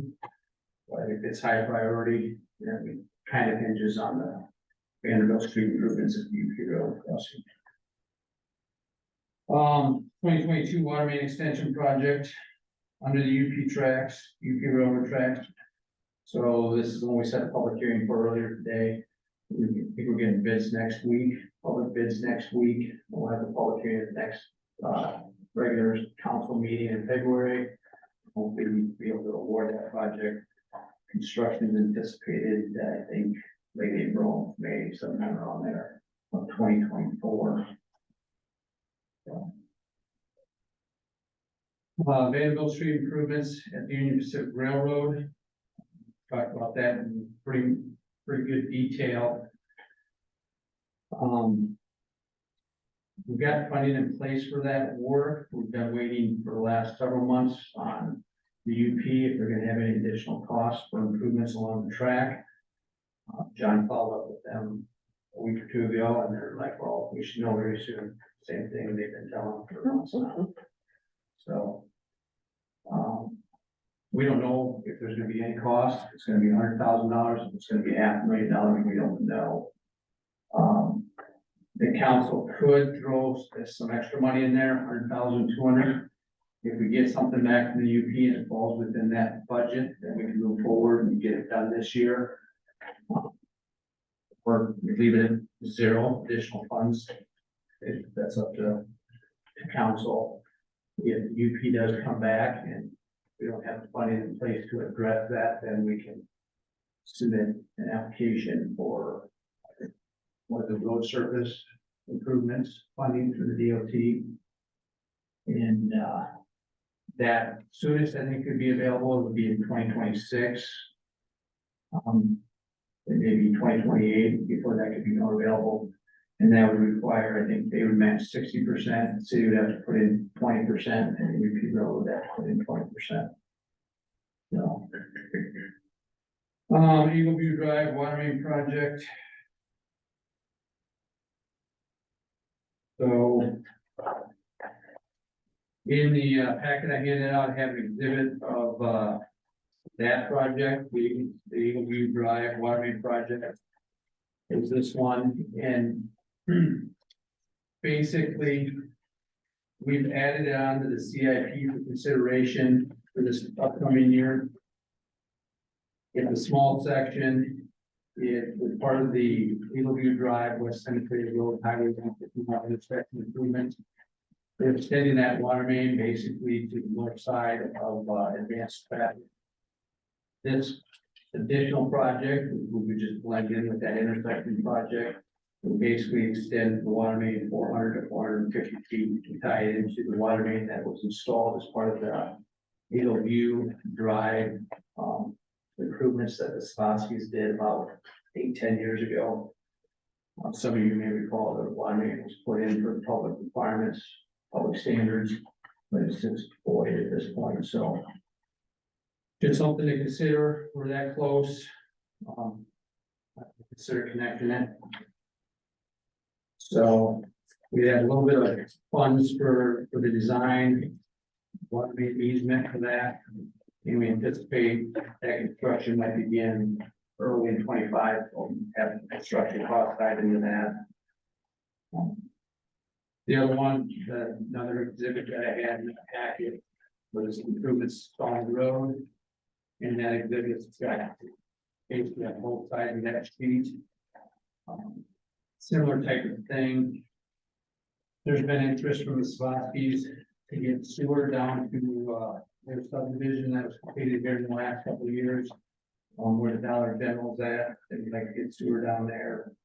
And part of that project would also loop and connect the water main. And would also improve Stallman Road, which we anticipate is currently a seal coat road. We anticipate that'll get beat up with the bridge project and the intersection project, so it may be a good time to try to do all of that. As part of that intersection project. So we'll do it on there for council's consideration. Similar type thing, we would do the design with that project. Put it out for bids with the Eagle View Drive, West Cemetery Road, Highway 151 intersection improvements, utility extension project. And then we get finished up when that's all done. We anticipate it being an asphalt road. Shallow ditch with some storm sewer on the west side, with sidewalk to provide pedestrian access down to Dollar General, whatever other development that occurs at the Spaskys.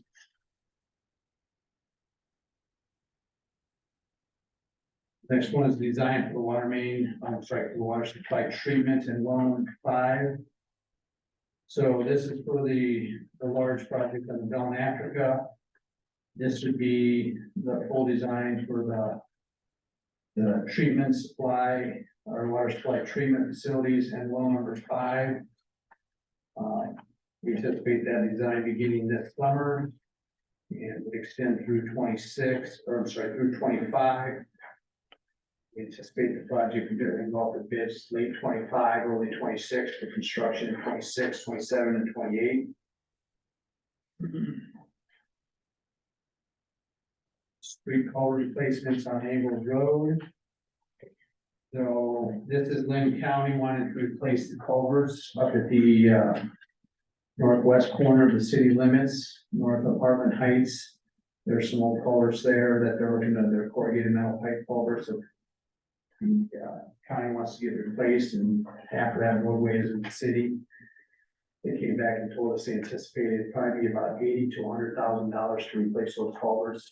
And the city's participation amount would be about 50%, so about 50,000 on the high side for that. And they do want to do that. I know that's talked about, but is that official that they want to go gold?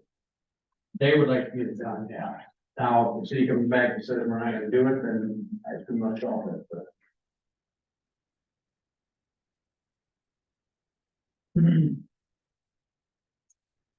Next on the list, we've got men's and women's restrooms at Hartman Heights Neighborhood Park and Prairie Creek Park. For dual restrooms, men's and women's at each of these two parks. Prices include block restrooms with little storage, a little bit of storage included with each restroom. Pricing also assumes the installation of sewer and water services. At Prairie Creek Park, as well as some pavement renewal and replacement at Prairie Creek Park. There could be some savings if we could get those out for competitive quotes rather than public bidding. And if the council considered doing wood frame rather than block, there'd be some savings there too, so. Pavilion at Hartman Heights Park. So this would just be a simple pavilion, concrete slab, pavement slab. We have 50,000 budgeted for that item. That should be more than enough to do the pavilion, the slab, get electrical lighting to it, picnic tables, trash, grill. Amphitheater at the City Park and Athletic Complex. I think that Joe had earmarked 115,000 for that. I'm not sure where he came up with that number, and what that all includes, but I know that he's looking for some sort of amphitheater down at the City Park. Library, building replacement, expansion, planning. So this is to hire architect engineer to provide some planning services to help the library establish a plan for a future building expansion or a complete rebuild. You have a question? I saw that maybe you were trying to get an idea that 25,000 that we kind of earmarked into the budget would be enough. Did you find out any detail? So, yeah, so I reached out to 4 architects. I've heard back from 3. I got a second quote today. So based on, and I don't know exactly what the scope is, I assume maybe 5,000 to 10,000 from the engineer. And with the architects combined in there, we're in the range of 20 to 35,000 based on the 2 proposals we got, so 25,000. Pretty close. That's what we penciled in their budget now, so if you maybe want to change that to 25. That's fine with me. I know the 2 quotes we got would be, ones should be right around 20, the other one's right around 35. Okay. And, you know, I haven't passed those on to Kathy or anybody with the library board, so I don't know. They may look at one and say this is more ideal, but I can definitely put in 25. And you're thinking that through the CIP, Cynthia? What? Sorry. Local option sales. So you want to see that local option sales tax? Yes. Okay. I mean, that's where we're proposing it. Yeah. Yeah. Yeah, not a go bond. Yeah. Okay. I do have some input on that. I know when they did that original building, they hired a very expensive. Greg firm. Sunberg. Yes, it was just, and they won all kinds of awards, and it's just been the biggest pile of crap since they put it up. And I know one of the things we talked about was if space is an issue moving forward when they do the design, I would really like to see some basement area so that they have more storage. I don't know, like as far as the design of it goes, they're gonna push out to the south where they have the additional property until we look at, because I think doing a bigger facility won't happen for quite some time. So if we add an addition on to the south, I definitely would like to see it be more utilized. So if there could be a basement space that they could use for storage and things like that, even if it's not used for anything else, but. If you do that just for storage, you have to put an elevator in. If you have a basement, would you have to? That's my. Dumb waiter. Well, and if you turned it into a storm shelter, you might be able to get some grants for it. I mean, if it's just one Yeah. There you go, start that. And I was, There are grants out there for that. City emergency fund. Yeah. I'd like to make the best use of the space if we can do that. If you're gonna go that far, you can look at acquiring, the footprint of the old apartment complex for additional parking in that area. Doesn't the bank already own that? Yeah, they have that. Oh, yeah. I'm sure they would love to share parking lot I'm sure.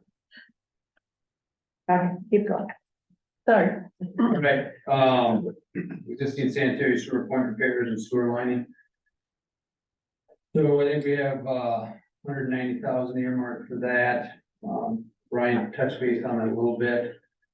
The, I don't know, Brian, do you remember, was it 6, 7 years ago, I think, the video, or 5, 6 years? 2016, yeah. Video a good portion of the older sewer in town. We had it kind of on the 5-year plan, that was only in the 1-year plan, but we decided to move it up. So those videos don't become obsolete, try to take advantage of it and do some point repairs, this is lining.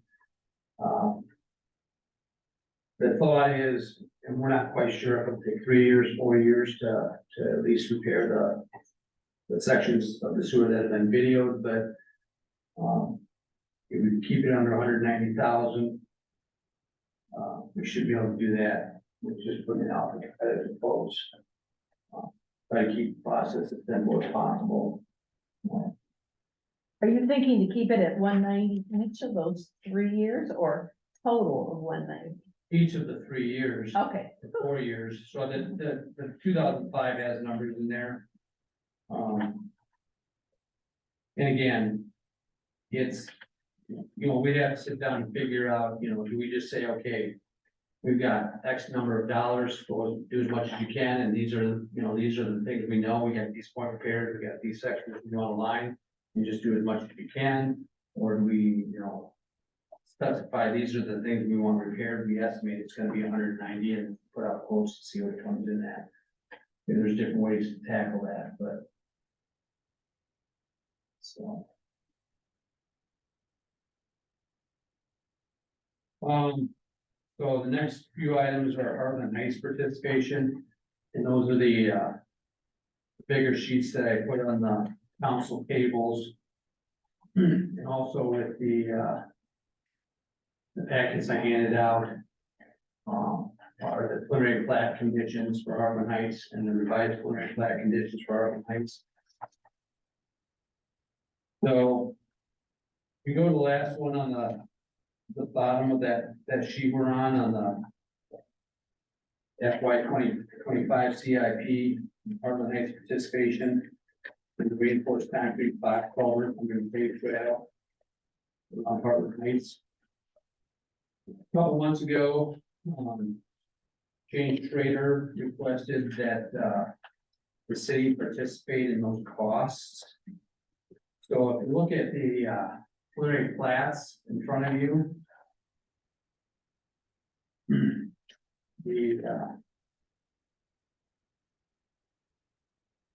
it could be one of those features, say at the top, preliminary plat sheet B 2.0.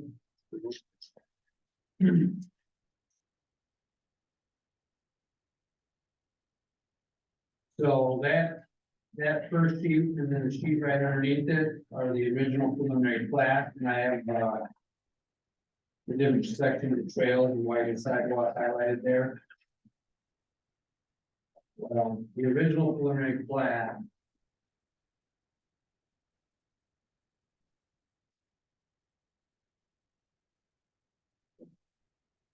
The original preliminary plat, there were 2 trails that were supposed to be around the pond, the wet pond.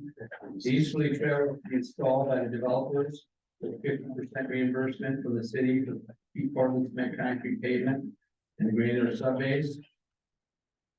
And you see, I have 13 by that, so that's condition number 13 under the plat conditions.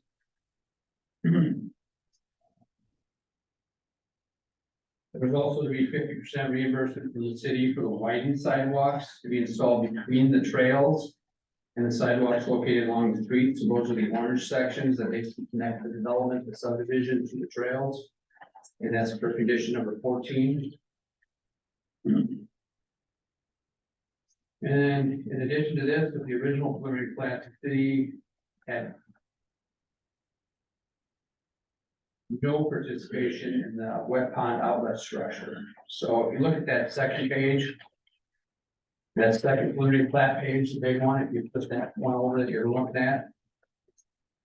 Originally, they were looking at some sort of box culvert. They never got into the design of this particular layout, it changed with the revised plat. But I have it highlighted in yellow. So there was originally no city participation in that cost.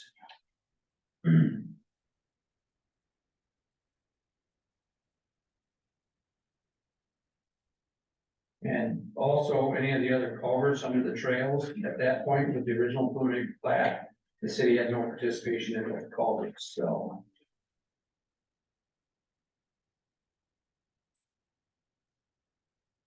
Look at the, you're looking at preliminary plat sheet P 3.3. If you look to the left of that, so that kind of a zoom in of the wet pond in the trail. It also shows, I have highlighted in the subdivision, it runs along Morgan Street to the southwest. Highlighted in purple, it's an oversized storm sewer. That was originally part of that preliminary plat. So there's 48-inch, there's probably about 1,100 to 1,200 feet of 48-inch storm sewer and bigger. That would have had to have been installed with this original preliminary plat.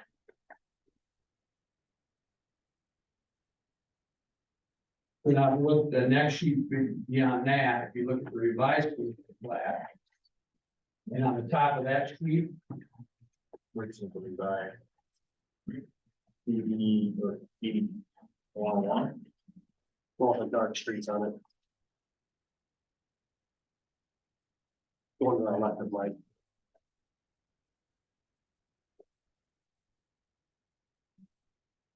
This is the original, it's that orange, that's on, that's the removal of that. There's the revised in the plat.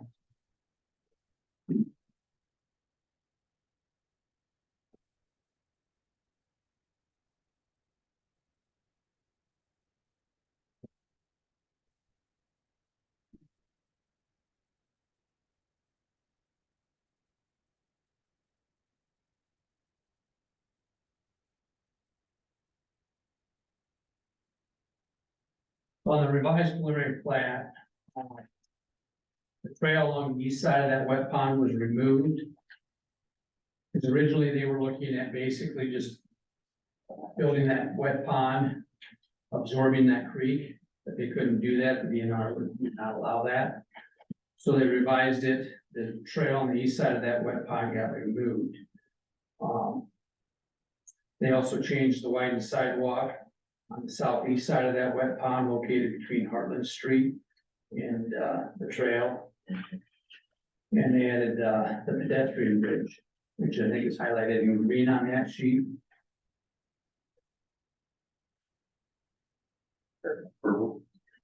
So. Why did the Purple.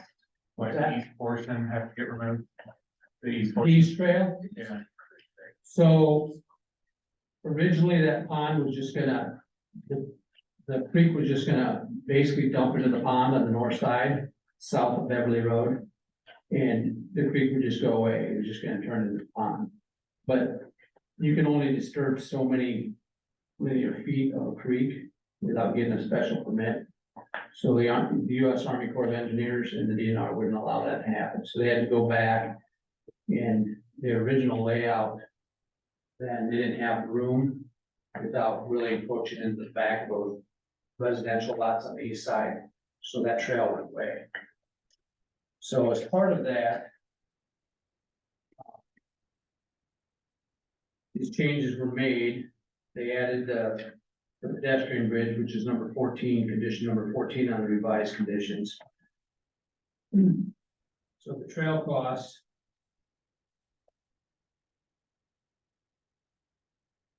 The revised preliminary plat removed several hundred feet of the oversized storm sewer also to the west. So if you look at the, you look at the preliminary plat, Now that creek that comes from the west. Now, they aren't really disturbing that creek, where before they were developing through it. And they were basically piping that creek through the subdivision. Now that creek is gonna remain, and they're gonna basically back lots up to it. So now the developers don't have 1,100, 1,200 foot of 48-inch plus storm sewer intakes, manholes. There's a lot of cost savings there that the developers no longer has.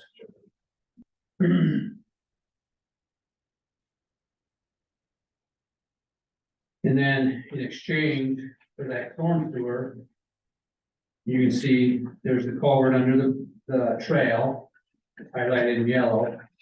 And that's the culvert that Shane was requesting the city to participate in. And then there's a culvert underneath Iowa Street to the west.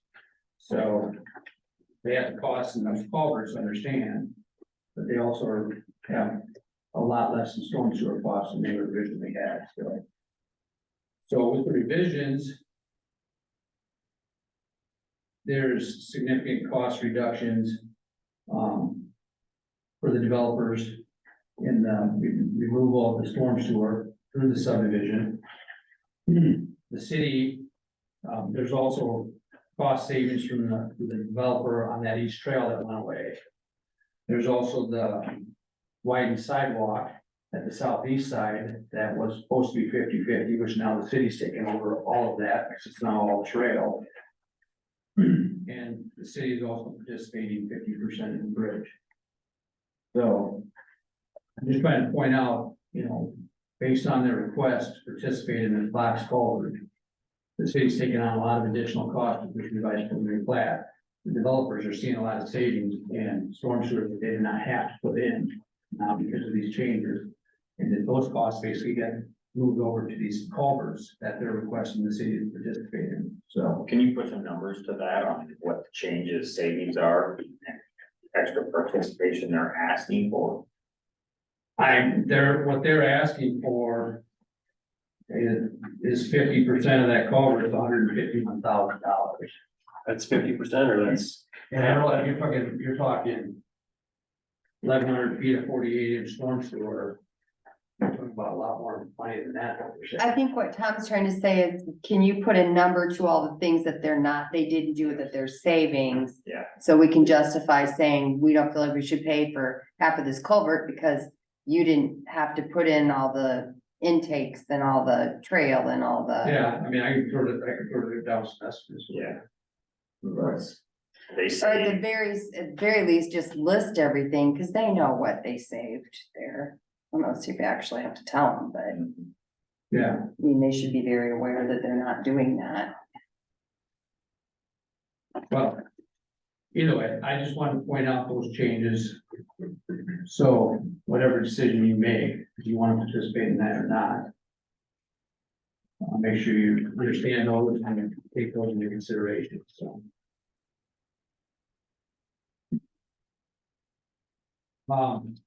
Going back up a couple of hours, make participation in the pedestrian grid.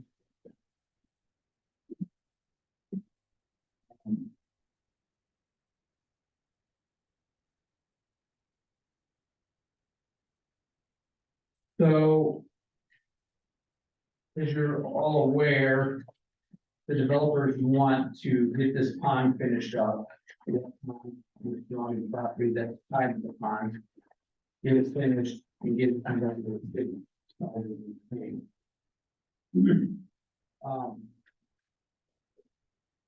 One issue with that is, if you look at that.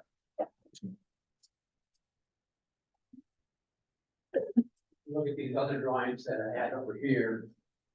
Yeah. Look at this drawing here that says wet pond plan sheet.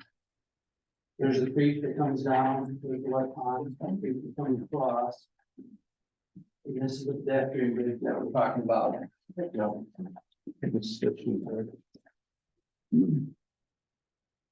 there's a creek that comes down, this is the wet pond. This is the creek that comes across, and here's the pedestrian bridge. If the city is to accept that, currently the city does not have access to a good portion of that property. right? Right now, the city can come off of Hartman Street and drive down to the creek here. There's no access, basically, if you put in the pedestrian bridge. If they don't put in the culvert, there's no access over here. So I think they should put in the culvert, whether or not the city participates, and we can at least get access to the entire property. Now, on the north side, you'll see there's a field crossing used for farming, used for construction, or both. So the developers put in a temporary culvert there, they use it to access both sides of the creek. It's basically a field crossing. It's a private crossing. It hasn't been permitted for city use. If the city is gonna utilize that, we have to get an easement, and it probably should be permitted properly through the DNR. So. The bridge participation has been in the CIP. I moved it up to this year. Because if the city wants to accept that, the city council should consider how are we gonna access it. Now, there may be another way to do it on the north, if you wanna go ahead and get it permitted and, or have Shane and Bruce get it permitted. Get some sort of easement, or you go ahead and put the bridge in. And provide access to that west side.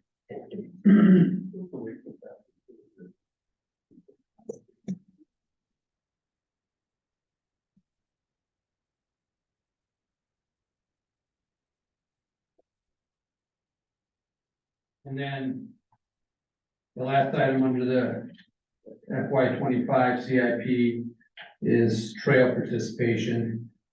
Same type of thing, providing access to the property.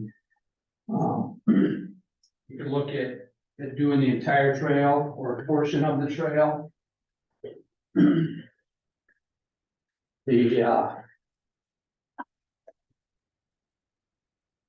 They put in the culvert, and you get access, and the bridge goes in, and we get across.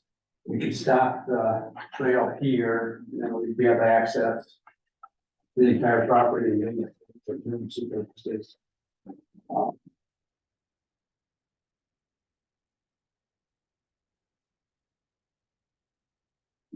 One of the reasons is gonna maybe, if we do want to put in at least a part of the trail, maybe not putting in all of it. Ultimately, the sewer is gonna have to come up and service it, and we do not know which line at this time. If it runs up this way, and that trail is completely put in, we're probably gonna have to damage some of that trail. Yeah. So we put in all of the trail, and we don't know if the sewer is gonna come this way, or if it come up through here. If we stop that trail, and maybe here. Past this over. Well, somewhere in this area, get it out past the creek a little bit.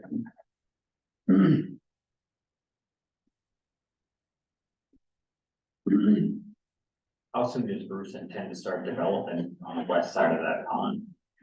I think they wanna go north on 80th. Yeah, I think the west side of that is, way down the that'll line. be the last stuff to get developed, at least the last time I heard. So. I think we have, the trail we have marked. 187,000, that's based on numbers that Shane had provided last January. I'd asked for updated numbers, haven't seen anything from them yet, but I assume 5% inflation and 5% contingency, so. If we did 2/3 of that, give or take, it'd be about 122,000. That's for reimbursement for the pavement and granular subbase.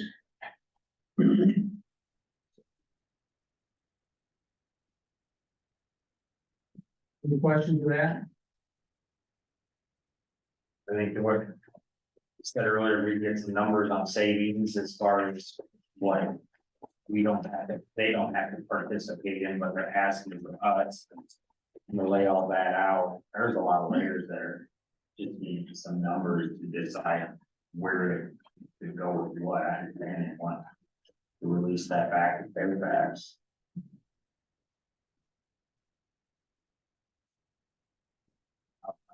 That's not good.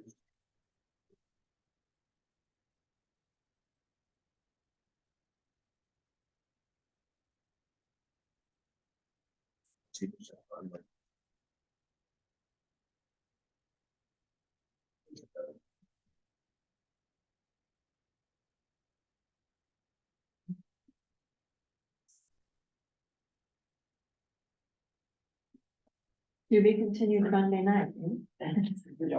Might as well stay here till then. Thanks.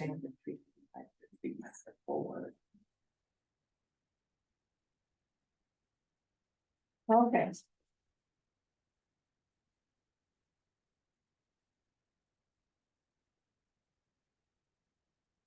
So a couple of things, maybe Cynthia will be updated before Monday. The chain will have. Yes. A Yeah. couple things before Yeah. Monday. Budget meeting, Yes. okay. So speaking of. Let's move on to item number 31. I think everybody's brains are disengaged. Do best we can remaining of the agenda.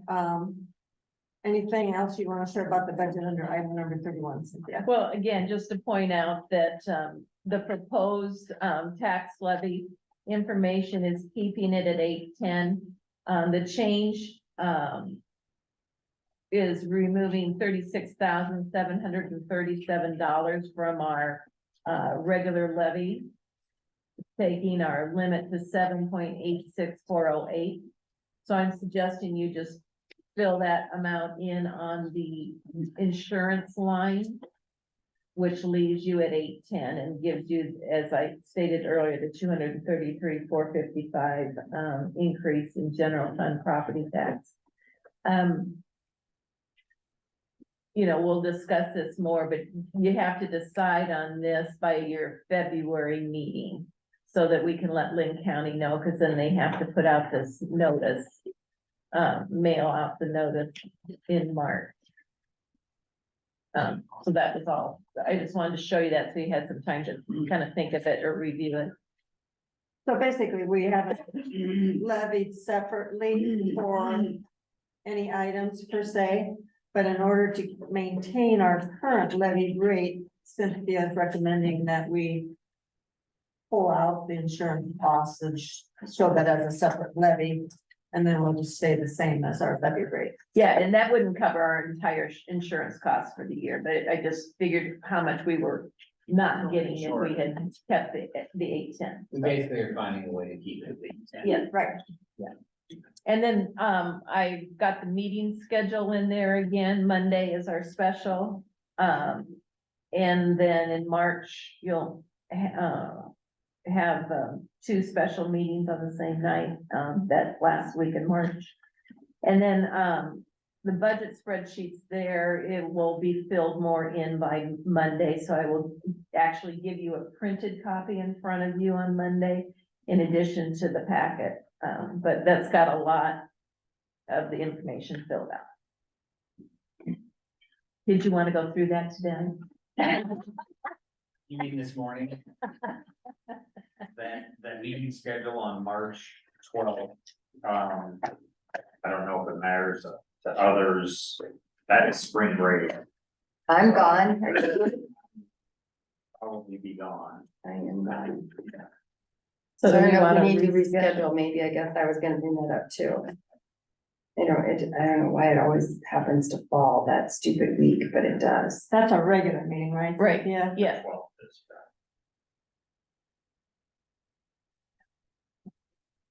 what other dates are you? What's the Tuesday before that? It's early. Maybe the 5th? Okay. 5th? I can do it early, I don't know if I can do it late. Isn't there something that has to be sent in right after the 12th, like in your budget process that has to be sent out? Well, you have to decide on the levy in February so that I can have that entered for the county by March 1st. If you have your meeting on March 5th and finalize the budget hearing publication, that actually helps me. It gives me more time to, get it to the paper. It's the 26th is the quick turnaround. The 2 meetings, yeah. For the full budget hearing, publication, because our April meeting's kind of early, it's the 9th, so I think I have to actually send it to the Gazette maybe the day before the Tuesday meeting when you approve it. But thank you, state legislature. Right.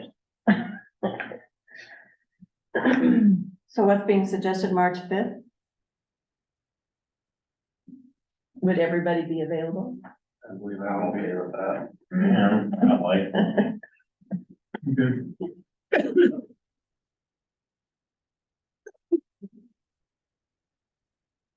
So that would give us 1, 2. There's 3 weeks in between council meetings. What it looks like, maybe February 13th to March 5th. Okay, Oh, that Yeah. distance, yeah. look at one more thing.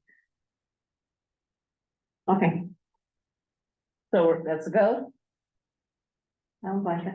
All right, Anything else on that topic? No. Tonight? No. Okay, so that takes us to, the claims list. Have you looked through the claims? Have any questions on bills to be paid? Can there be more context focused on the, like, site streets, 1160? Like, Brian? That's for, I'm picking one right by the way. no, that's fine, we'll go, but that's a, program that, monitors the lift stations. And, will alert us to, issues that would arise with, either the floats or generators or stuff that's related to the lift stations and the sewer system. So that's not streets. Tina's got a wrong description in it. She's got streets by Omni. Yeah, I'm just saying, because there's like another column, we had like just a brief description of what these things are. Some are obviously self-explanatory, but not all of them are. Yeah, that's a once a year, so that doesn't only show up once. Yeah, we would just encourage you, I guess, to ask whatever questions you want. We understand that you're new and you may need to ask more. I don't know if you want that. I bring the claims right up here with you. You can look at every invoice if you want. Right there, the big file. But if she's got Omni marked as streets, I need to have her correct that. Yeah, I don't know why I didn't look at that, because I'm pretty Yeah. sure I didn't put it that way. Any other questions on my things? We have a motion to approve the payment. Second, so yes. all in favor? Thank you. Citizens not on the agenda. Anyone like to talk? Yeah, one thing. Okay, Agenda item number 13, did you guys talk much about the zoning downstairs for M1? Agenda item number 13 is, the future land use map. Yeah. What about it? Did you guys talk about your Proposal? proposal down there They just made recommendations and the council for next meeting? for next meeting. They do have a recommendation? Perfect. Why? Oh, Because we didn't suspend the rules for the third reading. we- We're waiting for some No, that's not the future land use. That's the rezoning. rezoning. oh, I think. They're well, done with the rezon. The P and Z's done with the Or I'm rezon. sorry, 12. The rezoning. Yeah, P and Z's done with the rezoning. I thought you guys were looking at all the descriptions of the M1 and M2. No? Well, P and Z did discuss the uses within M1 and M2. Is that what you're talking about? But that's not item 12. Yeah, item 12 is just straight up rezoning. But the uses of, light industrial have been reviewed by P and Z. You guys would have set a public hearing date for that. we did.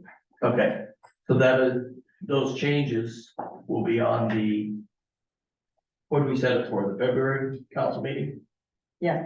Okay. That ordinance, what P and Z has recommended for you, council to change.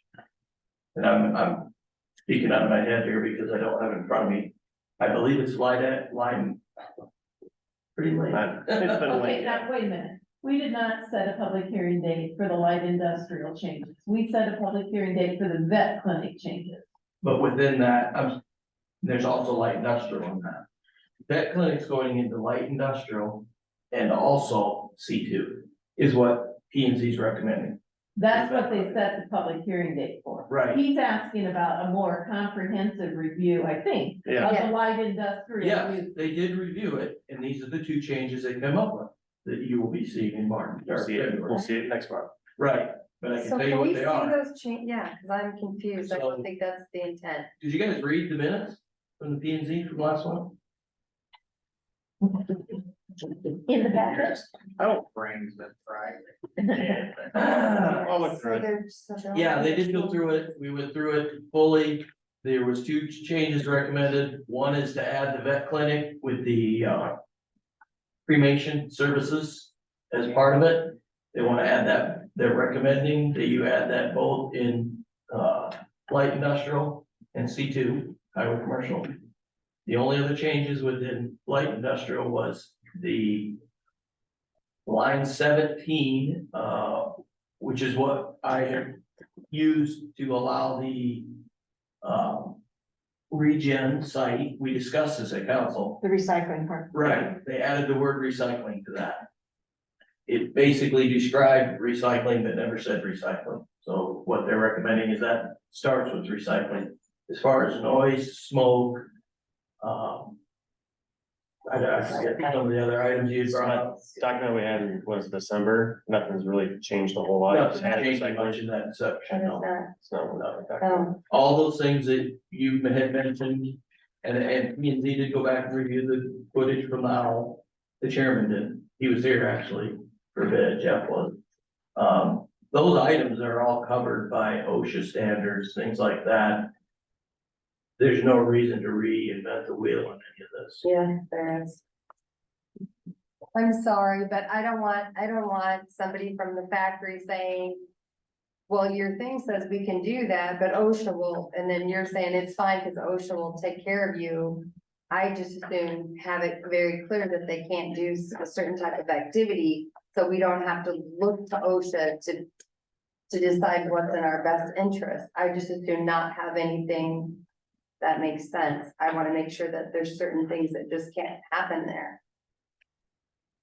Like I say, P and Z reviewed it, I suggest you read the minutes. And the changes they did, recommend them to be here next month. That fine. Right. Anything else from citizens? Non-agenda that would like. Okay, I have a couple of things. I'll try to make it quick. Number one. Tremendous thank you to all the city staff, as far as anybody left, not even thank, but that was involved with the snow removal during our recent horrible events that we're not done with yet. Number two. Next, Chris has broken through the Cedar Rapids barrier and has communicated with their, what's Jennifer Platt's? The Planning Planning, authority or something. head of planning. They have communicated and we have a soft opening meeting with a couple of Cedar Rapids staff next week to start talking about annexation boundaries. This meeting's gonna be real low key, so just a couple of us are gonna go visit with them, and then as we continue on, we will probably be inviting a council member, potentially, and other staff to join us as we start narrowing it down. This one's just kind of, let's play nice, feel what's going on, and yay, you're finally talking to us, so. We'll see. We finally got a response. Finally got a response. So that is good. Okay. Item number 3. As you recall, at the January 9th city council meeting, a statement was read and by the council, and in that statement, it stated that, quote, Regis Arc purchased their property at 25 East Cemetery Road in 1963. Since then, Tom Arc purchased part of or all of the farmland and buildings from Regis Arc. End quote. Tom Arc contacted me today and indicated that he has never purchased any farmlands or buildings from Regis Art. The farmland owned by Tom and his wife Patricia on East Cemetery Road was purchased in 1991 from a non-family member and no buildings were included. Tom's asked that this information be publicly corrected at the February 13th city council meeting. So I'm just sharing that information with you. And that's all I have. All I have is that we've gotten 13 applications for the maintenance position. We've narrowed it down to maybe 5 to interview, and we'll be trying to start setting up those interviews maybe next week. The key to getting more applications seemed to be putting it out on Indeed.com. And Cynthia's had to monitor a lot of activity and she made them go through all the proper steps and we still came up with several. So that was good. Before we read that, Tom, our correction, I'd like to have actually proof of that. You can provide proof of that purchase. You did already. And Did. it's on the assessor's website. You can see it yourself. Yeah.